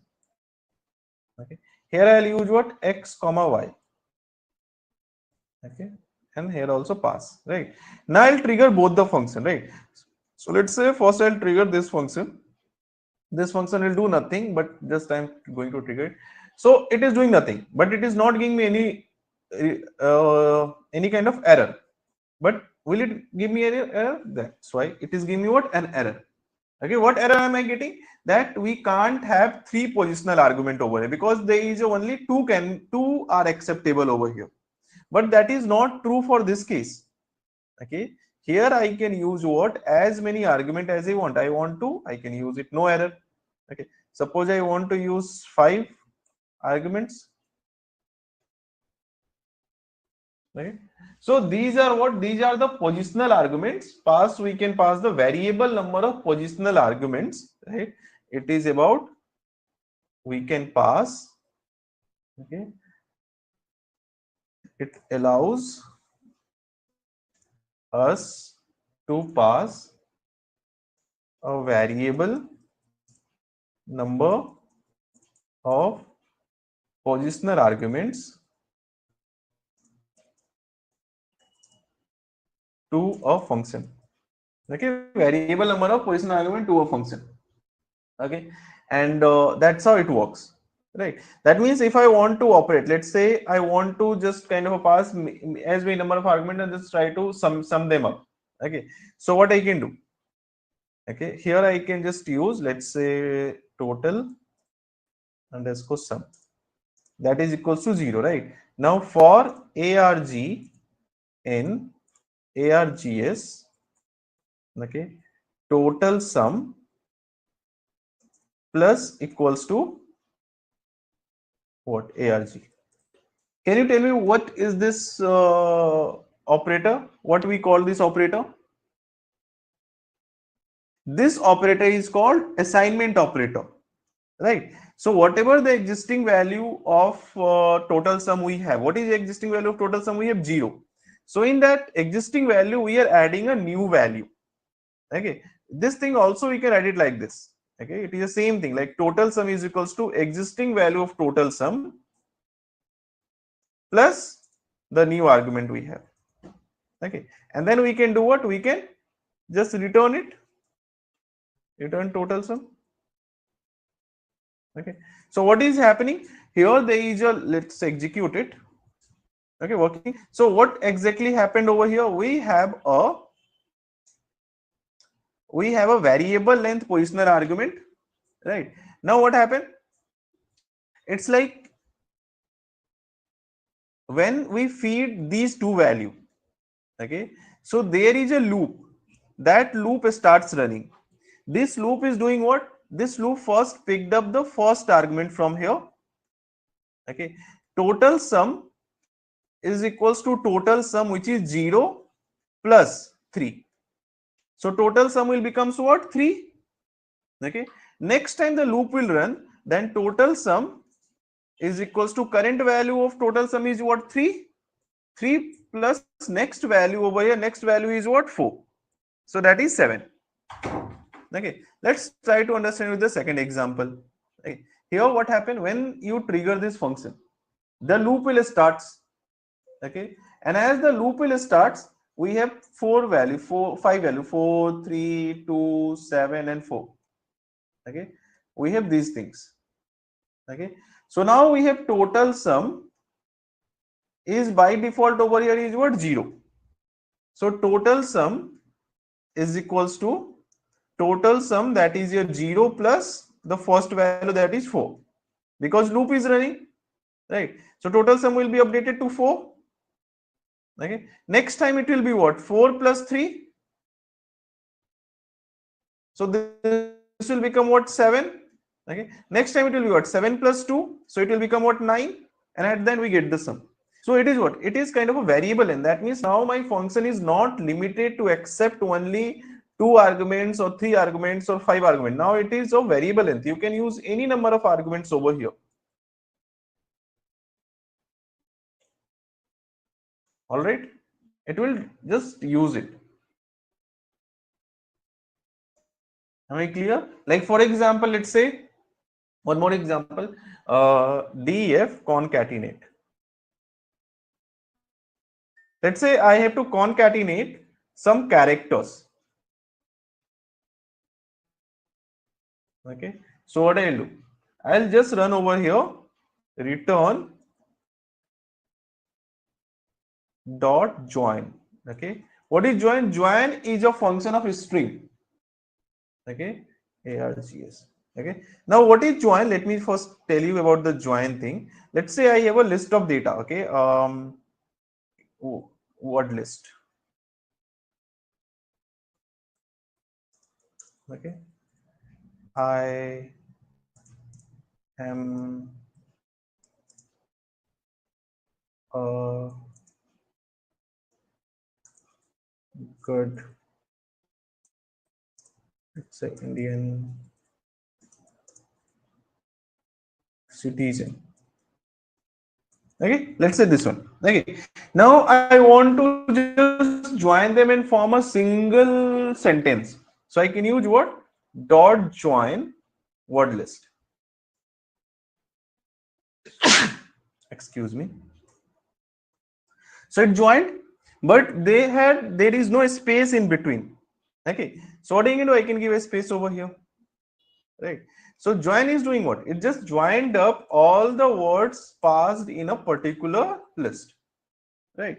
So same thing here I want to do. So now if I will use it over here. Okay.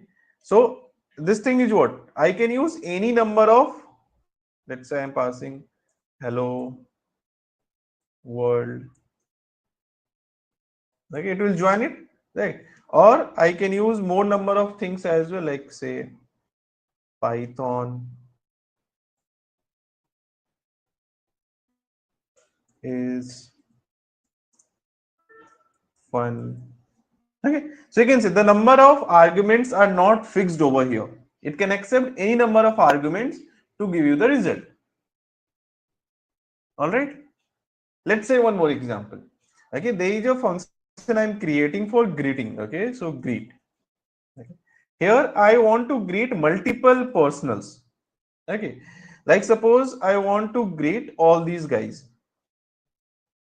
Okay, let's say here I have to greet, let's say Raj, okay, Ajay, Pawan, Praveen, Suresh, right? So I have to greet all these guys. Okay, so if I have to greet all these guys, I don't know how many greets I have to do. Okay, it can be 3, it can be 4, it can be 5, it can be 100, it can be 10, right? So now I can do what? I can run a loop. So for name in what? Args, that means loop will run for each of these name one by one. Then I can print what? Hello and then name. And this can be a formatted text, so F. All right, so now will it work? Let's say okay, right? So we can, if I want to increase the number over here, let's say I'll make it what, let's say Radha. Okay, so this is how it's working. Okay, so there is no fixed number of argument we need to define. It can be a number of argument that can be used. Okay, so am I clear with this? Any doubts over here?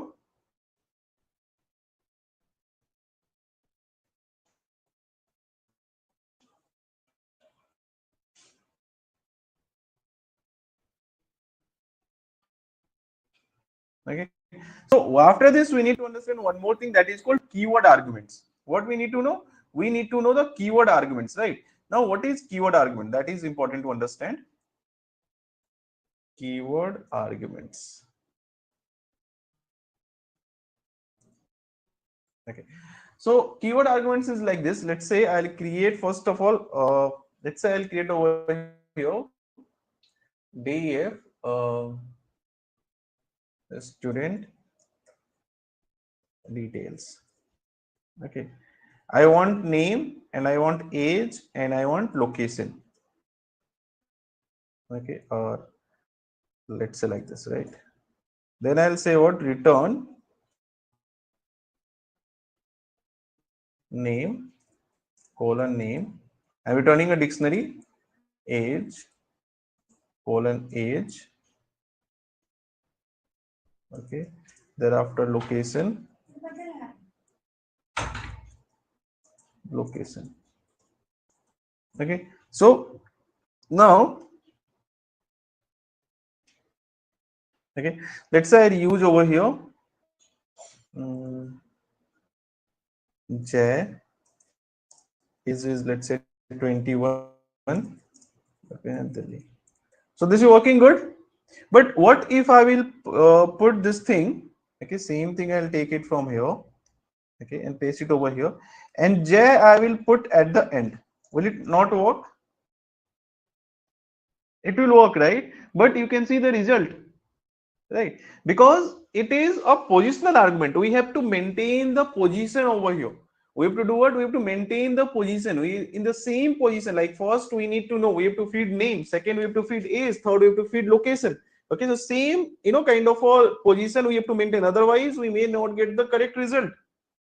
Okay, but we can make this thing working. Okay, if position I don't want, but still I can make this thing working. Okay, now question is, how can I make this thing working? Very simple. We can use keyword. We can say that this is a name. Okay, we can say that this is a location. Okay, and we can say that this is a age. Then it's fine. Okay, so this is called what? Keyword argument. That means we are passing the argument but with the keywords. Understood? We need, so this is something why I'm telling you, because if you go for a interview on any kind of Python thing or basic Python kind of an interview, you will definitely get this thing. You will definitely get this kind of question that explain the difference between the positional argument and keyword argument. Okay, so what is positional argument? If we are just passing the argument maintaining the same position where it is expected while declaring a function. Okay, if we are passing the argument maintaining the same position where it is expected during the function created, that is called positional. And what is keyword? Keyword is like, we need not to worry about the position of the argument, because each argument is passed along with the keyword, which is the parameter used during the function. What is a keyword? Keyword is the same parameter that we had used during the function. Okay, so keyword argument is what? Those arguments which is using the parameters that is being declared during the function are called the keyword arguments. Okay, so these are the basic things that you should know, because sometimes we think that we are good in Python, but these are some kind of a question that generally asks, like what is keyword argument, what is difference between position and keyword argument, what is variable length argument, what is return type function, thereafter what is default parameters. Okay, what are the default parameters, right? So you should be ready with these kind of basic understanding. Thereafter, keyword arguments can also be of variable length. Okay, these arguments can be of variable length, right? These arguments can also be of variable length. Okay, Now let's try to understand that part. Okay, what that is called keyword kwargs. Okay, this can be asked. Okay, difference between args and kwargs. What is the difference between only args and kwargs? Right? So kwargs is what it allows us to pass a variable length, or you can say variable number of keyword arguments to a function. Okay. And these arguments are captured as a dictionary. These arguments are captured as a dictionary. Okay, so it's like, you know, it also gives us the flexibility, right? So it allows flexibility when we don't know beforehand how many keyword argument a function may need. Okay, so there we can use it. Okay, so it is useful in kind of a handling some optional or configurable parameters. So let's try to have a example over here. Let's say I'll define the function df display info. Okay, so here I'll use double asterisk args. That means not args, kwargs. Okay, keyword arguments. Okay, and here I do what I'll run because here multiple arguments will be there, right? Now as we have multiple arguments, obviously we need loop, so we'll create a loop to access each argument. So for key comma value in keyword arguments dot items. Okay, so first of all let me just print keyword arguments, right? I'll only print this much, right? Okay, step by step we'll go ahead, right? So display info. Now here I'll feed few things, like we can feed any number of arguments, right? So name is equals to, let's say, Rahul. Okay, age is equals to, let's say, 30. City, let's say, is equals to Mumbai. Okay, now let's say, so it is working, right? If I will add one more entity, that also it will work. Okay, let's say name is okay, education.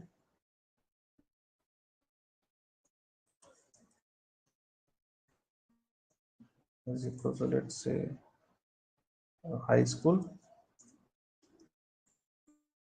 Working, right? So now it can accept any number of keyword arguments that we want to feed.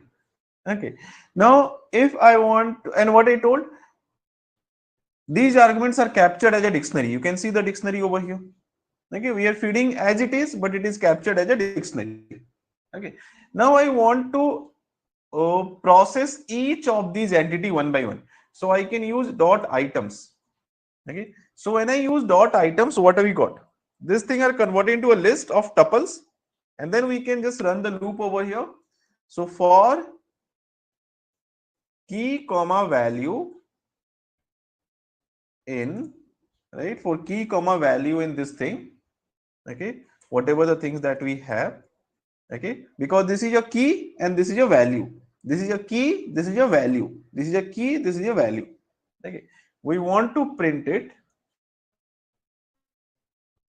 key colon value. Okay, so will it work? Just key and value. How can you fix it? By using formatted string.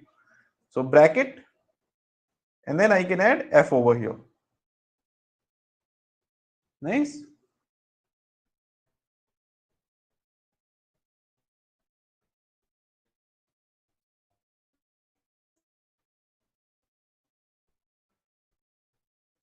Am I clear?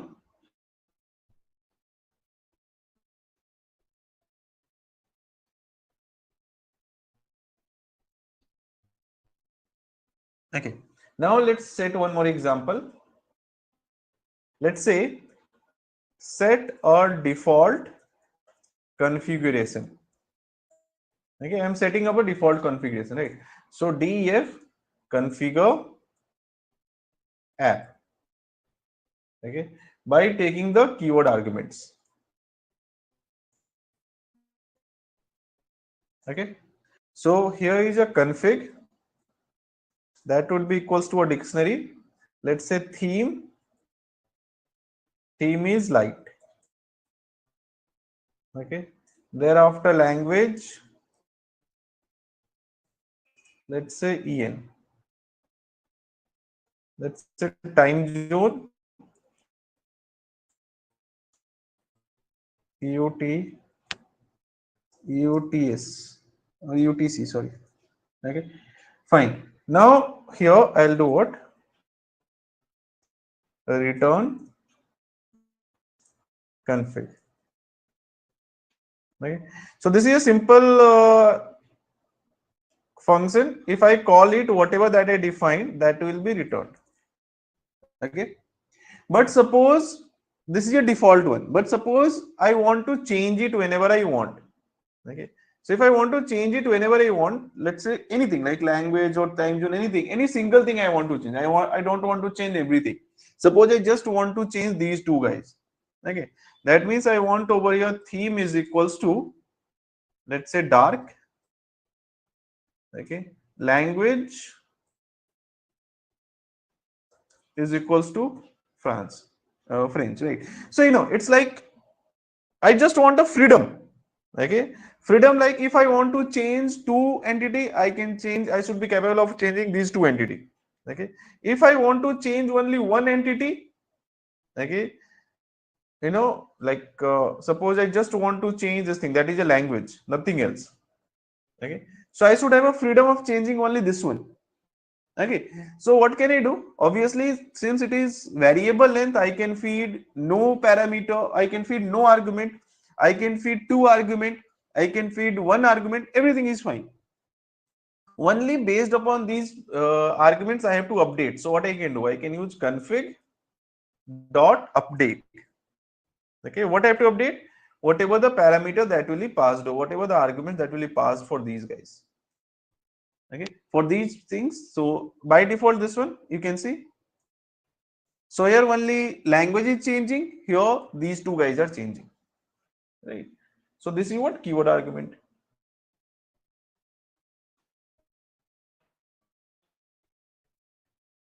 Am I clear?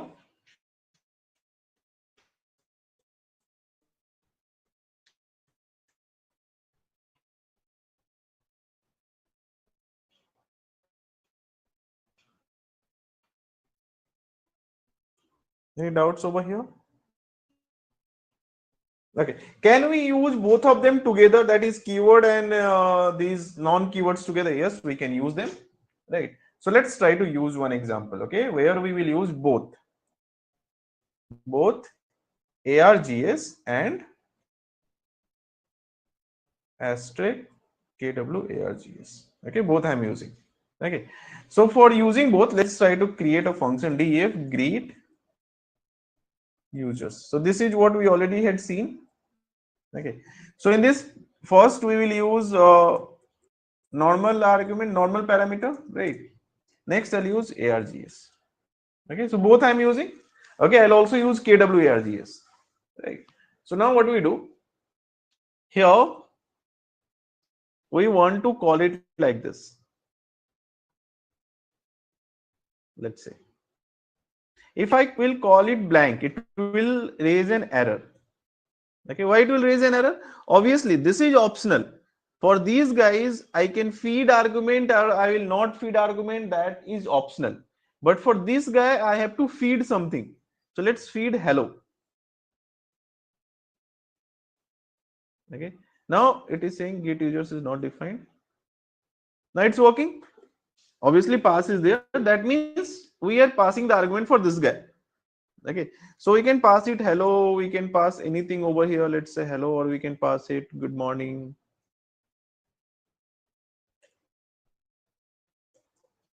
Understood? Right. Now we'll pass the arguments for this guys. So for passing it, we'll do what? Let's see. I'll pass it over here. Something like Joy, Arun, Raghav. Okay. Here I'll pass what?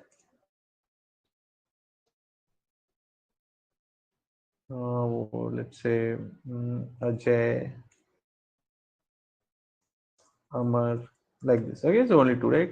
So let's try to execute. Will it work? Obviously, it will work. So here, the first argument will be for greeting, and second will be for these guys. So here we can use any. Here I feed 3. Here I feed 2. Now I'll write a thing over here. So for name in what? Here I can use names, right? For name in names. Okay. Print. What I need to print? I need to print over here the greeting that we feed, like hello or good morning. Okay. Comma the name that we are feeding. Okay. Each name. And this can be formatted text. All right. Working. Now we can do what? We can use keyword arguments as well over. So for keyword argument, let's say if I use keyword arguments. So right now, if I use it, so if I will feed or not feed, it's my choice. Okay, I'm not feeding any value for this guy. That's fine. Okay, but if I want to feed, I can feed as well. Right. So let's say I want to feed over here one thing that is called to show the count. Right. So we'll see over here what if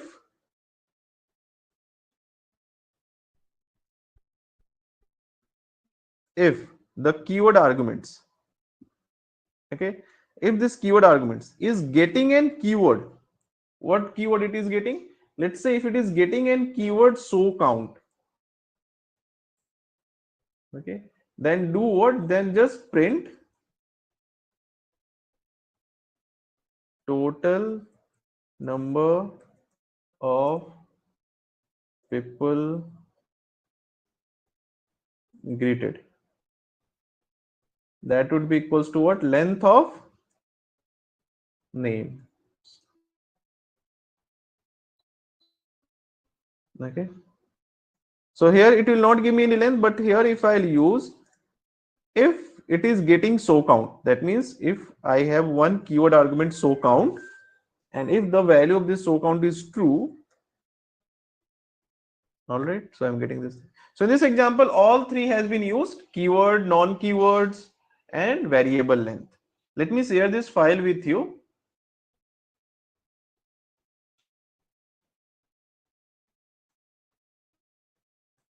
I am putting it in the chat. Please have a look and let me know if you have any doubts in these things. That is your keyword, non-keyword, and arguments things, right? If you find anything which is not clear, please let me know, and thereafter we'll go ahead for the next part. Hey, people, I'm not clear about the kwargs.get and show count. Show count is what? Okay, so so kwargs.get is doing what? Okay, so let me show you. Let's create a simple one. Okay, def let's say new function. Okay, asterisk kwargs. Okay, now I'll do what? Print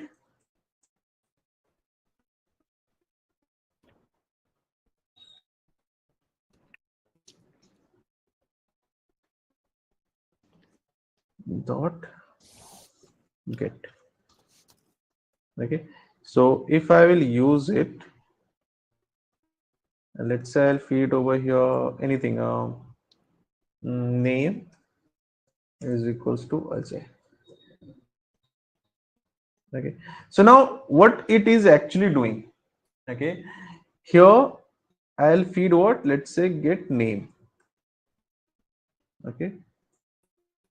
Right. So now even if I feed anything else, let's say I'm feeding over here age 22. Okay. Still it is basically programmed to get only this particular key. Okay. Okay. So suppose I am feeding over here multiple keys like city. Okay. Is equals to let's say Jaipur.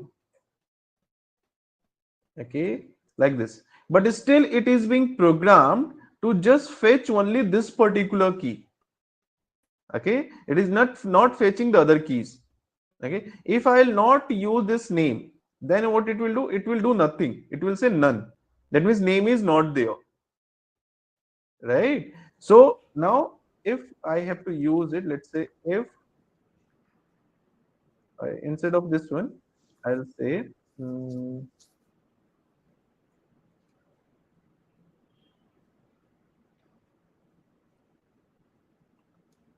let's say return. Okay, so I'm asking it to return this thing. So now it is returning nothing. It is returning nothing, right? But at the same time, if I will use over here name is equals to Ajay.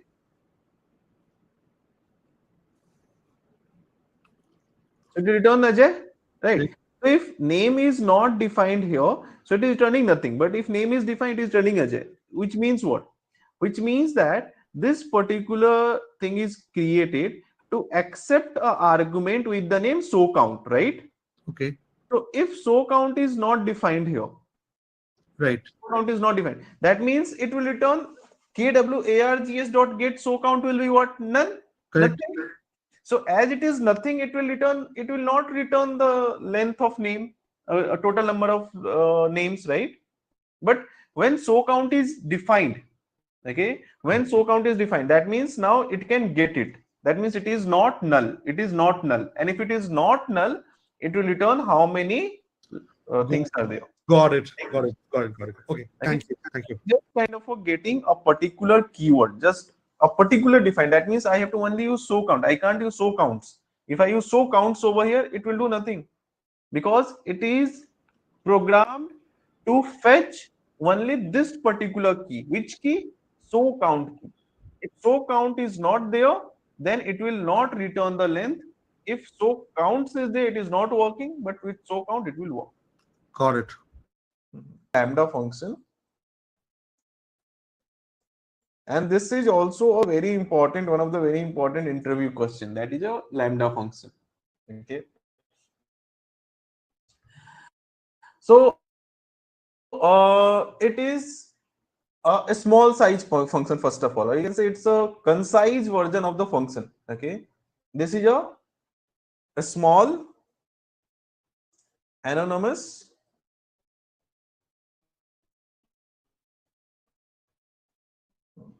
function.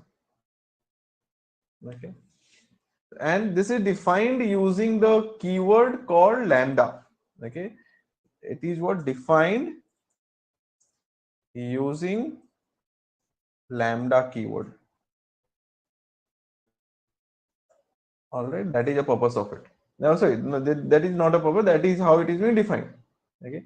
Now it can have any number of argument, but can have only one expression. Okay. So it can have any number of arguments, but can have only one expression. Okay, which is of return type. Okay, its expression will be of return type. Okay, now why it is important, or why should we use it? This is useful for sort, right? It is useful for sort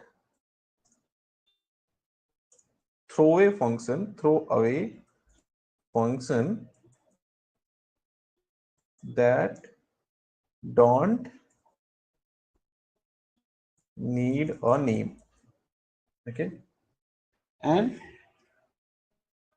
it made our code concise. Okay, they made code concise. Now let's try to understand all these things step by step. And what is a kind of a way of defining it? We have to write lambda first, then I have to write the argument that I want to use, and thereafter I have to write what exactly I want to do. So that is your expression. Okay, so let's see. Suppose I have to create a function to add two arguments. So generally what we do, we write like this: do some, okay, x comma y, right, and thereafter I'll say or return x plus y. Okay, this is what we do. But if I use lambda, so I can do it like this in one line: x comma y. Okay, what I said, lambda argument, thereafter expression. That means this expression I have to write after this. I don't have to write return x plus y because by default it will return only. Okay, now how to use it? Just assign it an object. Okay, and whenever you want to call it, you can just call it like add, let's say 4 comma 3. Okay, and then let's say add 7 comma 8. Okay, so here lambda function will always be defined in a single line. It will be always defined whether it will be always defined in a single line, right? Anything that you want to do. Okay, for example, for example, if I have to calculate the, I have to find out whether a number is even or not. So how do we do? We define the function like this: even or not, even or odd. Okay, the value is x. Now we'll say our return x modulus 2 double equals to 0. Now I'll do what? I'll call it, let's say I'll use 8.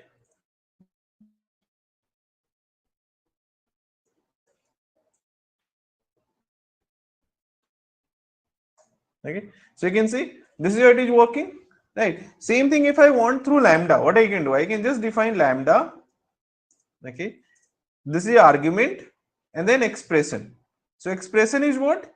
X modulus 2 double equals to 0. That will return me what? True or false, right? So now as I store this thing into an object like, let's say EO, right? Now what I can do, I can just call it print EO 4. This is true, right? Thereafter print EO 9. This is what false, right? So this is how the lambda function works. All right. Let's try to create a lambda function which can calculate the square of a number. Okay. Create a lambda function to calculate a square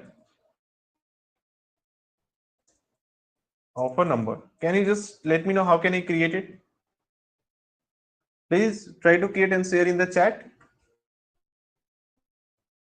You need to create a lambda function which can calculate the square of a number.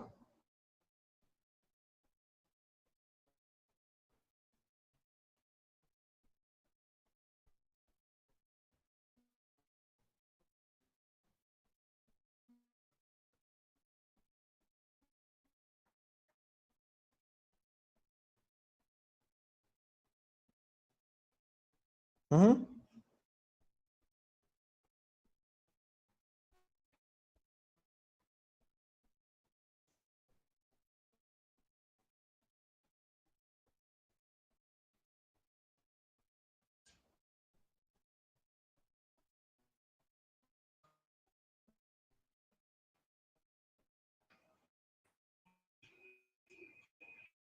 Nice, nice, nice. Okay, but there is one thing that you need to correct over here. Okay, here you have to. So as for a square, it is double star. Yeah. Okay. It kind of, when I put it in chat, it kind of made it that way. All right, all right. Okay. But here one more thing you have to fix, that is yeah, Yogesh, you are correct. Only you have to use that thing. Okay. So here you have to use lambda. Okay. Lambda x star this one. Right. So it is what? It's like we are just calculating the square of the given number. Here we can't use a square over there. Okay. A square I can write it like this. A square is equal to this one, right? So now if I'll use it, print a square, let's say 9. Okay, thereafter print a square, let's say 7. Working? Now, next point is, if suppose I have a numbers, okay, and in this thing I have a list of numbers, okay, and I want to calculate a square of all of these numbers using this function. Okay, I want to calculate a square all of these numbers using this function. Then what should we do? Okay, so calculate a square of all the numbers in given list using the square function created. Using the square function created. How can you do it? Can you try? Just try. Just try and let me know how can we do it.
Did it? Okay. So your approach is we can use a loop, right? So you can saying that for number n, anyway, I mean numbers. Okay, and we'll say what? Print the square of each number that we can fetch from here. All right, this is what we can do. And if I have to store it into a list, what can I do? If I have to store this thing into a list, we can use over here, let's say squared numbers. There is a blank list, and thereafter we'll say that squared numbers dot append. All right, that is after calculating, we are appending it over here, isn't it? Yes. Okay. So why I asked you to do this thing, because there is one more way of doing it. Okay, I'll tell you what. Whenever we have any list or a iterable like this, okay, I have a list or it can be any iterable. Okay, so we can make use of one important function which is called map function. Okay, map. Okay, what it does, it can be applied, can be used to apply a user defined function. Okay, to every item in an iterable. Okay, that means here I have a iterable. I know that I know that I have to apply a function. Which function? I have to apply the square function on each of them. Okay, a square is what? A square is a user defined function. Okay, because we created it. Okay, square is a function that we created, so it will be considered as what? As a user defined function. So I want to apply this user defined function on each value of this iterable. So for that we use loop. Instead of loop we can also use map, right? So map, I can just call it over here, right? And what function I have to apply? I have to apply this square function. Okay, and where do I have to apply? I have to apply on this numbers.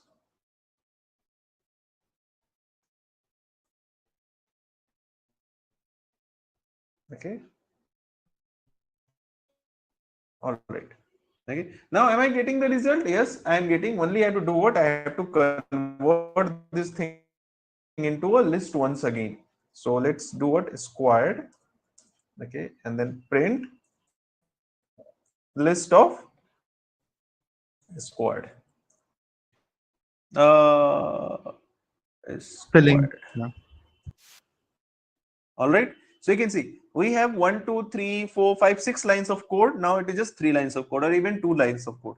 Okay, so we already have a function. It can be a lambda function, it can be a normal function, whatever the function. It can be a lambda, it can be a non-lambda, that doesn't matter, right?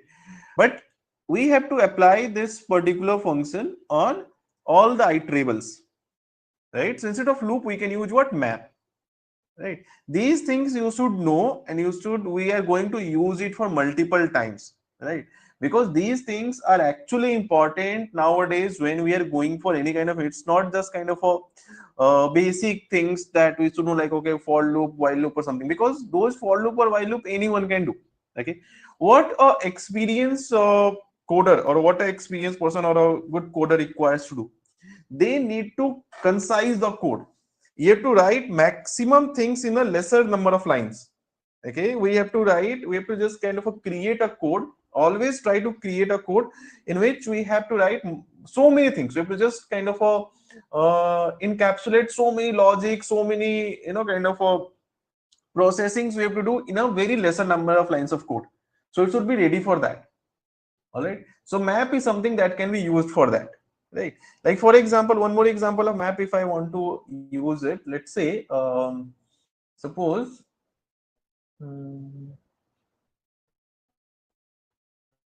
okay, so let's say if I have a list over here, let's say cities. Okay, Jaipur, Lucknow, Kochi, right? Jammu. All right, let's say Hyderabad. Okay, now I want I want to use a loop that can find out the number of characters in this, or let's say I want to convert each of them into uppercase. Okay, I want each of them to be converted into uppercase, right? So generally what we do, we can use it like this, like cities underscore upper. This is a blank list. Thereafter we'll run a loop for city in cities.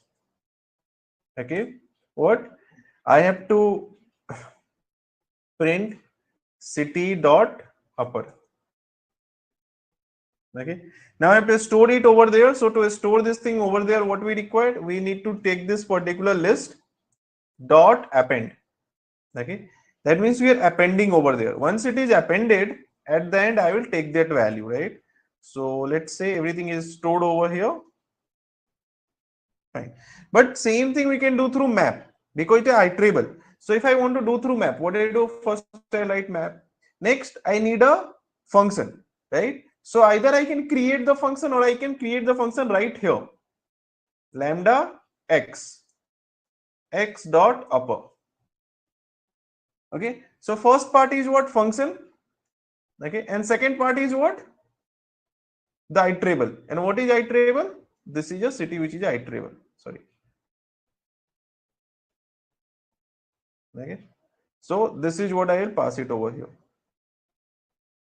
Okay, and once it is done, I can use what? Upper case cities. Okay, this is a separate variable I am using. Now I can do what? Print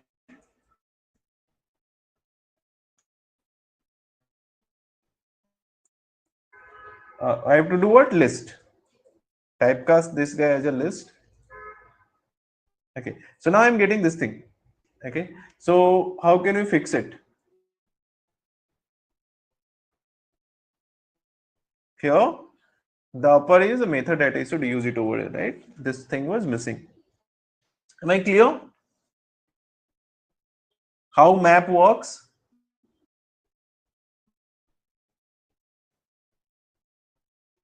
Any doubts? Okay, so can you just try to do one thing? Okay, let's say I have a list of numbers over here. Okay, 1, 2, 3, 4, 5, 6, 7, 8, right? 9 and 10. Can you just try to write a logic to find out even numbers out of it? Check even numbers in this list. Just try with the map. Okay, just try with the map. You have to check the even number in this list. Please try with the map, and I want to see.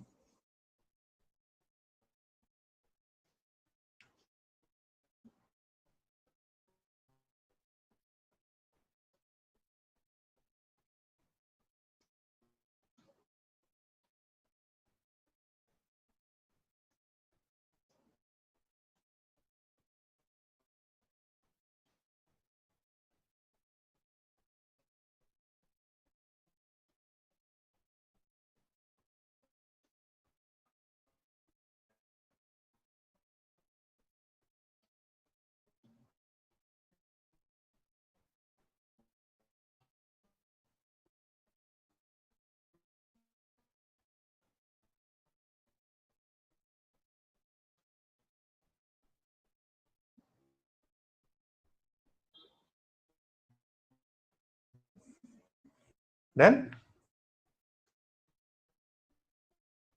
just try, just try. Okay, I'll definitely tell you, but first, right or wrong, that doesn't matter.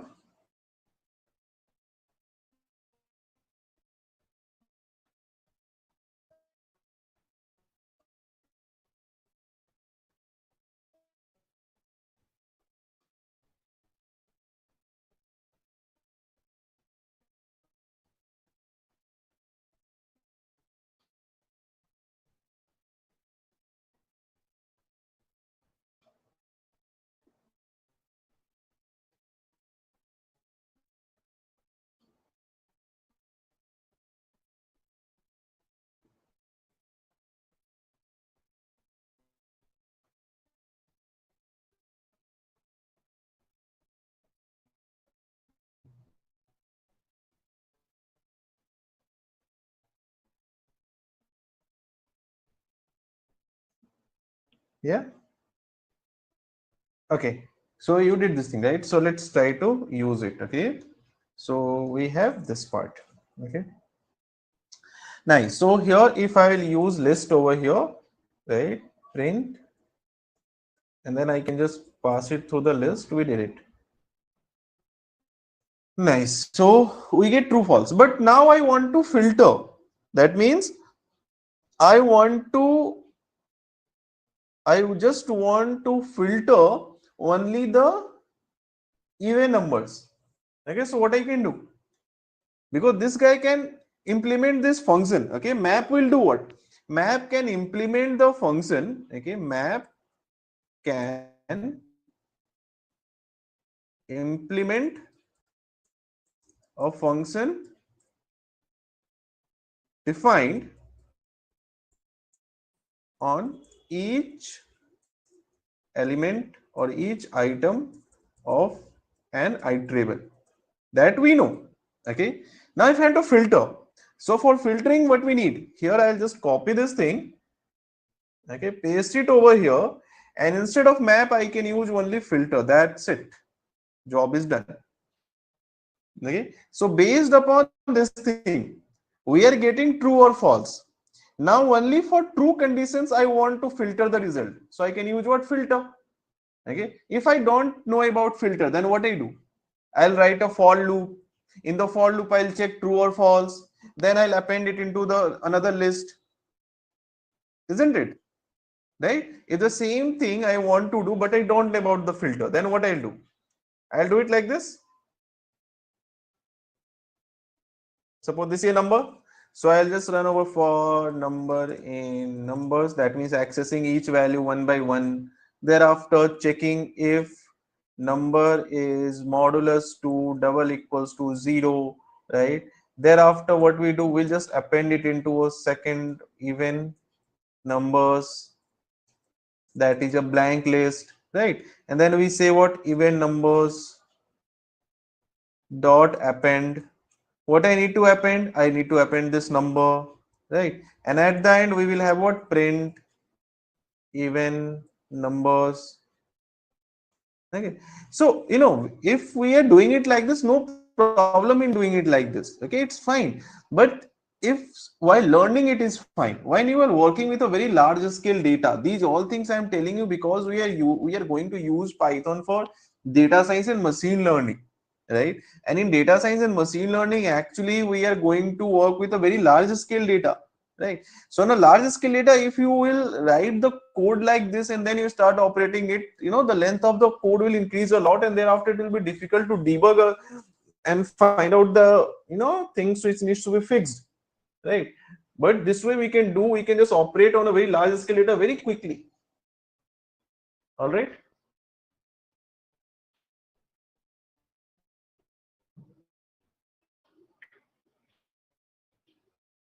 Okay. Now, one more thing.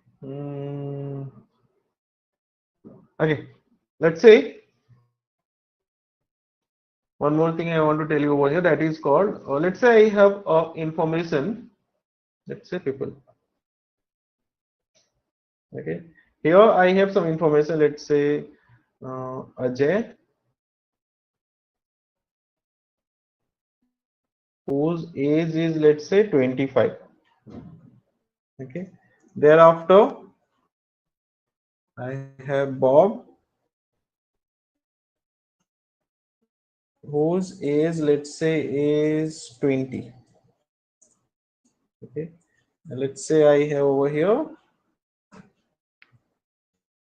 Ramesh, whose age is, let's say, 30. Now I want to sort it. I want to sort it according to the age. Okay, like 20, 25, and then 30. I want to sort this particular thing. How can I sort it? So let me use comma over here. Okay, I want to sort it. So how can I sort it? Can you think? What I have to do? I have to sort the following set of information according to age in increasing order. Okay. Can you just try to sort it? What logic should be implemented?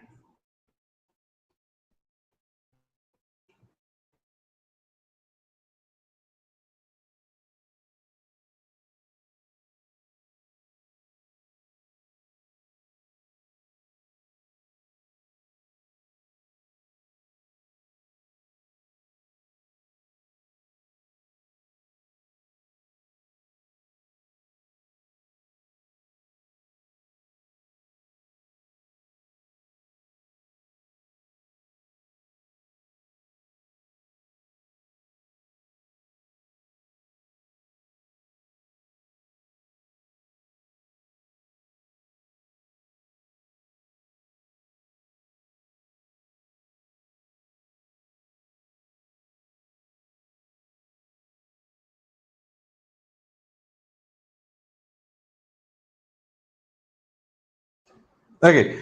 Okay. So let's see. What I can do, I can use over for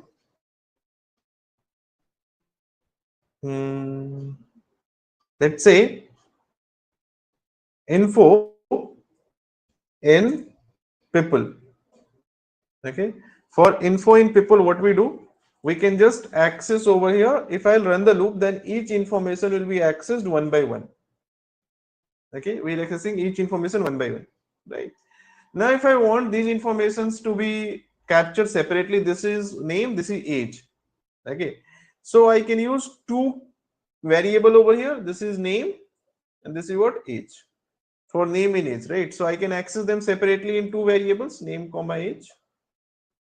Okay, right? Now I can say what, I have to just compare over here. I have to just kind of sort it, right? So for sorting, what should we do? We have to build up some logic over here, isn't it? Okay, so just think of that logic, right? But there is a function called sorted, okay, that can be used over here without any kind of loop. I can use sorted.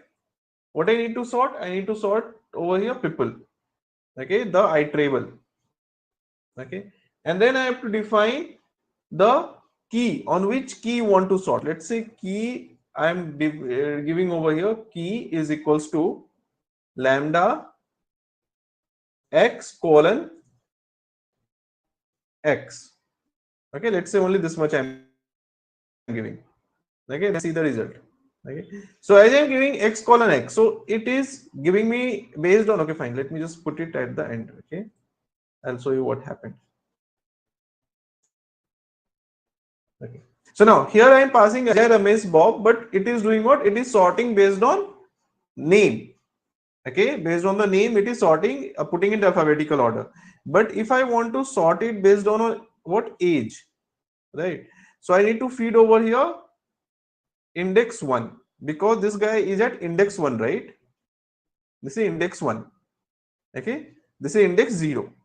So based on index 1, you can say 20, then 25, then 30. This is called sorted function. So so with the sorted, we can easily sort the things when we have iterables. People, I did not understand this at all. So lambda x and the expression is x. So you just print x. Why is it taking name? By default, it is. Okay, So I didn't understand first only why was it sorting by name? I'll explain. Yeah. See, by default, if you are taking it like you are just using x, right? So lambda, where are you? So what sorted is doing? Okay, sorted is a function which will be used to sort a iterable. Correct. Okay, just like map or filter. Right. Okay, so sorted is like to sort and iterables.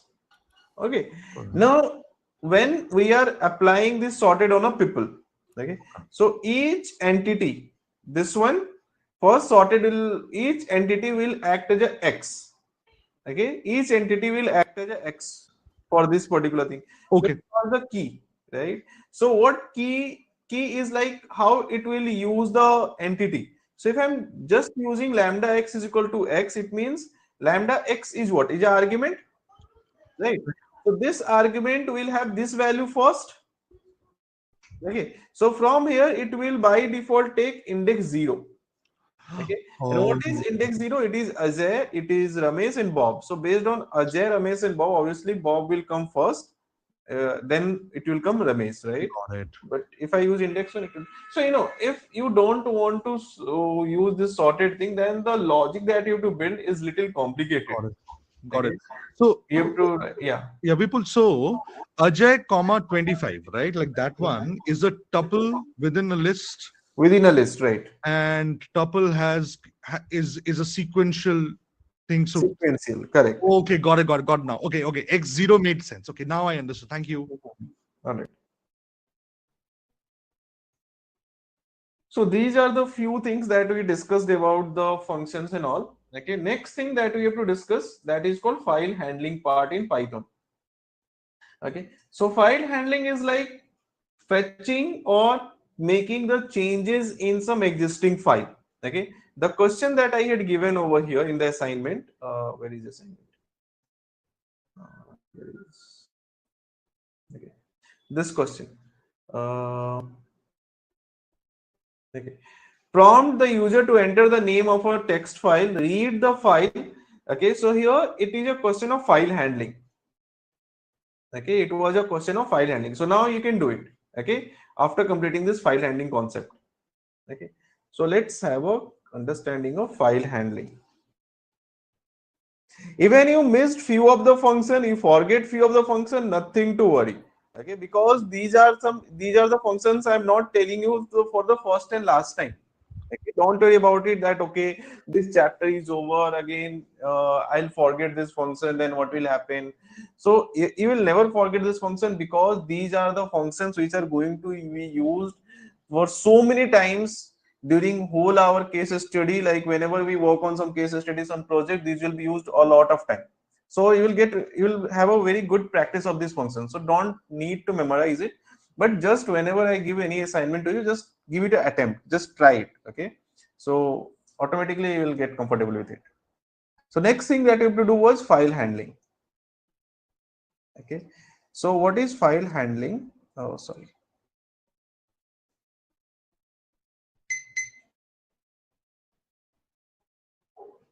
Okay, so file handling is in Python, it will actually allows, okay, it allows us to create, read, update and delete files. Okay, that's it. Okay, and Python basically provides some built-in function to do it. Okay,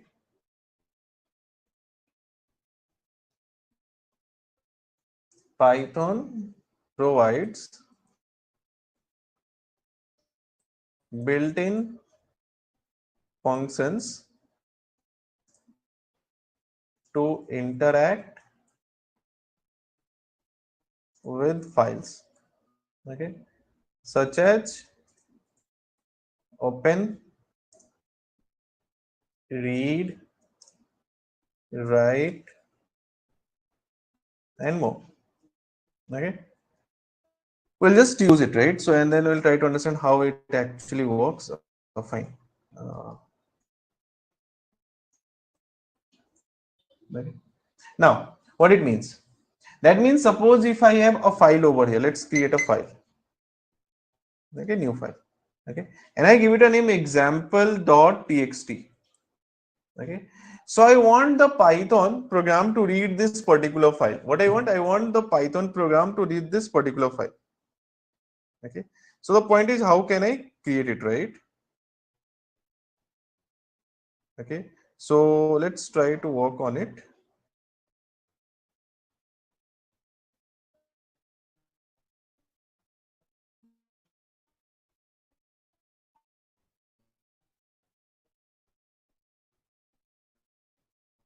Just a minute.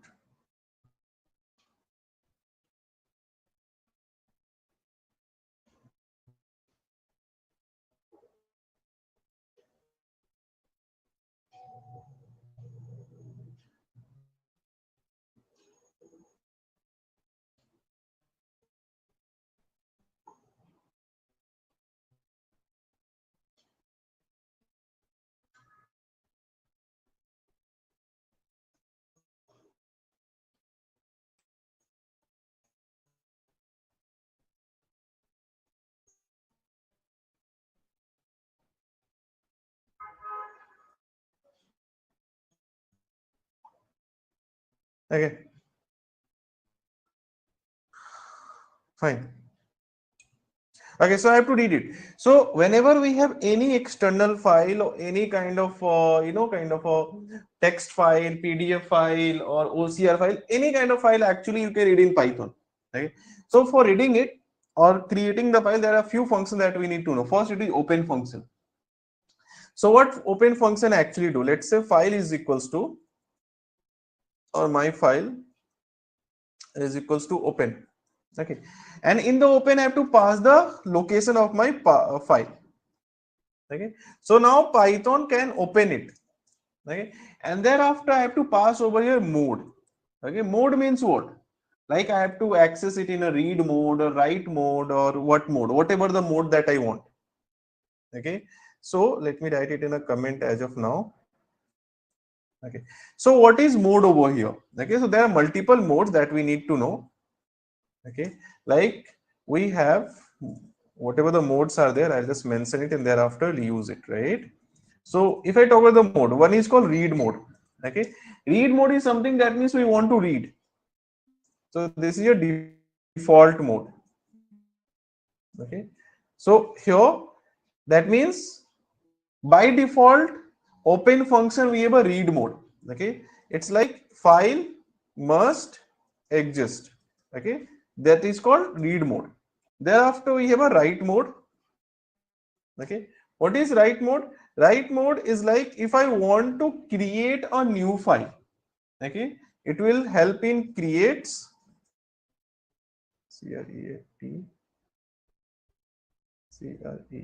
creates a new file.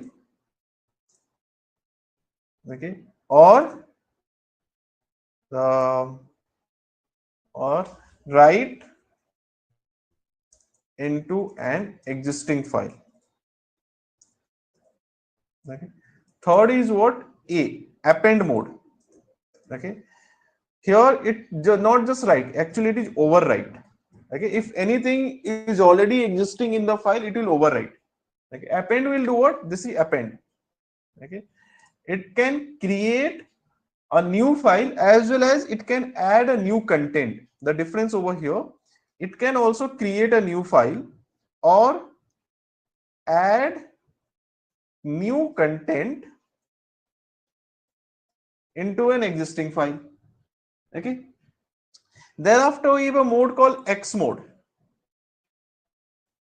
Okay, it is what? Create. Okay, it is just normal create. It can only create if file is not existing. Okay, if file is existing, then it fails if the file already exists. That means if file is already there, it can't create, it will generate error. Let's try to work on it one by one. Okay, so first I'll do what? I'll try to read this particular file, right? So file, my file is equals to this guy, and I'll try to read it. Okay, thereafter I'll do what? Print my file dot read. Okay, and thereafter I have to close it. So print, always close the file, otherwise it will keep using some extra space in the backend and it will affect your other program. My file dot close.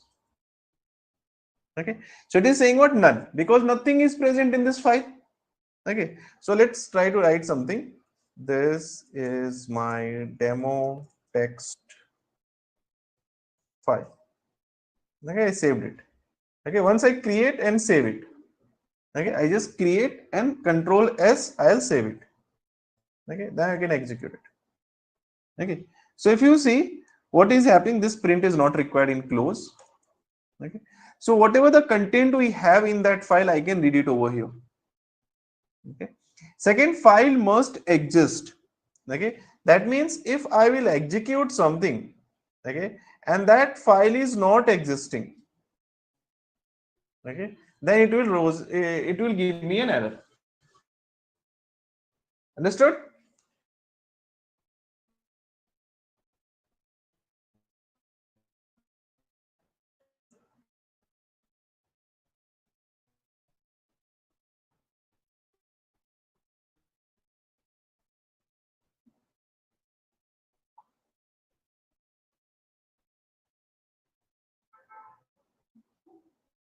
Am I clear? Yes. Okay, now next thing, we will work on the next mode, which is called write mode. Okay, so let's work on the write mode, right? So I'll just take the same thing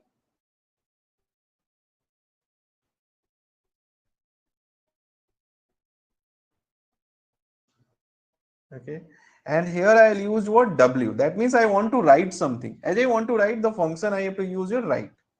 Okay, now let's try to write something. Python is a fun programming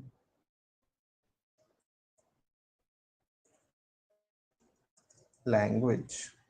All right, and then I'll close it. Now what I told you, when I'll execute this thing, it is print is not required because we are writing it, right? Now what happened if I open it up, you can see whatever the content that we have, that gets overwrite.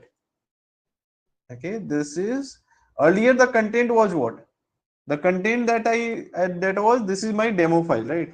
So what is this doing? Write will do what? It will create a new file if it is not there, but it will overwrite existing file. Create a new file means what?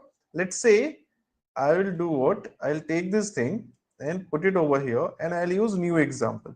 New example is not existing, right? But it will do what? It will create it. Okay, so let's say I'll write something over here. It is a sunny day today. It is a sunny day today, right? Execute it. Now, if I will refresh it, you can see it came over here. That means if file is not there, it will create it. Okay, create and write it. If file is already there, it will overwrite it. Okay, that is what write mode do. All right. Next thing we have what is append mode. What does append mode do? Let's try to use it. Okay, append. New line. I want to append something over here. India is a great nation. Okay, like this. Okay, now let's try to execute this thing. When I execute in the same file, this will be added in the next line. Okay, it will not overwrite. So what append does? Append can be used to add the content into the existing file. That is what append does. Or if file is not there. Okay, let's say file is not there. Okay, let's say file is not existing. Let's say example, more example. Let's say more example.txt, right? And here I am using he, he, he, he, he, he. Okay, like this. And I'm using a is what happened. It will not give me any error. It will just create a file like this. Okay, so same thing I wrote over here. That means if we are using a, it can create a new file. It can add a new content into an existing file. I hope I'm clear with the a part as well. Okay, next is x. Okay, so what I do, I'll just copy this thing and paste it over here and use the mode x. But this time it will raise an error. Why it is raising an error? Because example.txt is already there. Okay, it can only work if a particular file is not existing. Okay, let's say example dot one more example. Okay, one more example of txt, right? Now if I execute it, one more example is not there, so it will work. It worked. You can see one more example. Okay, so x will work. X will be used to create, but it will only create if the file is not already existing.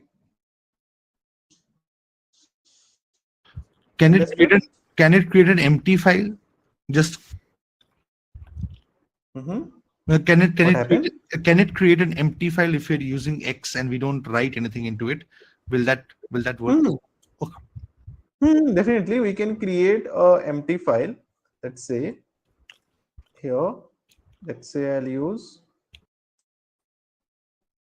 blank.txt and I'll write nothing within it, right? So this is a blank file that is being created. Okay, and then I can use W or A to write something within it. Okay, let's say I am using W. Okay, it is the first line. All right. Yes.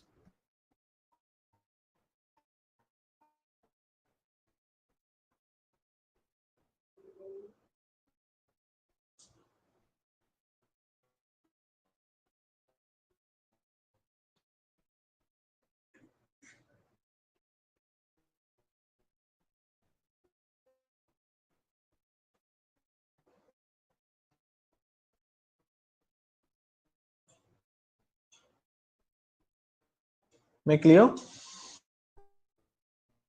Yes. Okay, but let's say if I have some kind of a image file, or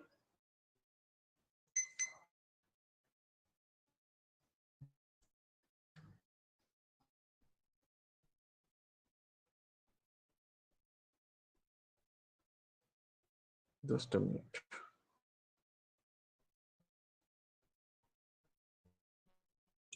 If I have some image file, then what should I do? Image, videos, kind of thing. So let's have an image file. Do I have some image file or not? Let's check.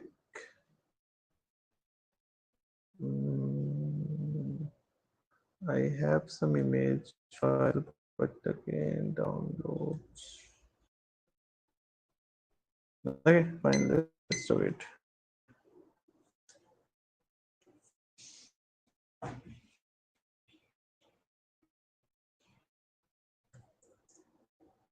Google. Let's say I'll have an image over here.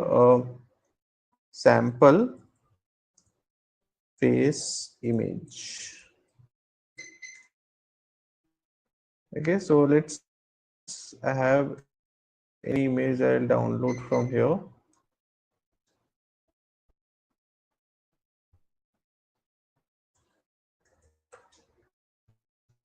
Okay, so now I'll upload the image over here.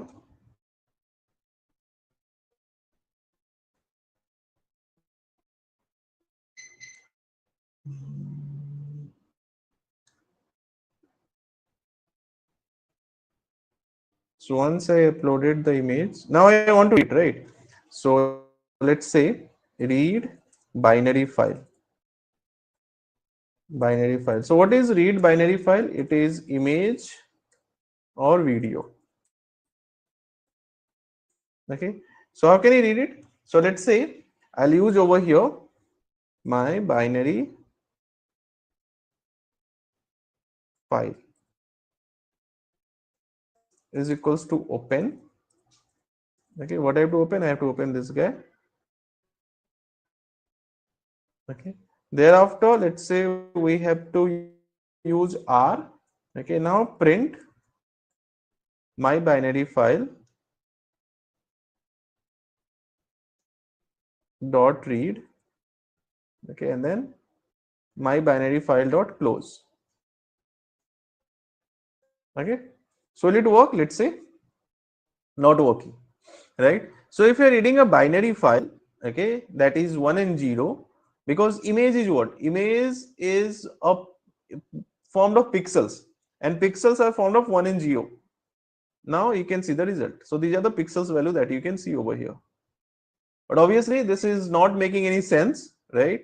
So what I can do, I can just use it over here. Let's say binary data. I can store it into a binary data, right? So this binary data obviously will not make any sense for you right now, right? Because that is a pixel value. But we can use this binary data to create a new binary file. Okay, we can use this binary data to what? To create a new binary file. Okay, so what we can do? Let's say we'll use over here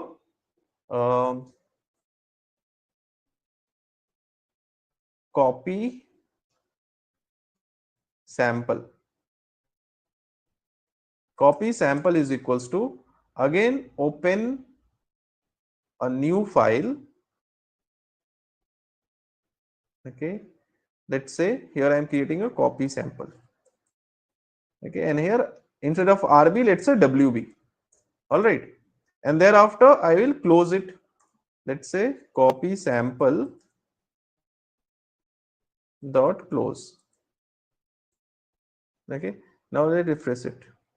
So you can see over here copy sample, right? It is your binary file which is blank right now. Nothing is there. We don't have anything. Why are you doing? Are you using WB? Here it is RB. Now if I want to write something within it, so what can I do? I can use write, right? So copy sample dot write. What I want to write? I want to write the binary data that we already have. So this binary data I'll write it over here. Execute it. Okay, and again open this thing. Okay, so if you see here I am reading a binary file and here I am writing a binary file. It means we have one more mode over here that I had mentioned. Apart from these four modes, one more mode we have, that is called RB and WB. Okay, so what WB and RB does, it is for binary. That means I will just write B. Okay, B stands for binary mode. Binary mode will be activated when we work with the image or video, right?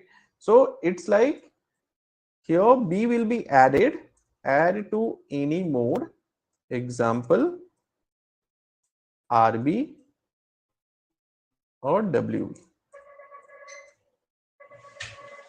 All right.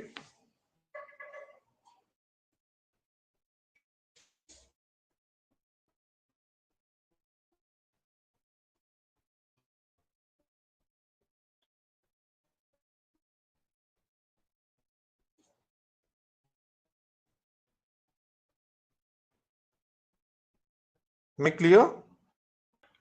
So let's do the exception handling part. First of all, what is exception? You know, like when we run a code, right, and that code is having some error, isn't it? That means there is something not as expected in the code, right? Like for example, let's say I want to read something. Okay, let's say this file, I'll just try to execute this particular code. All right. Let's say this is a code I'm trying to execute. Okay, now once I executed it, this file is not existing over here.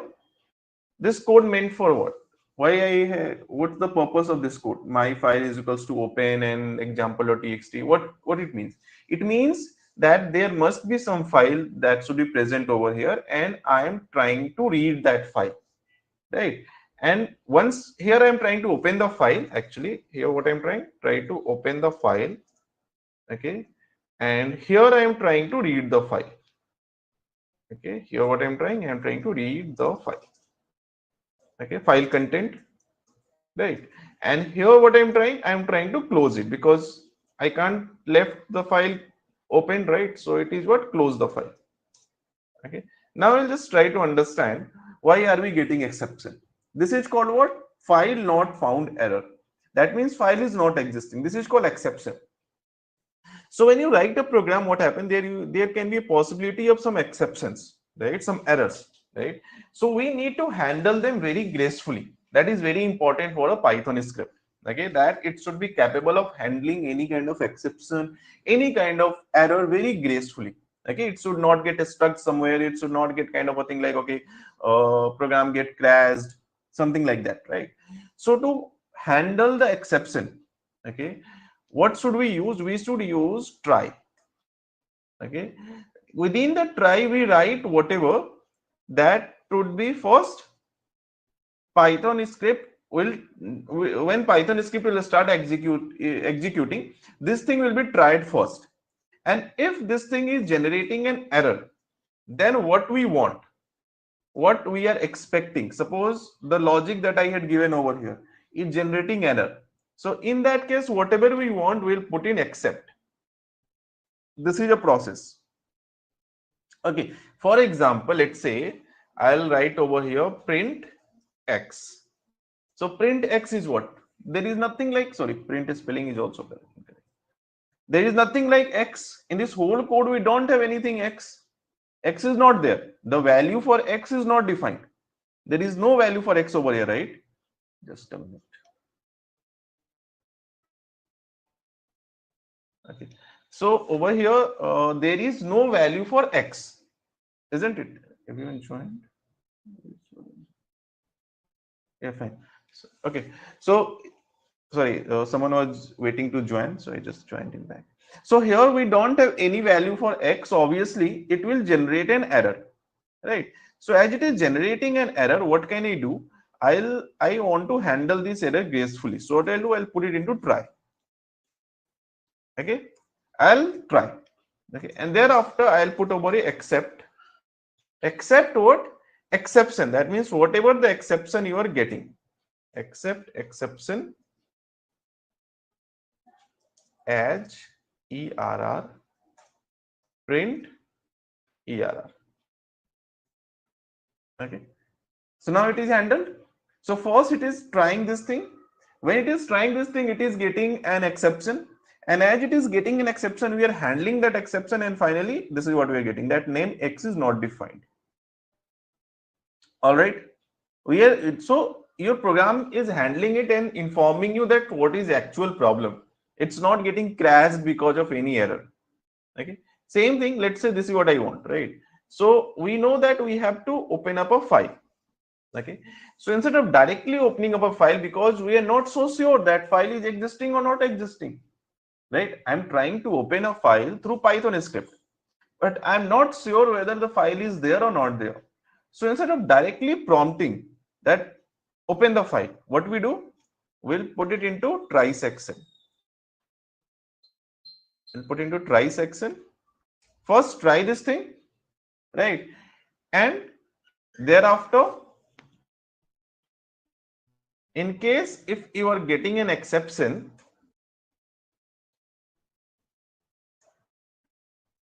except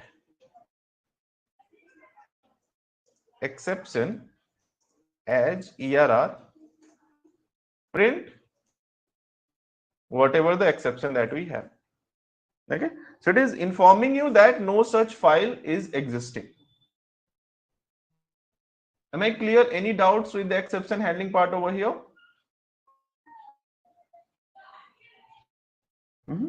Okay, so if there is no doubt, let's try to discuss the assignment that I had given you earlier. This was the assignment, right? Fine.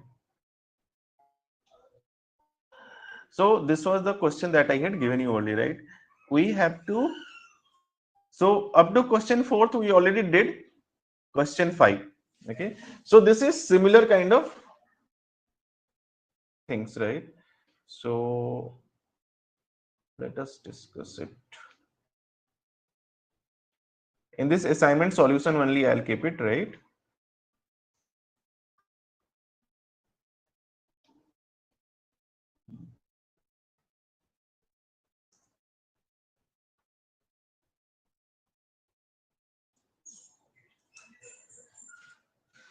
Okay, so let's try to solve it. We have to prompt the user to enter the name of the file, name of the text file. That means we have to capture the file that user wants to read. Okay, that user wants to read as a user input. Okay, so what we need to do, we need to just use over here file name. Okay, whatever the file name that user wants to open. So I'll say input. Okay, and I have to prompt the user that enter the name of the file. Okay, so what we do, I'll say enter the name of the file. Okay, with extension. Okay, example.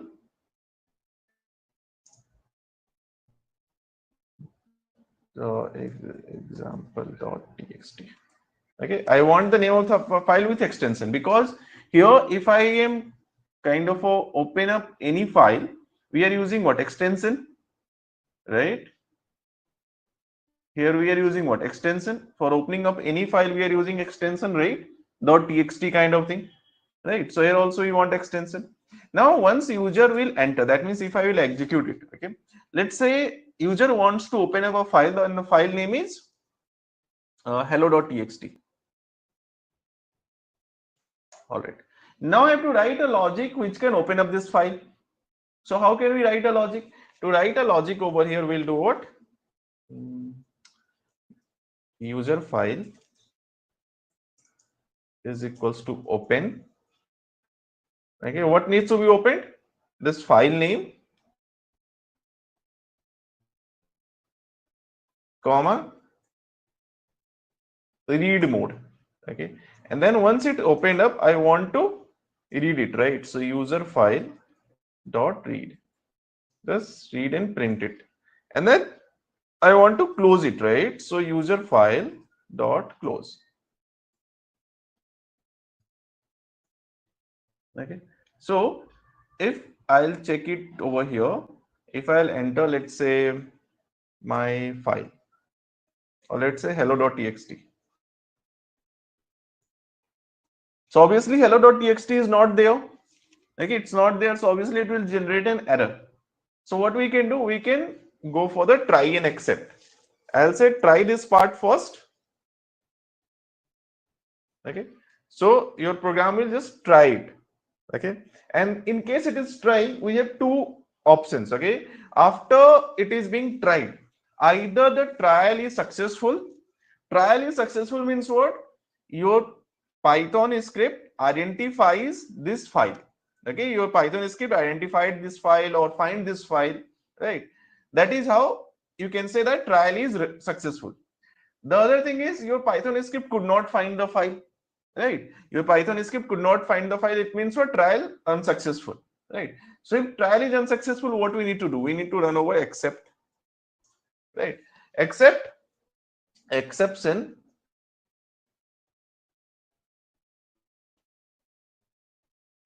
as err print err. Okay, so hello.txt. Okay, so what it is saying that no such file is existing. We don't have any like hello.txt that is existing. That's how the exception is handled. So read the file if it is exists and display the, if it handles the error gracefully and creates a file with default message, this is a new file, right? Excuse me. So can you just try for this last part? Okay, only 20% of the code is left. Okay, suppose user had entered this name. Okay, if this name is not, this file is not there. Okay, so it should be handled properly, right? And there should be a new file that should be created.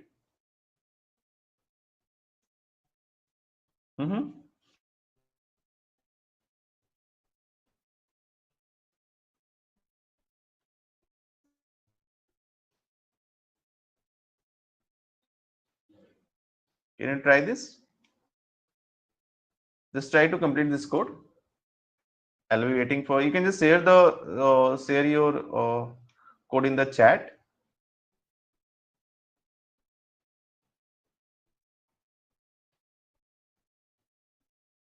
Yeah, Varun. I'll give. So many messages you put. Varun, you there? Okay, Varun. I'll just tell you what we are doing. See, we had started today's session with a this one exception handling part. Okay. In the last class, we discussed up to file handling, right? We had seen how can we access a file, how can we read a file, how can we write a file, how can we add a new content into the file, right? How can we read a binary file, that is an image file, how can I write a binary file? So these things we had discussed. Today's I started with exception handling. What is exception? Exception is like when you are kind of executing any part of code. Okay, there is a chance that code may generate some error, right? Like what is the error over here? The error over here is file not found, because this file is not existing. So lot of time when we executed the code, you had seen we get a lot of errors. Okay, so errors are also called exceptions, right? If I want my Python program to handle the exception gracefully, we write our logic in the try section. Okay, and whatever, when exception happened or when error happened, what we want, that we write in except section. So try will contain what? Try will contain your actual logic, and except will contain after the exception. After exception, what we want to happen. Okay, like here I am trying to print x, but x I have not defined, so program will give me an error. So I am saying that when you get an error, do one thing, print that error. So try this thing first. If you can identify, if this executes, just execute it. Like for example, I'll show you. Let's say here the same code I'll do. Let's say a is equals to 5. Okay, and the same code I'll execute. Okay, print a. All right, now let's see what happened. It is working. That means it is when your Python script or when your Python is trying to execute this part. So first it will try to execute this part. If this part is executed, we get the result. If this part is not executed, we get the exception. And exception will be handled through this particular section. Okay, so here exception is handled and we get the result x is not defined. Okay, similar thing we did over here. We are trying to open up a file, that file is not there, right? And as a result, we are getting an exception, and the exception is handled over here, that no such directory. Am I clear, Arun? Yes, yes. But how do we write a file if it does not exist? So that is fine. I understood it. But since you discussed it, that how do you write a file if the file does not exist? So it automatically creates a file. And Correct. Working on that. See, for writing a file, what mode we discussed? For writing a file, the mode that we discussed is W mode, right? Maybe W mode, I guess. Maybe. Right. So W mode, that is right. W or A. So W do what? In case if a particular file is not there, okay, it creates a new file. Correct. And if it is there, it will override the content. Okay, that means if I'll execute it, this line will do what? This line will try to first check whether example.txt is existing or not existing. If it is existing, it will overwrite. That means the old content will be overwrite by the new content. Okay, and if it is not existing, it will create a new one. Right. So same approach we'll take over here. See, in this append will not overwrite. Append will just add to it. A will just add to it, R will overwrite, and W will overwrite, A will just append, and R will just read the file. And X will maybe execute or maybe do something both. Okay, fine. I'll tell you what happened. R will what? Will read the file. Okay, whatever the content in the file that is there, R will read it. Okay, so here I'm trying to read, but there is no file existing over here, right? So we can create a new file. Let's say example.txt. Okay, I just created here. Okay, now I'll try to execute it. No error. Okay, but obviously it will not show me any output. Okay, why? Because this file is blank file, right? Okay, this file should contain something, then only it can show me some output, right? But this is a blank file. Now what here I'm getting error because we don't have new example, we have only example. Now what W will do? W will overwrite it. That means now if I'll open up this file, you can see what I am having. It is having Python is fun programming language that is using W, right? Okay, now if you see over here, we don't have any new example. We don't have any new example. We have only example. But still, if I use W, it will create a new file. Okay, it created a new file with the text that I had given. It is a sunny day today. Now A will do what? A will just add the new content in the current file. So in the example.txt, what we have? Python is a programming language, right? Now here I am trying to add a new line. /n is for new line. India is a great nation. Okay, this is what I want to write, but I don't want to overwrite. Okay, so I'm using A. So if I execute it, and thereafter, if you see, it is being added over here. Okay. Same way, if I will use A, but this file is not existing, it is not existing. So A will do what? A can also create a new file. It will not give me any error. It will silently create a new file. Okay, more example.txt. Created. So W or A, both can create a new file if file is not existing. Okay, both can write. The difference is A will only append, W can overwrite. X is something that will only work. It will also create. Okay, X will also create, but it will only create if it is not existing. Okay, so if you now you say that W will also create when it is not existing, A will also create when it will not existing. Okay, then what's the difference? The difference is X will only execute if file is not existing. Right, the X mode can only be used if file is not existing. W mode can be used even the file is existing or not existing in both the case. W mode or A mode, these two modes, right? If you talk about the W mode or if you talk about A mode, these modes can execute in both the situation, whether file is existing or it is not existing. If it is existing, overwrite, not existing, create. But this mode can only work if file is not existing. Like for example, if I want to execute it for example.txt, it will give me error because example.txt is already there. So here, and if I use it for one more example.txt, it will not give me any error. All right. Okay. Okay. Then we have a read binary and those things that are for the image files. Okay. So here, what we need to do? See, when the file is not there, what is my exception? File not found error. Okay. What is my exception? File not found error. That means, according to the assignment, prompt the user to enter the name. So user is entering the name, that's fine. This is what? Read the file. So we're trying to read the file. If file does not exist, handle the error. So how do I know that file is not existing? Okay, because error can be there for multiple reasons. Okay, I'll show you. See, here what is the error?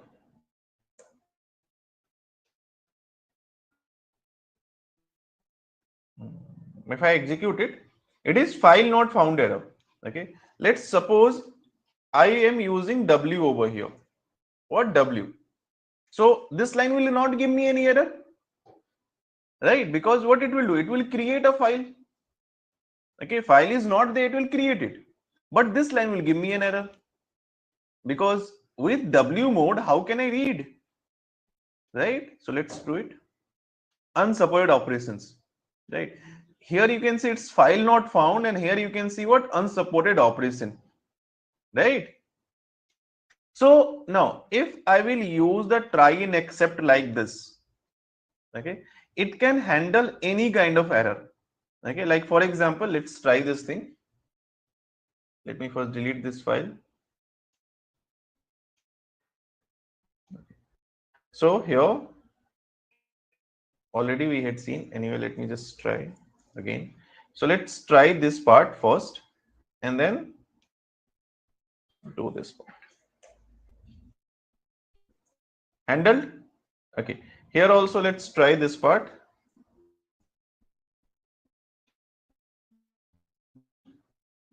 And then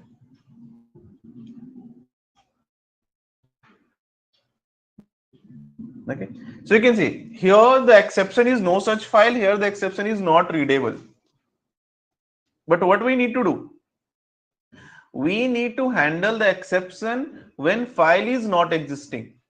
Okay, we need to handle the exception when file is not existing.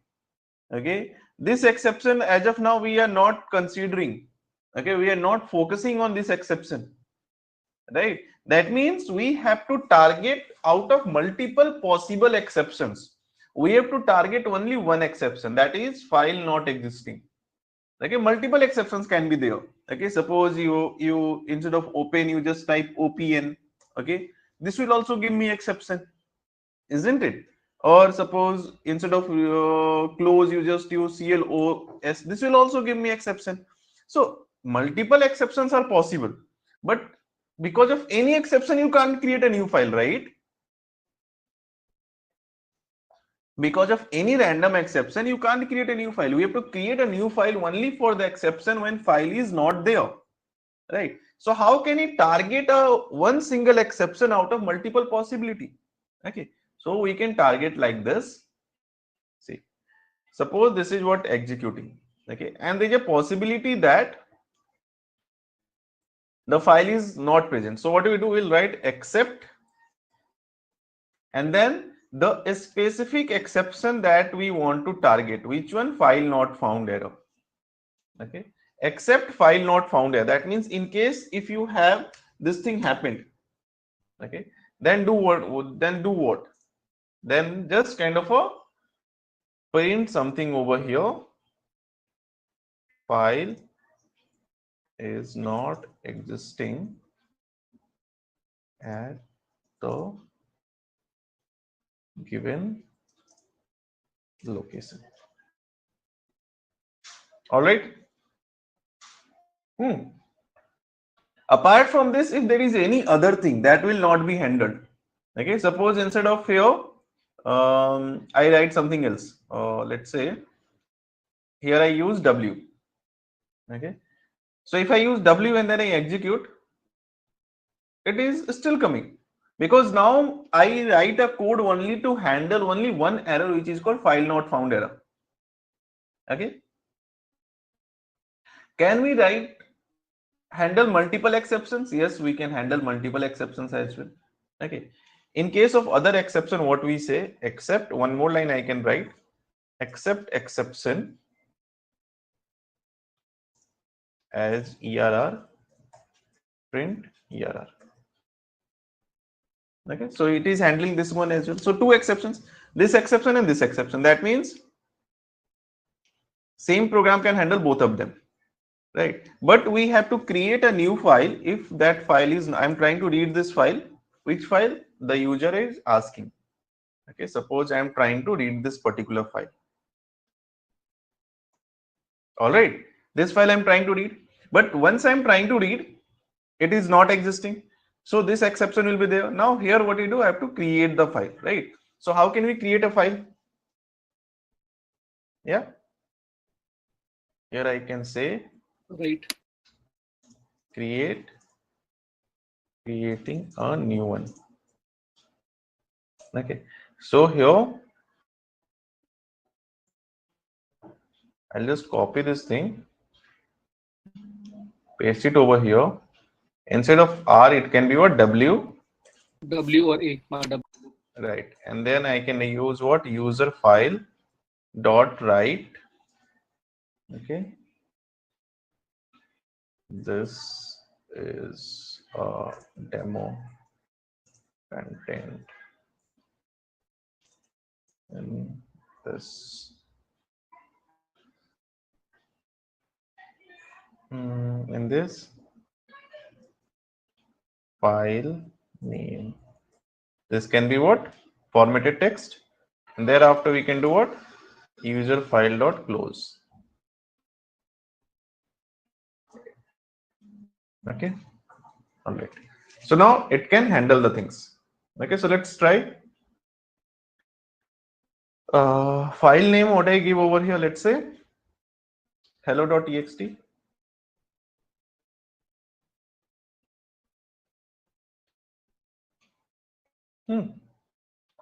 So now I have hello.txt present over here. Okay, so first it is trying, it is failed, then exception is handling that thing, and then at the end what I can do, I can use finally.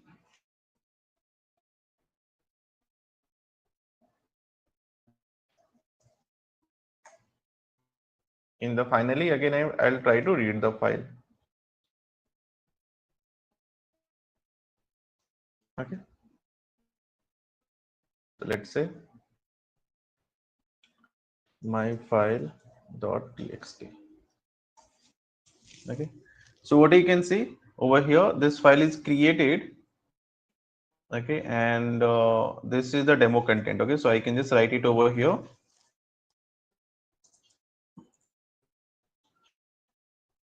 File content. Okay, let me delete these guys.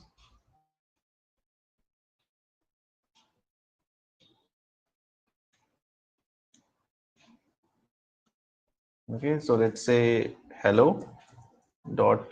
Obviously, it is not there. It will create, and the content of the file is what? This is your demo content in hello.txt. This is your file content, right?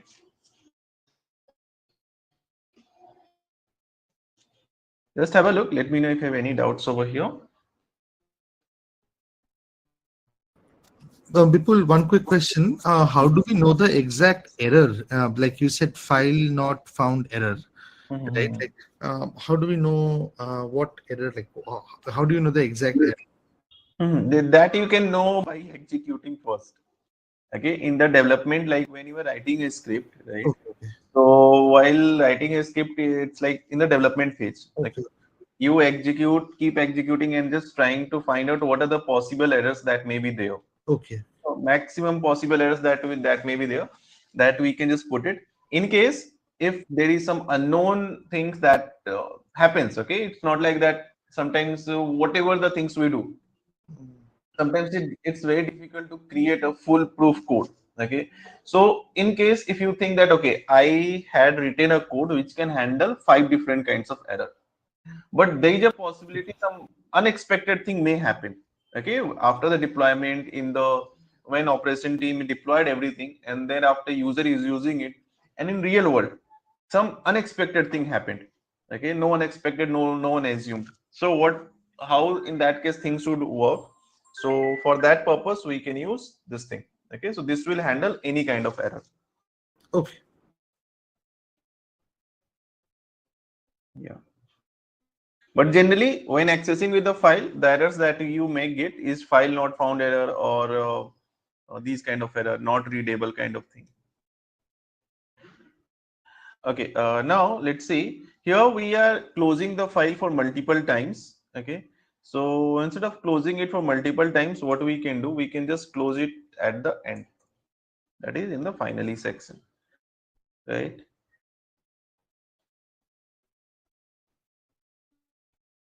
But there is a problem with this file, with this particular code. Okay, what is the problem? I'll show you what's the problem actually. Let me just open up this thing, and I'll just write something over here, something different. Okay, we are learning Python. Okay, I'll save it. Control S, save it, right? Now execute. Now we don't have any kind of error. Okay, file is already there, so obviously this will execute. Correct? So it will print whatever the content we have. Okay, let's say hello.txt. Okay. Now if you see, this part executed and we are getting the output. Okay, but you know, here just try to understand what actually I'm trying to tell you. This thing executed and we got the output over here. Okay, that is the content of this file. But again, this one is also executing. Okay, and again we are getting the content for 2 times. Right? It means what? It means finally we'll execute in any case, whether you are having the exception or you are not having the exception. Okay, if you have the exception, then also finally we'll execute. Okay, and if you don't have the exception, then also it will execute. So here I don't have any exception, so it is executing. Okay, so it is getting a redundancy. Okay, repetition. Right, so how can we avoid it? See, to avoid this thing, we will only use. Is there anyone waiting? Just a minute. Okay, no. So to avoid it, what can we do? We have only one option over here. Sorry, what we can do? We can only put this thing into the finally. Okay, this will I remove from here. Okay, what I say that just close the file. Your job is to close the file at the end. Whatever the situation, you have to close the file. Okay, whatever the situation, you have to just close the file. Okay, that means let's execute it now. Okay, hello.txt. So now it just reads the file from here and showing the output. Okay, but now let's say if file is not existing. Okay, file is not existing, then what will happen? Let's say I'll say my file dot txt. Okay, so it has created one new file, but I can't read the content of the file. Okay, it created a new file, but I can't read the content of the file. It is not showing. How can I read the content of the file? We need to understand.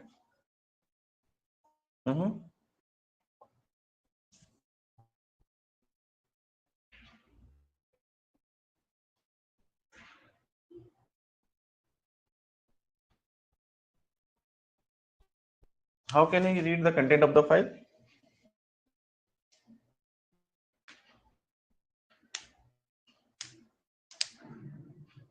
Can we use over here R and W both? Let's try.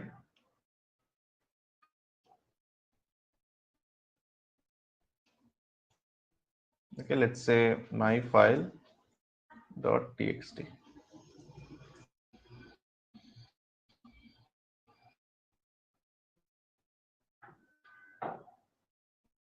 Must have exactly one create, read, write, and append mode.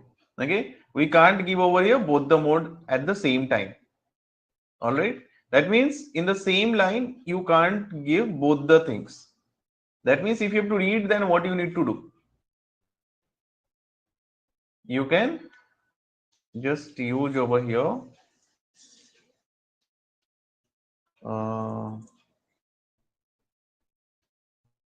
read file is equals to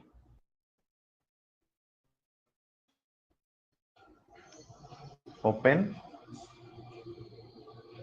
and here it can be read. Okay, print what? Read file dot read. Okay, and then we can do what? Read file dot close. Okay, so it will create the file and thereafter it will show you the content of the file. Okay, so content of the file created. Okay, so let's say I'll create over here my file dot txt. So content of the file created, it is it showing something over here? This is a demo content. It is not showing me any result, right? Content of the file read file dot read. It should show me the output over here something. Why it is showing blank over here?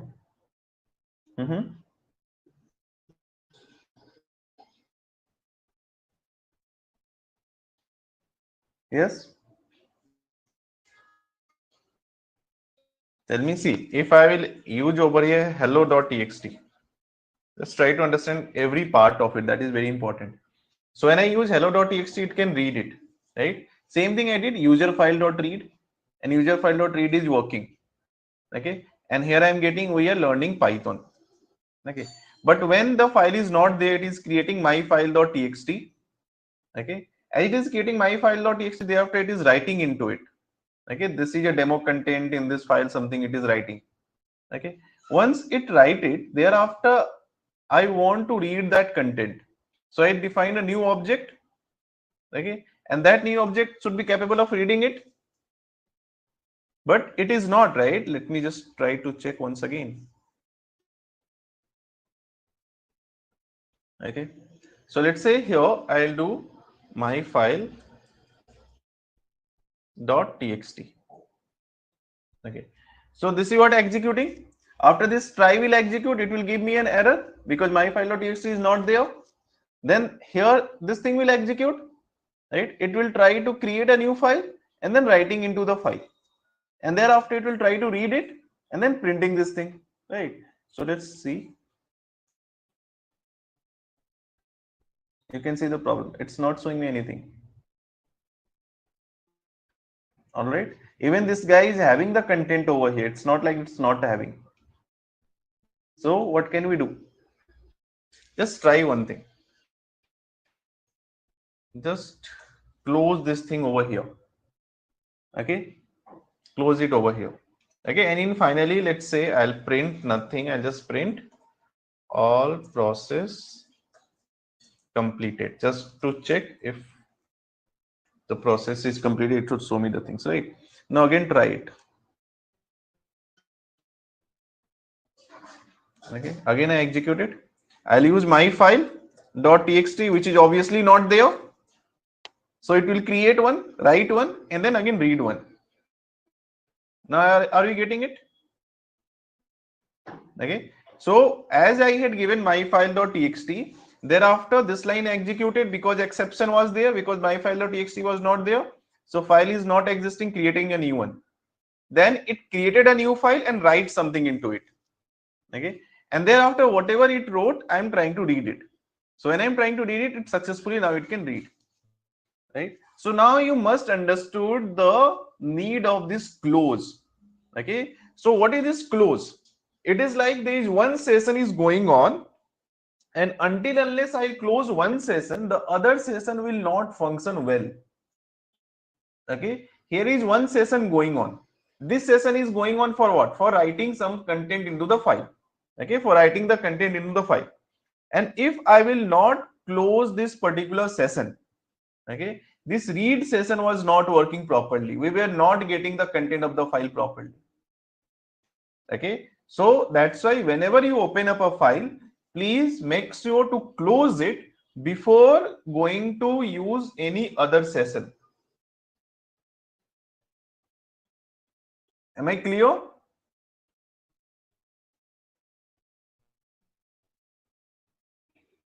Okay, one more thing that you should know over here. Here I can also use else. What is else?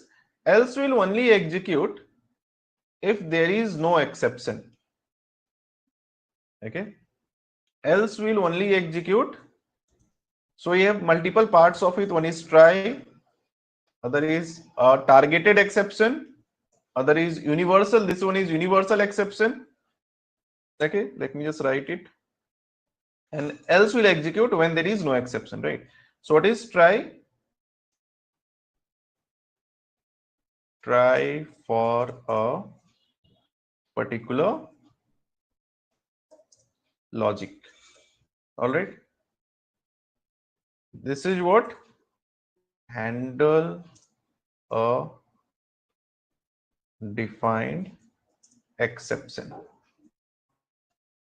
Okay. It will do what? Handle a universal exception. This will do what?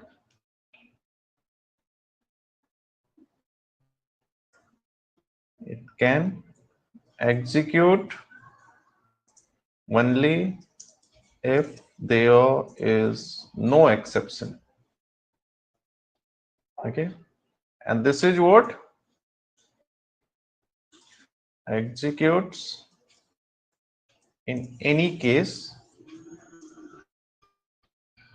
at the end. Okay, so when I try to read it, I try to read it only if there is no exception. Okay, I will try to read it only if there is no exception. That means here we don't have the that means this thing executed, and this thing is not giving me any exception. As it is not giving me any exception, it will try to read it, and after trying to read it, it will also close it. And, or in finally I can close it. Okay, or finally, yes, fine. Okay, so in finally, like in case the file is suppose it is still opened up, so it will close it. So let's execute it, this thing. Let me use hello.txt. So as I use hello.txt, this will execute. There is no exception, then else will execute. and then finally we'll execute. We are learning Python, it can easily read, and then all process completed. Okay, so in this case, everything is done. We have try, except, else, and finally. So these four things will be used a lot to handle the exception or handle some kind of a unexpected situation when your code will be used in real time. Okay, when your code will be used in real time, we have to write a code in a way that it can handle so many unexpected situation very well. So obviously we are going to use this thing a lot. As of now, you just need to understand the structure of try and except. Okay, even if you just try to focus on what is the way of creating this whole logic. Okay, first try is required, try is in which what we want to execute. If that part will not execute properly, it will give me an error, so except part will execute. If except part will will not is there is no exception, then else part will execute, and finally something which will execute in any case, right? So please let me know if any question, any doubts over here. Let me share this file with you. Have a look. Obviously, I'll update the assignment solution as well. Okay, here the assignment solution that I had shared. Where is it? This one. I'll update this file. Okay, I'll update this file. Don't worry about it. But as of now, in the class, I'll share this thing with you.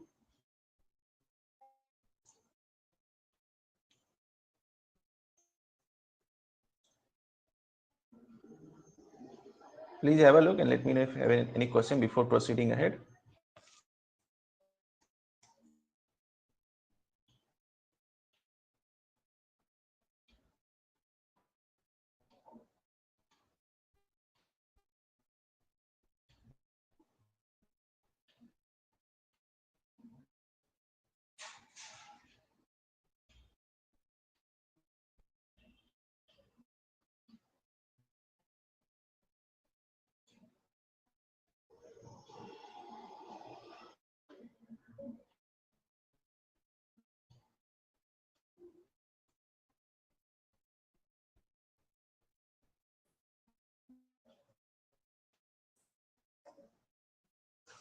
Done?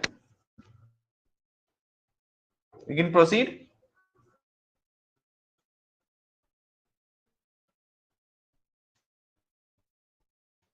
Okay, just take 2 more minutes, no worry.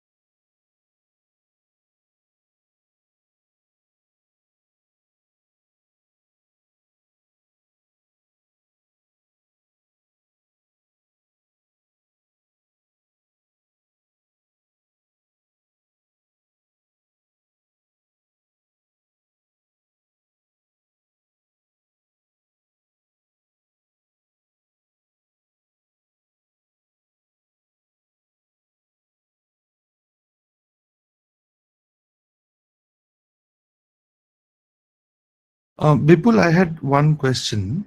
So,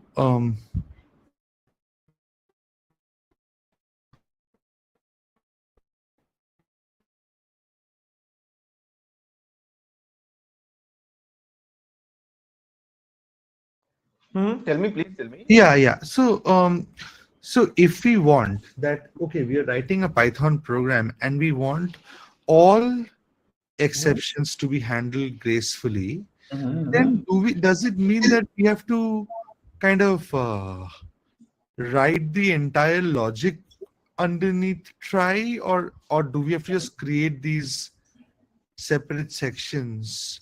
Okay.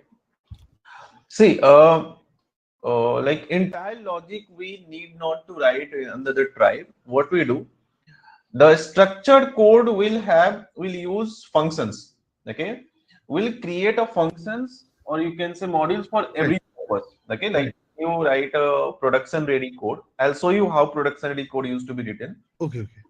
Okay, it is not like this. We will not write the code like this. Okay, one line and the next line print and this thing, right? In production ready code, actually we use a lot of functions, Okay. and along with the functions we also use class. Okay, Classes. that I'll explain Got it. later on. Okay, after this I'll explain, right? Got it. So in the try section, actually what we do, we call those functions. Okay, we call those functions or we call those class, right? It's not like that complete code we will not write in the try. For every particular purpose we'll create a module, function, class, and then we call those guys over here. Got And we'll check whether those things are working properly. That means the function that I created is working properly, or is it raising some exceptions or error. Okay. If it is raising some exceptions or error, so we just try to fix it, right? And then let the things happen. Okay, thank you.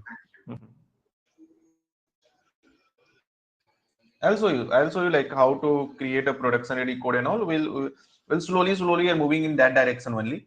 Okay, and for that purpose, very soon we are going to start using the other programming IDE, okay, like VS Code, okay, Visual Studio Code. Very soon we are going to start using this one, and this is highly used for creating a production ready code, because everything we can't do in Collab. Got it. Notebook good for beginner, but once you are good, if you created your project completely, then the production ready project will create in VS Code. Got it. So you how it will be done. Okay, so just a minute.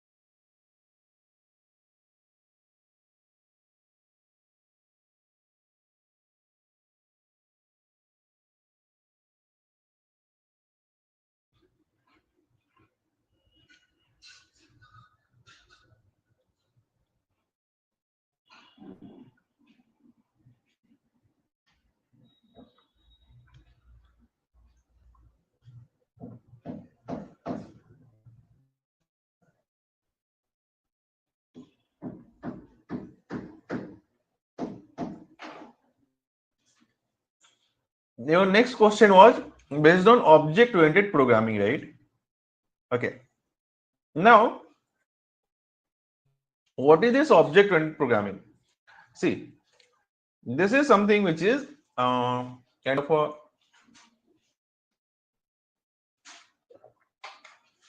you can consider it bit advanced topic in Python. Okay. At the initial level, we will not require it. Okay, we will not need it for data science purpose, for machine learning purpose. We may not need it.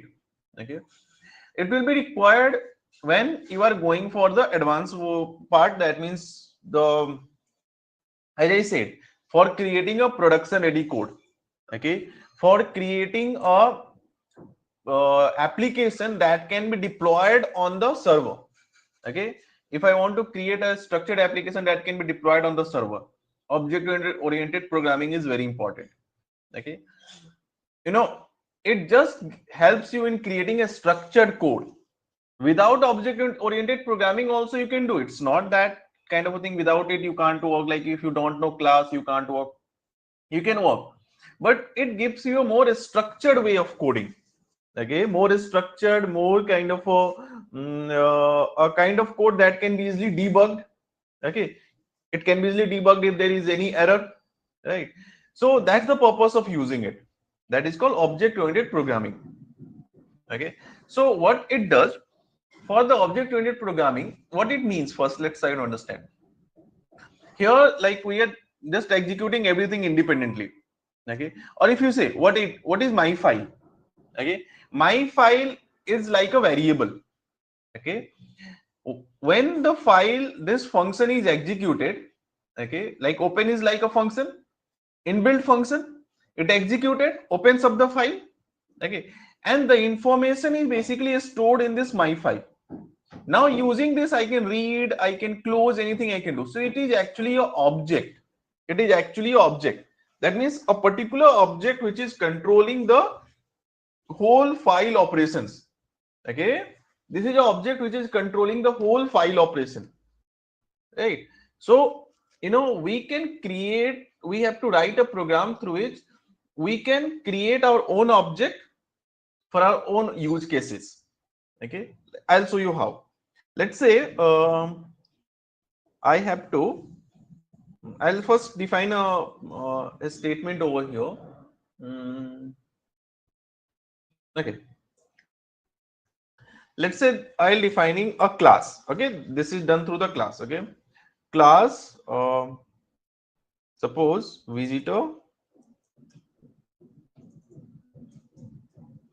details. Okay, fine, and I'm defining over here name is equals to Ajay Sharma. All right, that's fine. Now if I call this name, will it give me any result? No, no result. Okay, because now name is defined within this particular class. Okay, but what's the difference? Like, if a name is defined within a function, let's say def visitors. Okay, and name is equals to same thing. Okay, then also it will not work. Okay, whether the name is defined within the class or whether it is defined within the function, I can't use it, right? But the difference is, I'll tell you the difference over here. Okay, here if I talk about the function, okay, visitors, even if I call this function, okay, let's say I call this particular function. Okay, let's define it first. I called it, nothing happened because this function is returning nothing, not returning anything. Now if I'll call dot name, then also it will give me nothing, right? Because it is returning nothing. Okay, but at the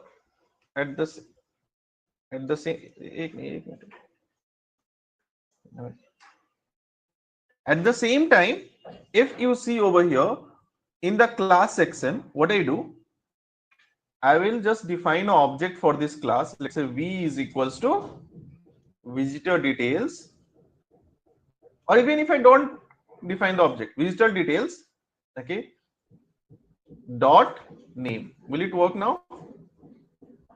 It worked. See the difference. Okay, here if I'm calling the name, it's not working. Okay, not working, right? But in case of class it works. So that is what called object. Okay, so here I have not, it's not written like return name. Okay, it's not written like return name or return anything. Still we can create an object for this particular class.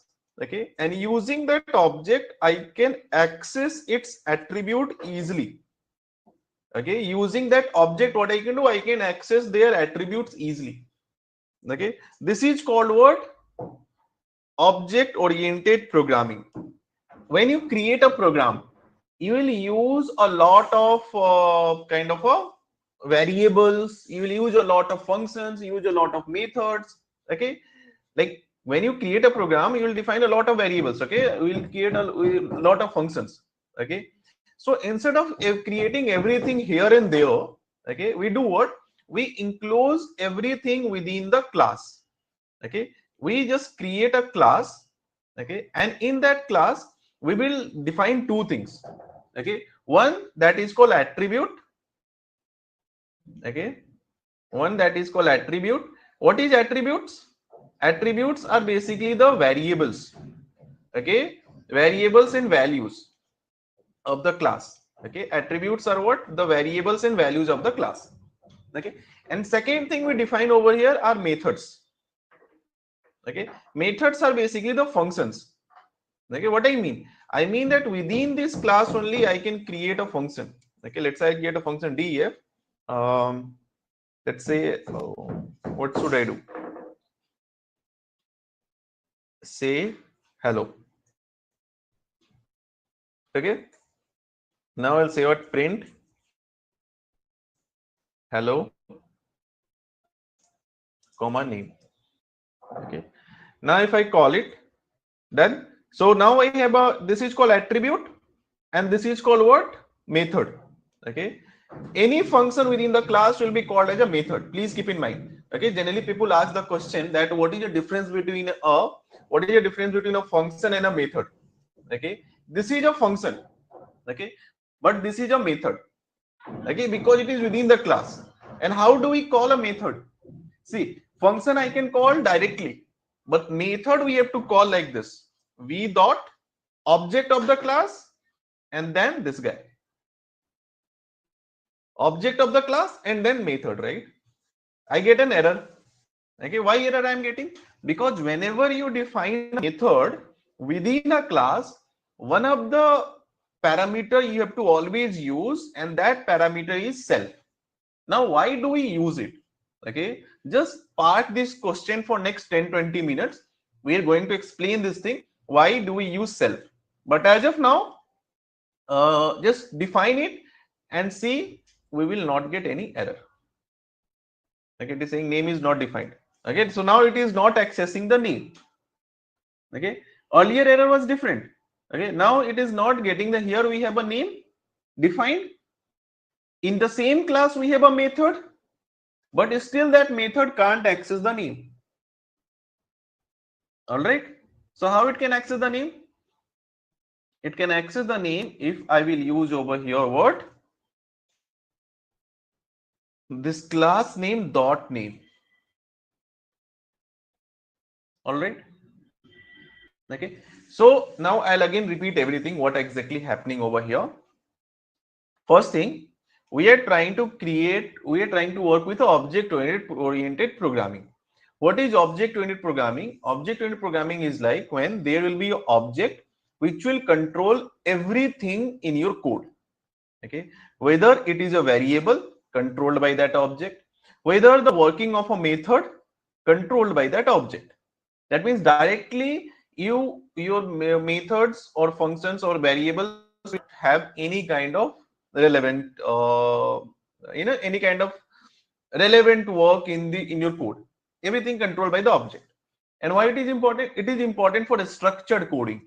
Okay, so that it will help you in create a code in which, suppose same variable you are not using, like suppose if you are not following this way, there is a chance that you may use the same variable for 2 times.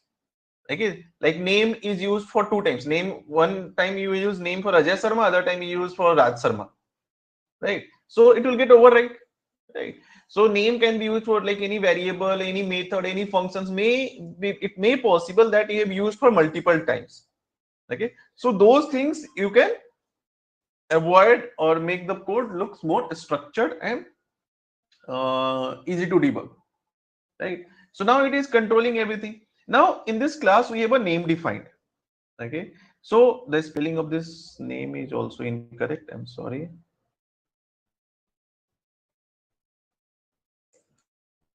Nice. Okay, so name defined, right? Now I can't access the name directly, but with the help of object I can access it. Then same object can be used to trigger this particular function, which is a method if it is within the class. So when it is triggered, it is doing a hello dot name. It can't also access, because name is what? Name is the property of its class. Okay, name is the property, and class is what? Class is parent. Okay, class is parent and name is the property of the class. Okay, and this is what? This is a part of the class. Okay, we have this is whole class. Okay, and name is a property of this class. Okay, and we have a method over here. Okay, so if I want this name to be accessible over here, I need to take the permission from the class, right? Isn't it? Without taking the permission from the class, how can I use it? Even it is a member of it. Okay, this method is a member of it. Still, it needs to take the permission. Okay, it's like that parent is having a car. Okay, suppose parent is having a car and son or daughter wants to drive the car. So the son or daughter needs to take the permission from parent, right? Okay, son or daughter is what? Is a part of the same family, living in the same home, same house, but it still needs the permission from the parent to drive the car. Same thing. It is a member of same family. Okay, it is not a different thing. It is a member of this class only, but still it needs the permission of the parent class, that's this thing, to access its variable. This is called what? Attribute of the class. Attribute of class. Okay, which defines the property of the class. Which defines property. Okay, which defines property. And this is what? Method of the class, which defines behavior. Which defines what? Behavior. Okay, behavior means what? Like I'm a boy or I am a man and I am 5'8". My age is something. Okay, I live in some city. So these are my property. Okay, I I am a Python instructor. This is behavior. Okay, that is also right now I am taking a Python class. This is my behavior. Okay, same way every class is having a property and a behavior. Property will define its attributes, like these are the properties. Behavior, that what it can do. Okay, so what it can do? It can print this guy through this particular function. All right. So here, if you see, I am not writing anywhere hello, or I am not writing kind of, I can't trigger this say hello independently. I have to trigger it through the object. Okay, here I can trigger it independently, but it is doing nothing. It will do nothing until unless I'll write over here return. Okay, return name. Okay, now it is returned. Okay, but here what we can do, we can create multiple behaviors over here. Okay, let's say one more method I am creating, def say goodbye. Say goodbye, right? Self. Print goodbye. All right. Okay, so v dot say goodbye. All right. So we have one attribute and two methods. Now, if you look here, what is this? Method, right? Okay, because here we have an object. Now, whenever you write the code, you can easily understand what is going on. This is your object. This object is doing what? This object is going to trigger open. Now, what is open? Open as of now. Okay. Till the time we are considering open as a default function. Okay, open is a default function. What we were saying, open is a default function of Python, and that means inbuilt function. Okay, open is an inbuilt function which is opening up a file. But from now onwards, we can say that open is not an inbuilt function. Open is an inbuilt class, right? Because here when we open up, okay, we are defining the object for it, and through that object we are going to trigger different method. Read is a method, close is a method over here. All right, that we are going to trigger. Am I clear? Please tell me if there is any doubts with this thing, which is your concept of class. I'm just trying to keep this thing as simple as possible to explain what is class and what is object.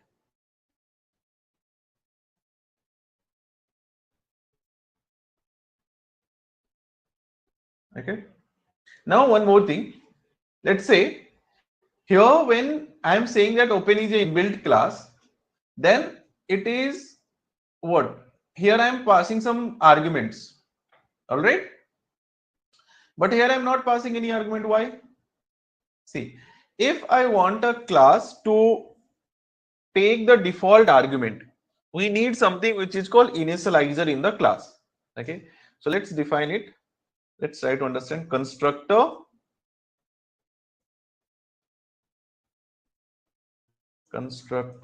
or initializer in class. Okay, so for that I'll define a class, let's say. Okay, and I'll give it a name employees.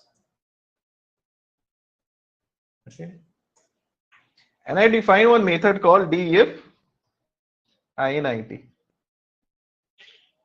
Okay, init is what? Is a initializer or constructor. Okay, now what do? I'll just define one parameter over a self. Okay, that is important to define. Now why? I'll tell you, don't worry. Now I'll define over here something like, let's say, name, okay, and location. Okay, and as of now I'll make it nothing, just pass it. Define an object of this class, employee1.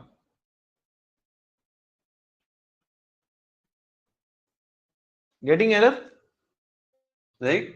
Initially we were not getting any error. When I did it, no error. Right? Why no error? Because there was no init, no constructor, no initializer. But this class is having an initializer or a constructor. That means to initialize this particular class, what you need? You need to feed the value for these two guys, right? Let's say I am feeding it over here, Rahul Delhi. No error now. Working?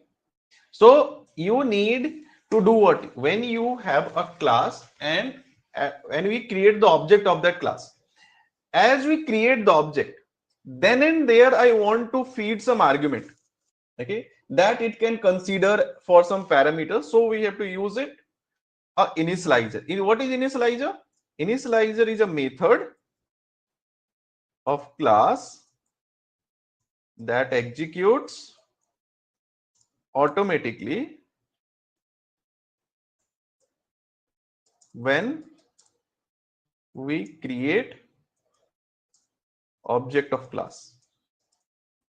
Okay, this guy will do what? Will executes automatically when we create object of the class. That means I create the object of the class, this guy will just executes automatically. Am I clear?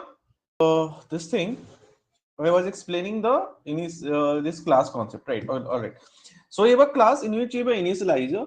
Initializer gives us the power to define the value of few variables or attributes when we declare its object. Okay, like here I can define, okay, that name is equals to what? The name defined. Okay, or I will define over here, let's say emp name. Okay, and then emp location. All right, so emp name is equals to name. Okay, and emp location is equals to what? Location. All right. Okay, so now if I will call it print e1, that is object of this guy, dot emp name, will it work? Not working. Okay, so can you tell me the difference? Okay, here I have a class, in that class I have a method. Okay, in this method I have a variable defined. Okay, and then when I'm trying to call e1.emp name, e1.emp location, it is not showing the output. Okay, but here it worked. Here I use v.name, I got the result. I got the result as v.name. So what is the difference between these two codes? Why it is working here and why it is that v.name is working, but here it is not working? Why is it not working? Tell me the difference. Okay, see here if I define emp underscore name is equals to, let's say, Raj, getting the result. Yeah, I think maybe the difference is that if you define it above init, it would be a global variable, Correct, but correct, correct, init, it will be like a local one. correct, correct, correct. You're absolutely correct. Okay, so when we are defining it over here, so it becomes a class entity or the class property. Okay, that's why by using the object of the class, we can easily access it. But if it is defined within a particular method, it can be a constructor or any method. Okay, so it is not getting accessible by just using the class object, because now it is within a particular method, right? So what we need to do, we can just use over here self dot. Okay, now if I see, it will work. Okay, so this self is doing what? Okay, so self basically create an instance. Okay, and for that instance, whatever the things that are defined, that you can easily access. Okay, here let's say e1 dot emp location.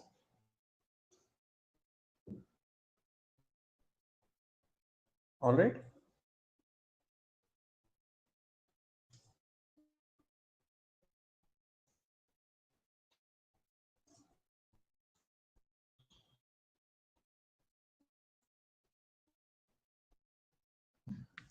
You're getting it?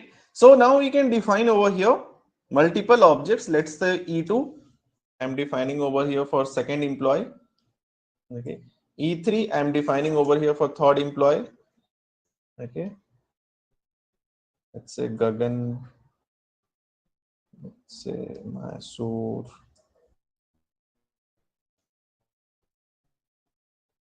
Let's say what?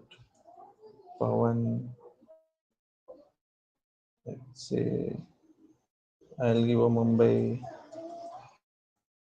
Okay. So now if we see over here, employee.name. Okay. So it's like E2. For object 2, employee is what? Gagan. For object 3. Now you may be understanding the importance of object. Okay. I'm just changing the object, and the property of each object is different. All right. That is why it is called object-oriented programming. Because see, same class is there. Okay. We are just going to execute same class, but we had defined different object for it, and each object is having different properties. Understood?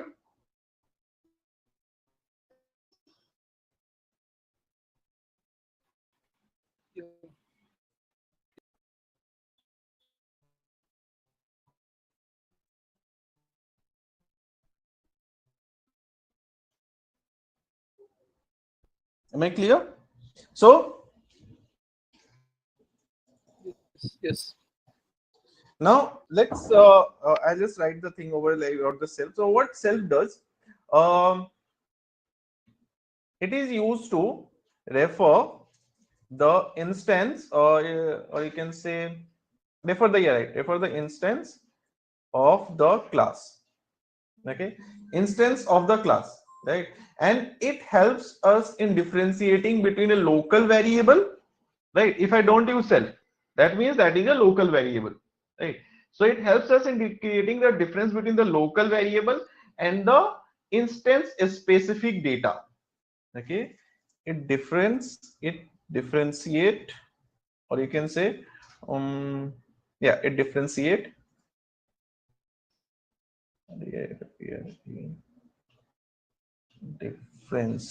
between local and instance specific data. Okay, that is very important to understand, right? So what it means that, let's see, if I will create one more method over here, let's say df so employee details, details, okay, self. Okay, so let's say details is equals to name colon emp name Okay, and thereafter location colon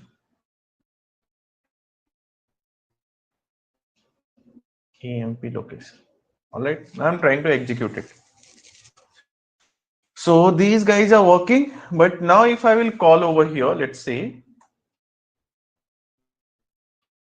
and I'll at then I'll say, well, return details. Okay, so now I'll call over here e1 dot show employee details.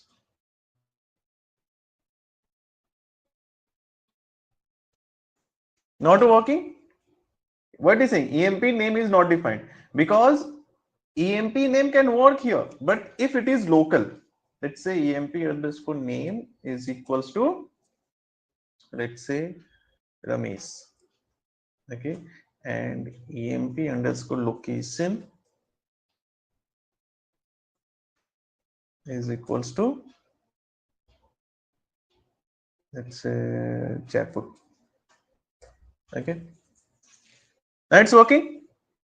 Right. So here I am calling what? I am just getting the local variables. Okay. But instead of local variables, let's say if I want instance a specific data, sorry. Okay. And then I'll use what? Self. Okay. Self. Now what happened? Let's see. What I'm getting? Rahul and Billy. Okay. Here only this one and here with self. That means instance is specific. It is for this particular instance. That means instance is what? E1. E1 is object that is also called instance. Please do take care. If someone will ask you that what is the difference between object and instance, it's the same thing. Okay. So for this particular instance, okay, instance is specific data if I want. Okay, instance is specific data. Then I have to use what? Self. Otherwise, I have to just use the variable name. If I'm using variable name, that means we are going to use the variable locally. That means locally it is defined and locally we are accessing it. Okay. Now, instance specific means what? Here we have a, when I define this particular instance or object. Okay. So for this guy, the information about the name and location is stored over here. That means is stored over here, but self, it is informed to self. Okay, this is something which is knowing about the name and all. Now same self is used over here, right? And from that self we are capturing these two guys. All right, so let me just delete it. Okay, so if I will,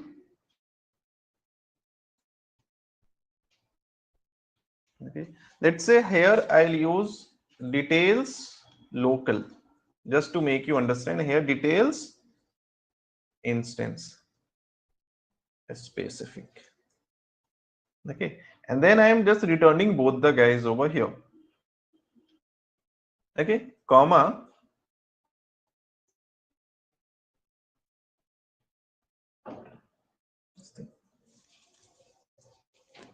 okay, so can you see the difference? This is what? Local, isn't it? And this is what? Instance specific. Okay. Am I clear? Same thing. Let's try to do it over here for E2. E2 dot show employee details. So local will remain same, right? Ramesh and Jaipur, but instance specific is what? Gagan and Mysore. Okay, instance is what? Gagan and Mysore. Third, E3 dot show employee details.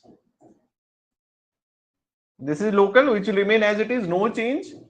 But instance is what? Pawan and Mumbai. Okay, so instance will be controlled by whom? Instance will be controlled by objects. Am I clear how it is working? Any doubts for anyone? Yes. It's okay. All right, fine. So that is how actually we use class and create class. Now let's try to work on this assignment question, okay? And we'll just make this thing useful, right? So I'll fine. Okay. So here this is assignment part.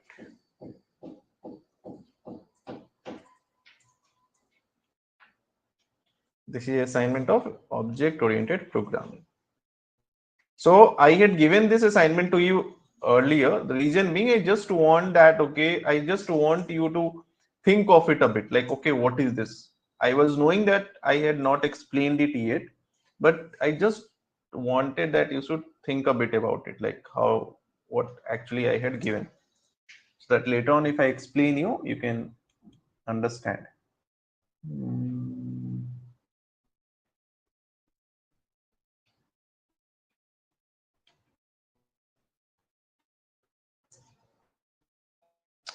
What happened?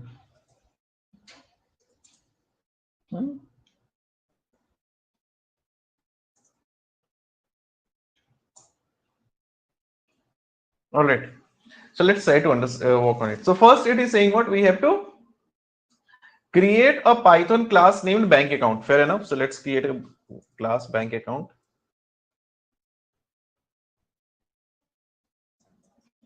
Okay. Next, with the following attributes and methods, okay, we have to define 3 attributes, okay, like account number, account holder, and balance method. These 3 attributes will not define independently, right? Because if I will define over here, let's say these 3 attributes it is saying, right, and we do what? We just define over here like this. Just a minute.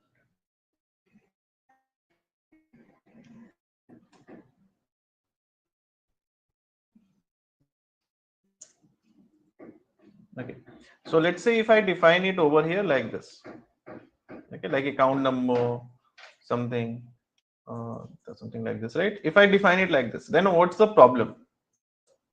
Okay, I can define it like suppose account number something I define, but that will remain same. Okay, that will not change. Okay, that will remain permanent. That means this class can only handle only one account. If I define everything over here as attribute, that means this class can handle only one account. But I want to create a class that can handle multiple bank accounts. Okay, it means what? It means we need to define the class some way like this. Okay, there should be a class and there should be an initializer, or there should be a constructor. Okay, and within that constructor I have to define these guys as a parameter. Okay, so that when the first, for the, like suppose first first account holder, okay, there is a first account holder opening up his account, so there will be object to open up his account with name and other thing. Second object will represent second account holder. Third object will represent third account holder. That means for each account holder we will have different objects. All right, so let's see how can I do it. Here I need to define over a constructor def init self, okay, and then these guys will be there. Now this thing requires few things, like it requires account number, so account underscore number. So account number will be equals to whatever the account number given over here. So self dot, this should be instance based, right? Like first instance for a first customer, it should return only that customer account number, right? That's why you have to use self.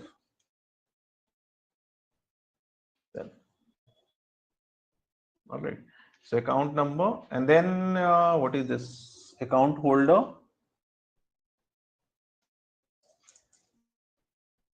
and then we have what? Balance.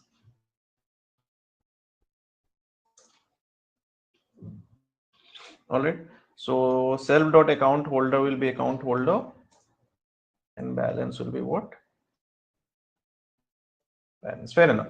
Now let's create, let's say I have a person, okay, and whose name is, let's say, Amit. Okay, so Amit is opening up a bank account, so I'll just write it over here. Account number, let's say I'm giving over here something like this. Okay, name is let's say Amit Sharma. Okay, balance is let's say 5,000, 50,000 anyway. Now we have a second person, okay, opening up the account, right? Let's say Karthik. Okay. Okay. Here the account number is let's say something different. Karthik. Okay. Let's say it is 25,000 something, right? So anytime if I want to check the account number, account name of any one of these things, I can easily check it, right? So Amit dot account number.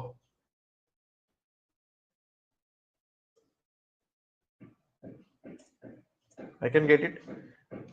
Amit dot account holder, Amit dot balance.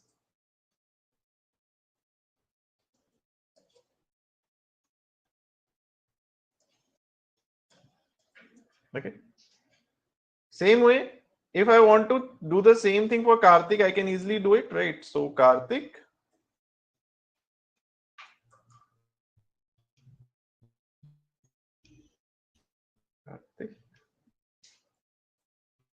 All right. Clear? So this is the first part that is done. Okay. Create attributes with account number, account holder, and balance. Now we need three methods over here. Okay. What are those three methods? Let's say first method we have deposit. Okay. Then we have a method called what? Withdraw.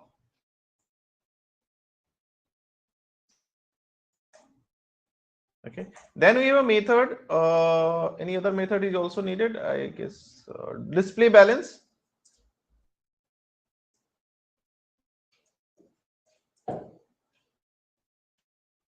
That's fine. Okay. Now all of these guys should have one parameter common, that is called self. Okay. Then only instance based variables or instance based attributes can be used by other methods. Okay, because self is common in all of them. Right. Now we have to do what? Adds the specified amount to the balance. So deposit will do what? Deposit will capture the amount. When I'll call it, I have to call it with the amount. Okay, a particular AMO, right? And thereafter we can do what? We can use over here self dot balance plus equals to whatever the amount. Fair enough? Okay, but before depositing the amount, we need, okay, fine. Let me just execute it first.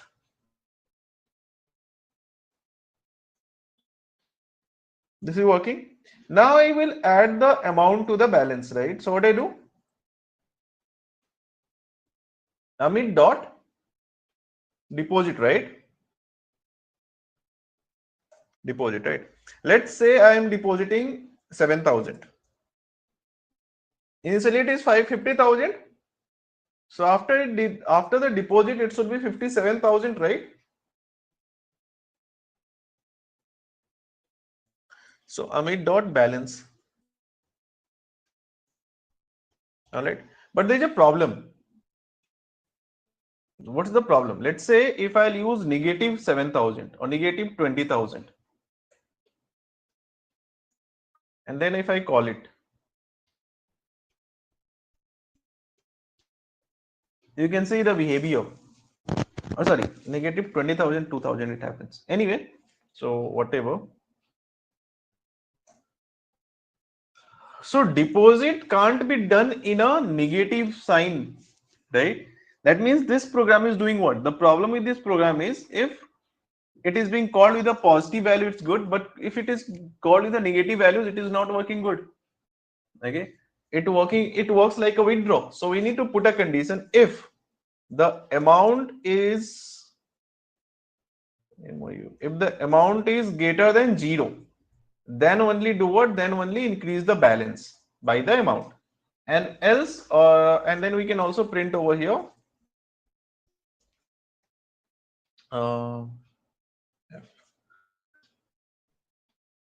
Formatted text deposited amount, right? What is the amount that is being deposited?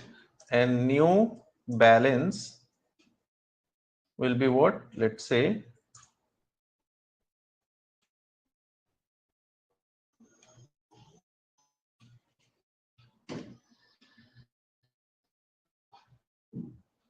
all right. We have deposited the amount and this is a balance, right? So let's say if I will use it,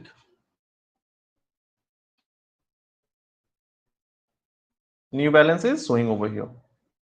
Okay. And if I'll deposit it negative, then it is not working. Okay, state remains same. All right. That means if it is negative, then I can just write it over here that deposit amount print deposit amount must be positive. Understood. Now withdraw. So withdraw is like what? Some amount will be withdrawn. So again, I have to ask the amount from the user that what amount you want to withdraw.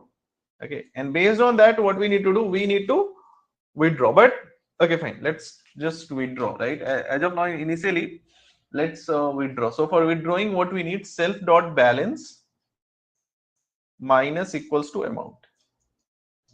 All right. Okay. And let's print it as well. Here only.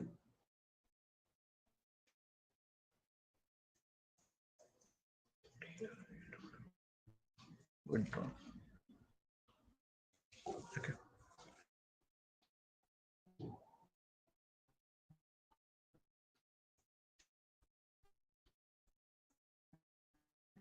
So negative it is handling properly, amount must be positive. Now we'll do what? Amit dot withdraw. Okay, let's say I'm withdrawing over here 30,000. Working good? Okay. But now let's say if I'm withdrawing over here, we have 27,000, right? But I'm withdrawing 50,000. Okay. That means this is still withdrawing if the amount I am entering is more than the balance. So when withdraw should work? Withdraw should work only in a case when the withdrawal amount is lesser than the balance. Okay. So if you write a logic over here, if okay, amount, whatever the amount entered is greater than the current balance. Okay, whatever the current balance we have. Okay, if it is greater than the current balance, then do what? Print insufficient balance. All right. Else if the amount is lesser than 0, lesser than or equal to 0. Okay. So what we say? Print amount must be positive. Yeah, withdrawal amount.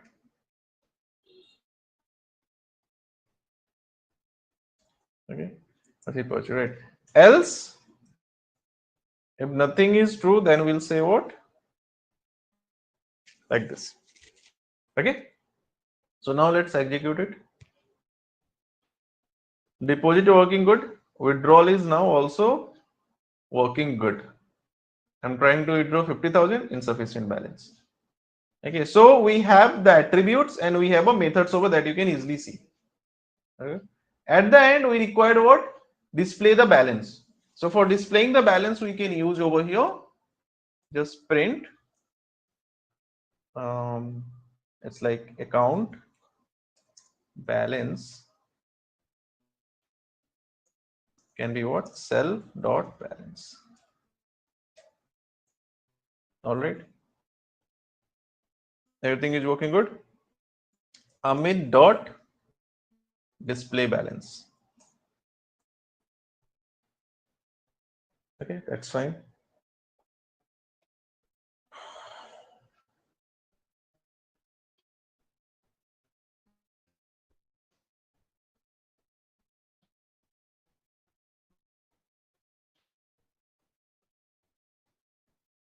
Am I clear?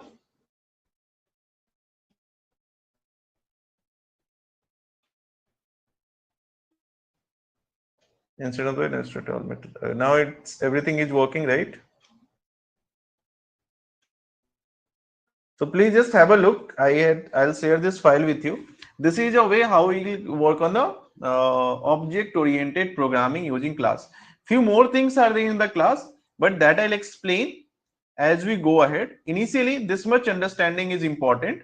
Okay, like what is class, what is object-oriented programming. If you have at least this much understanding, then we can easily go ahead and we'll deep dive into some actual case study, some kinds of a problem statements, and later on will this is assignment I had shared or what I had shared.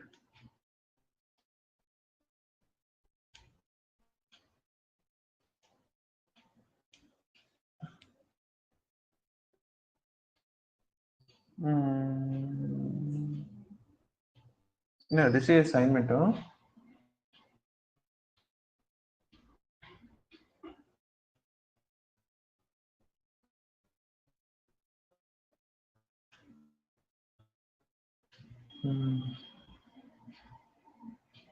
Assignment I had said. This one also I need to share. Huh?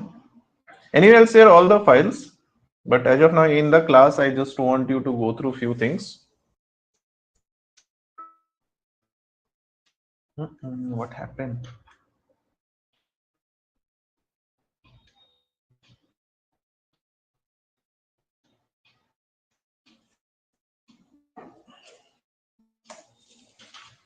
After this, we'll start working with the packages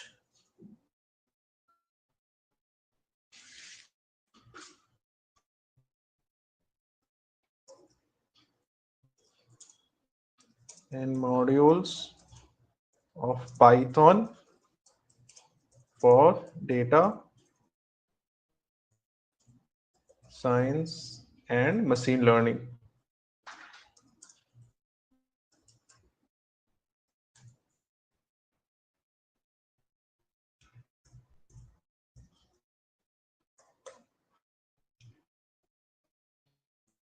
Okay, that is what we are going to discuss.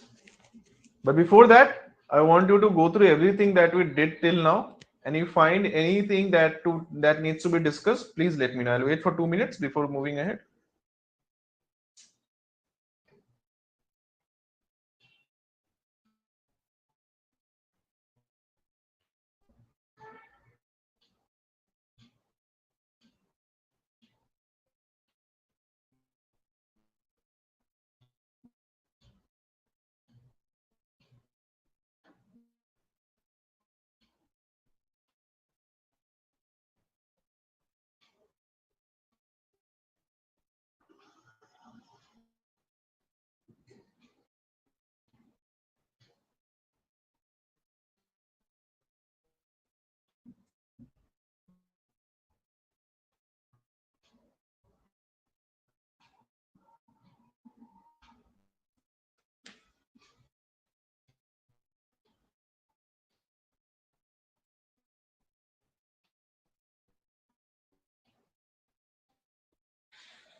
Done?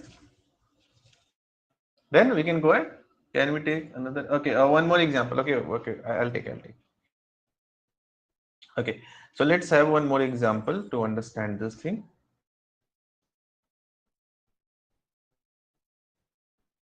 Okay.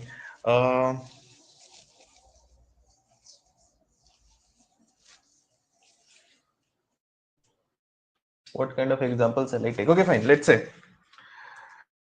I'll take example over here of doing some calculations. Okay. So let's say class calculator. Okay. So in this class calculator, first what we require. Okay, let me just write it over here.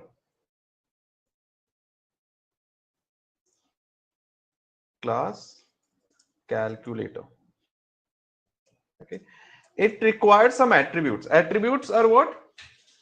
Any two number between which you want to do calculation, right? So attributes will be number one and number two. All right. Thereafter, we required what? The behavior of this calculator. So behavior of this calculator can be what? Methods. Okay. Let's say there are multiple methods. Some method is there. Thereafter, let's say difference method is there for calculating the difference. Okay. Thereafter, let's say divide for dividing. Thereafter, multiply for multiplying. All right. Okay. So let's say for the class, so for defining the attributes, I want these attributes to be shared between all the methods. Okay, like we will have a method over here. Okay, some method. Same way, there will be method, difference method.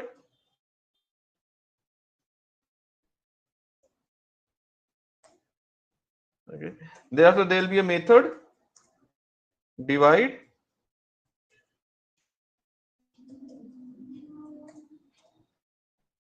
Okay, thereafter there will be a method, multiply.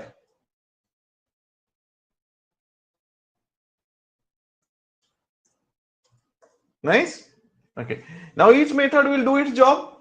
Okay, but these methods require some numeric values, right? So that numeric value I can't use over, I can't define it like this. Numeric 1 is equals to 6, or numeric number 1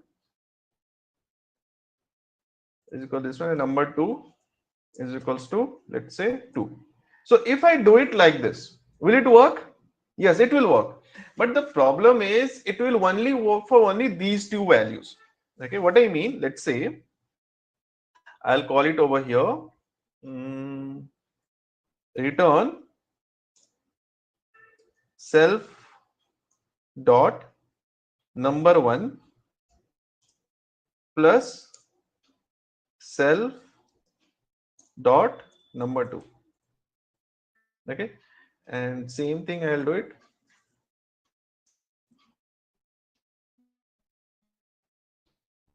Okay, so here it can be minus, here it can be divide, and here it can be multiplication. Okay, we are using self because I want these things to return the value instance. Like suppose I create an instance over here C1. So for this particular instance, it should return me the value. Okay, so C1 is equals to calculator. All right, now if I call over here print C1 dot sum. Okay, and then I'll call others. Let's say print C1 dot difference.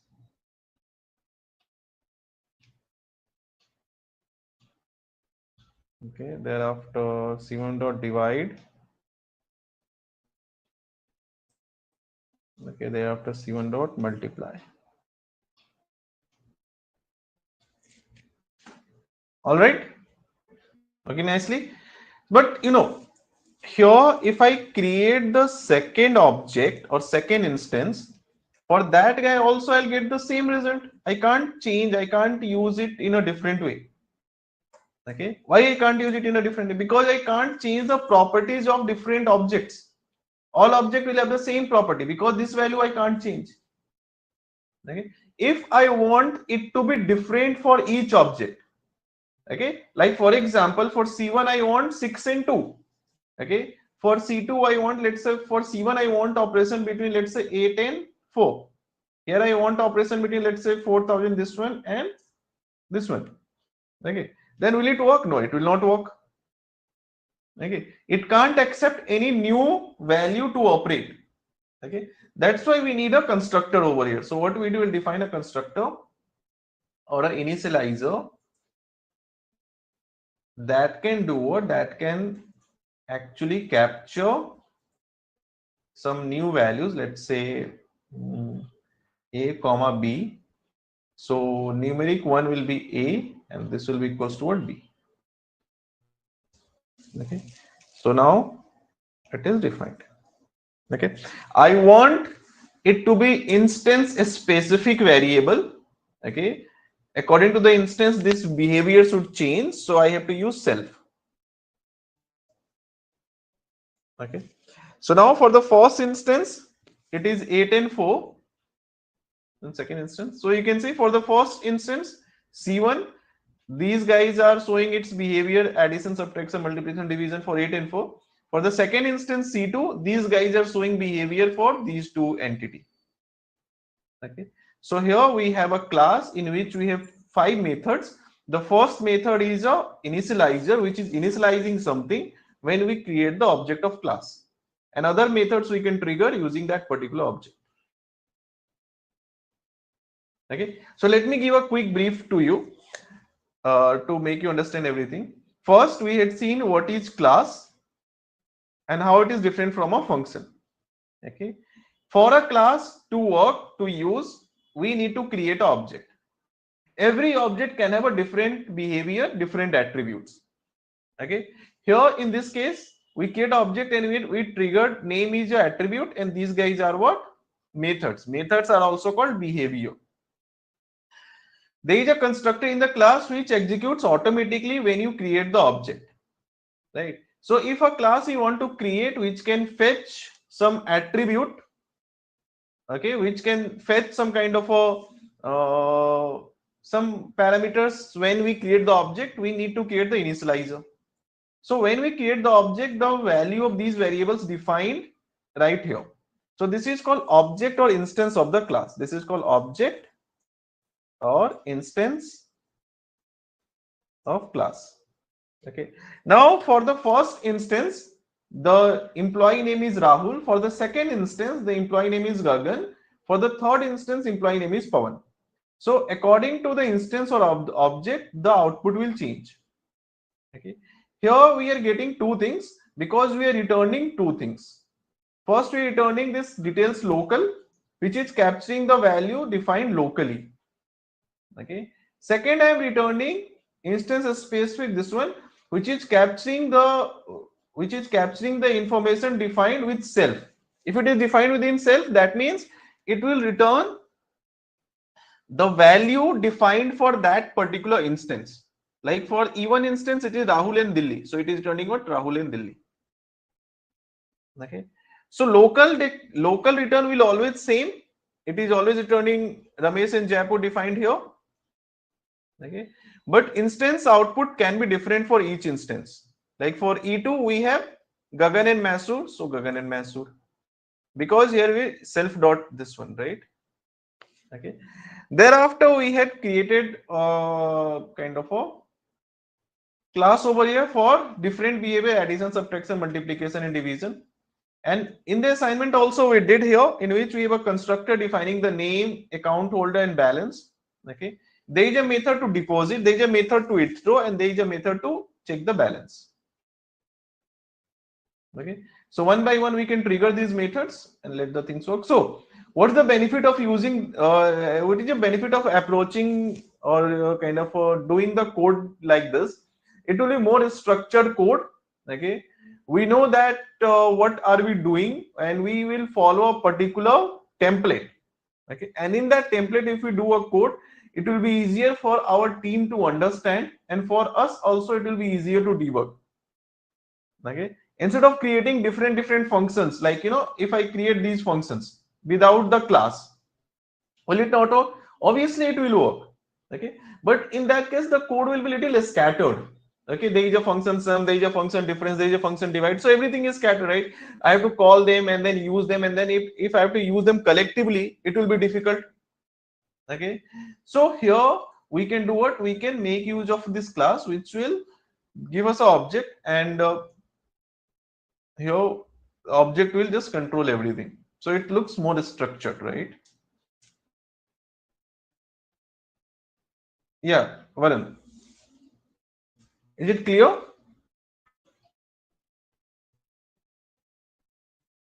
Varun, are you there?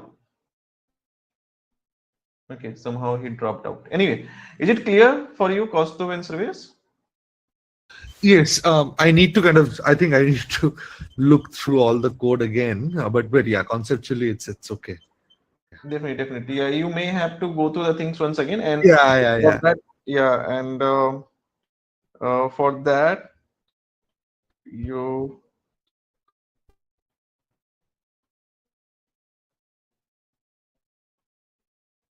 just a minute.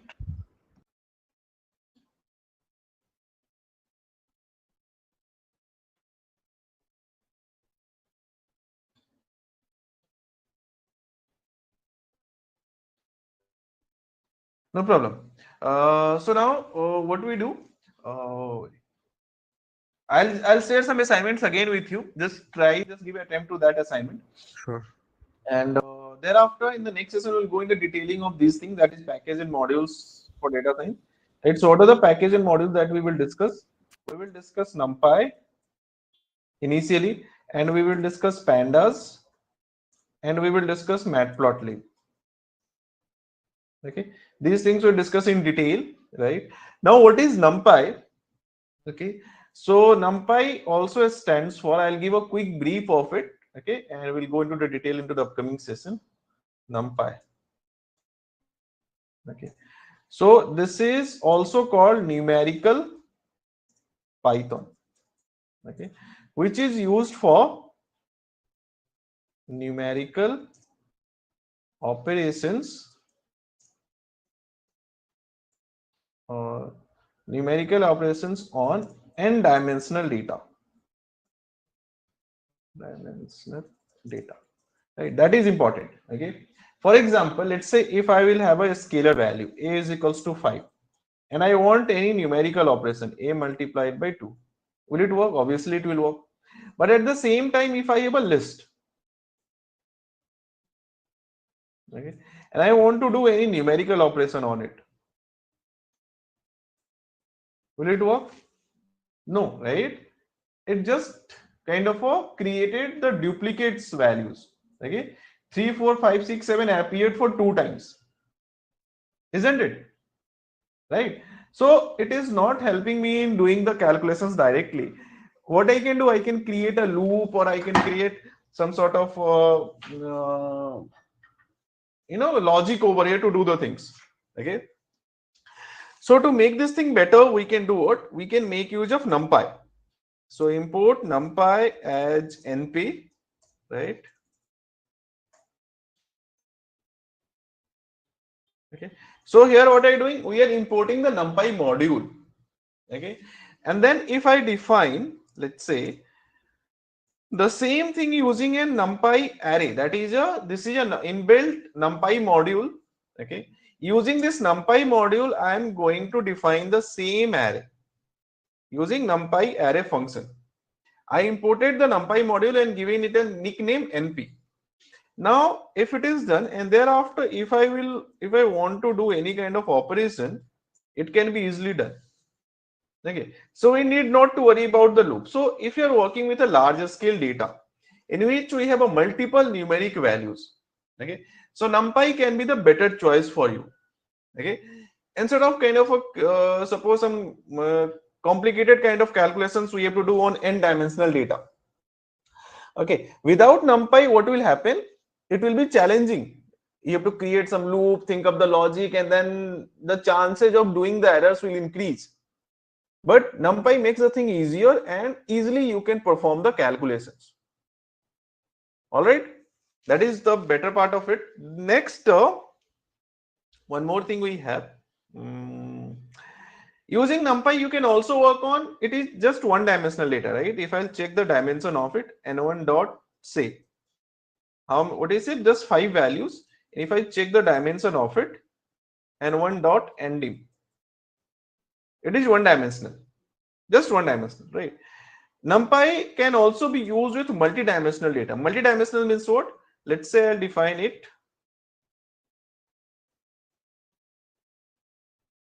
This way.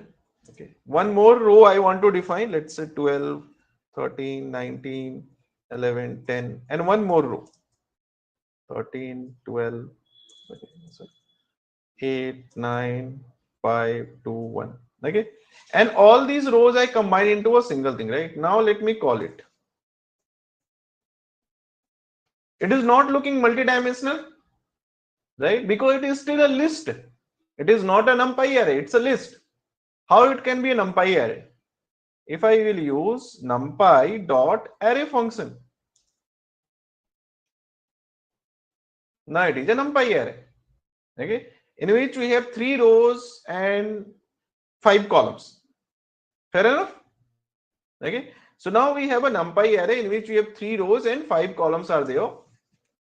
So this is multi-dimensional thing. Okay. So NumPy can also help you in working with multi-dimensional data. If you check the shape of it, n2.shape, which is obviously required for data science and machine learning, right? Because we have to work with multi-dimensional data. Now shape is what? 3 cross 5 and dimension is what? 2. All right. Okay. So this is just a matrix. Okay. It means what? Each of these entity can be recognized with the help of index that starts from 0, 0. That means the first thing over here, print n2 index 0, 0. This is what? 3. Okay. 0, 1, that is 4. 0, 2, 5. 0, 3, 0, 4. Thereafter this is 1, 0. Okay. Is what? 12. Okay, like this. Okay, so each of the entity can be recognized with the help of what? With the help of these indexes. Operations can be done very easily if you are using NumPy array. Apart from that, NumPy is also having a lot of, statistical functions. Okay, that can be used to do the calculations quite easily. Right. So what are the statistical functions we have? Let's say print np.sum n2.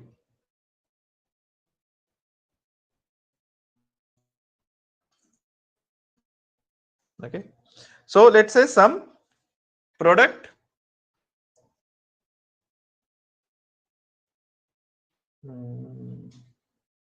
mean average value, a standard deviation of this array, maximum value, minimum value, argument of maximum value, and argument of minimum value. Got it? Okay. Now, in case if I want the calculations, but I want the calculation for each row or each column. Okay, so these things you can easily understand. What is argument? Argument is basically the positioning. That means if you check the maximum value, what is maximum value? 19. So let's count it. 0, 1, 2, 3, 4, 5, 6, 7. At the 7th position, I am maximum. Okay, and 8th, 9th, 10th, 11th, 12th, 13th, 14th, I am minimum. 7th, I am maximum, and 14th, I am minimum. Next thing, if I want the calculations, the similar calculations, but I want it to be row wise or column wise, right? So how can I do it? Okay, for doing that thing, I just need to know only one thing over here, that is called axis. Axis will be either 0 or 1. Okay, if I am using axis is equals to 0, okay, then what happens? Only 2 axes are possible. Okay, it can be third axis is also possible, but that is 3-dimensional data. I'll explain 3-dimensional, then I'll tell you. But in 2-dimensional, we have only 2 axes. Okay. Now, if I did using these two axes, you can see I am getting how many sum? 5 sum. Why 5 sum? For each particular column. Okay, it is moving horizontally. Axis is equals to 0 means what? We are moving horizontally. Moving horizontally means what? Taking this thing first. What is the sum of it? 23. What is the sum of it? 26. Okay, what is the sum of it? 29. Okay, sum of it 19. Sum of it 18. Okay, so I'm getting some of these guys one by one. Okay, and then column wise, if I want, that means row wise some thing I want, then what to do? Just axis is equals to 1. That's it. Okay, calculate for each column. Okay, and then if I want to calculate for each row, axis is equals to 1.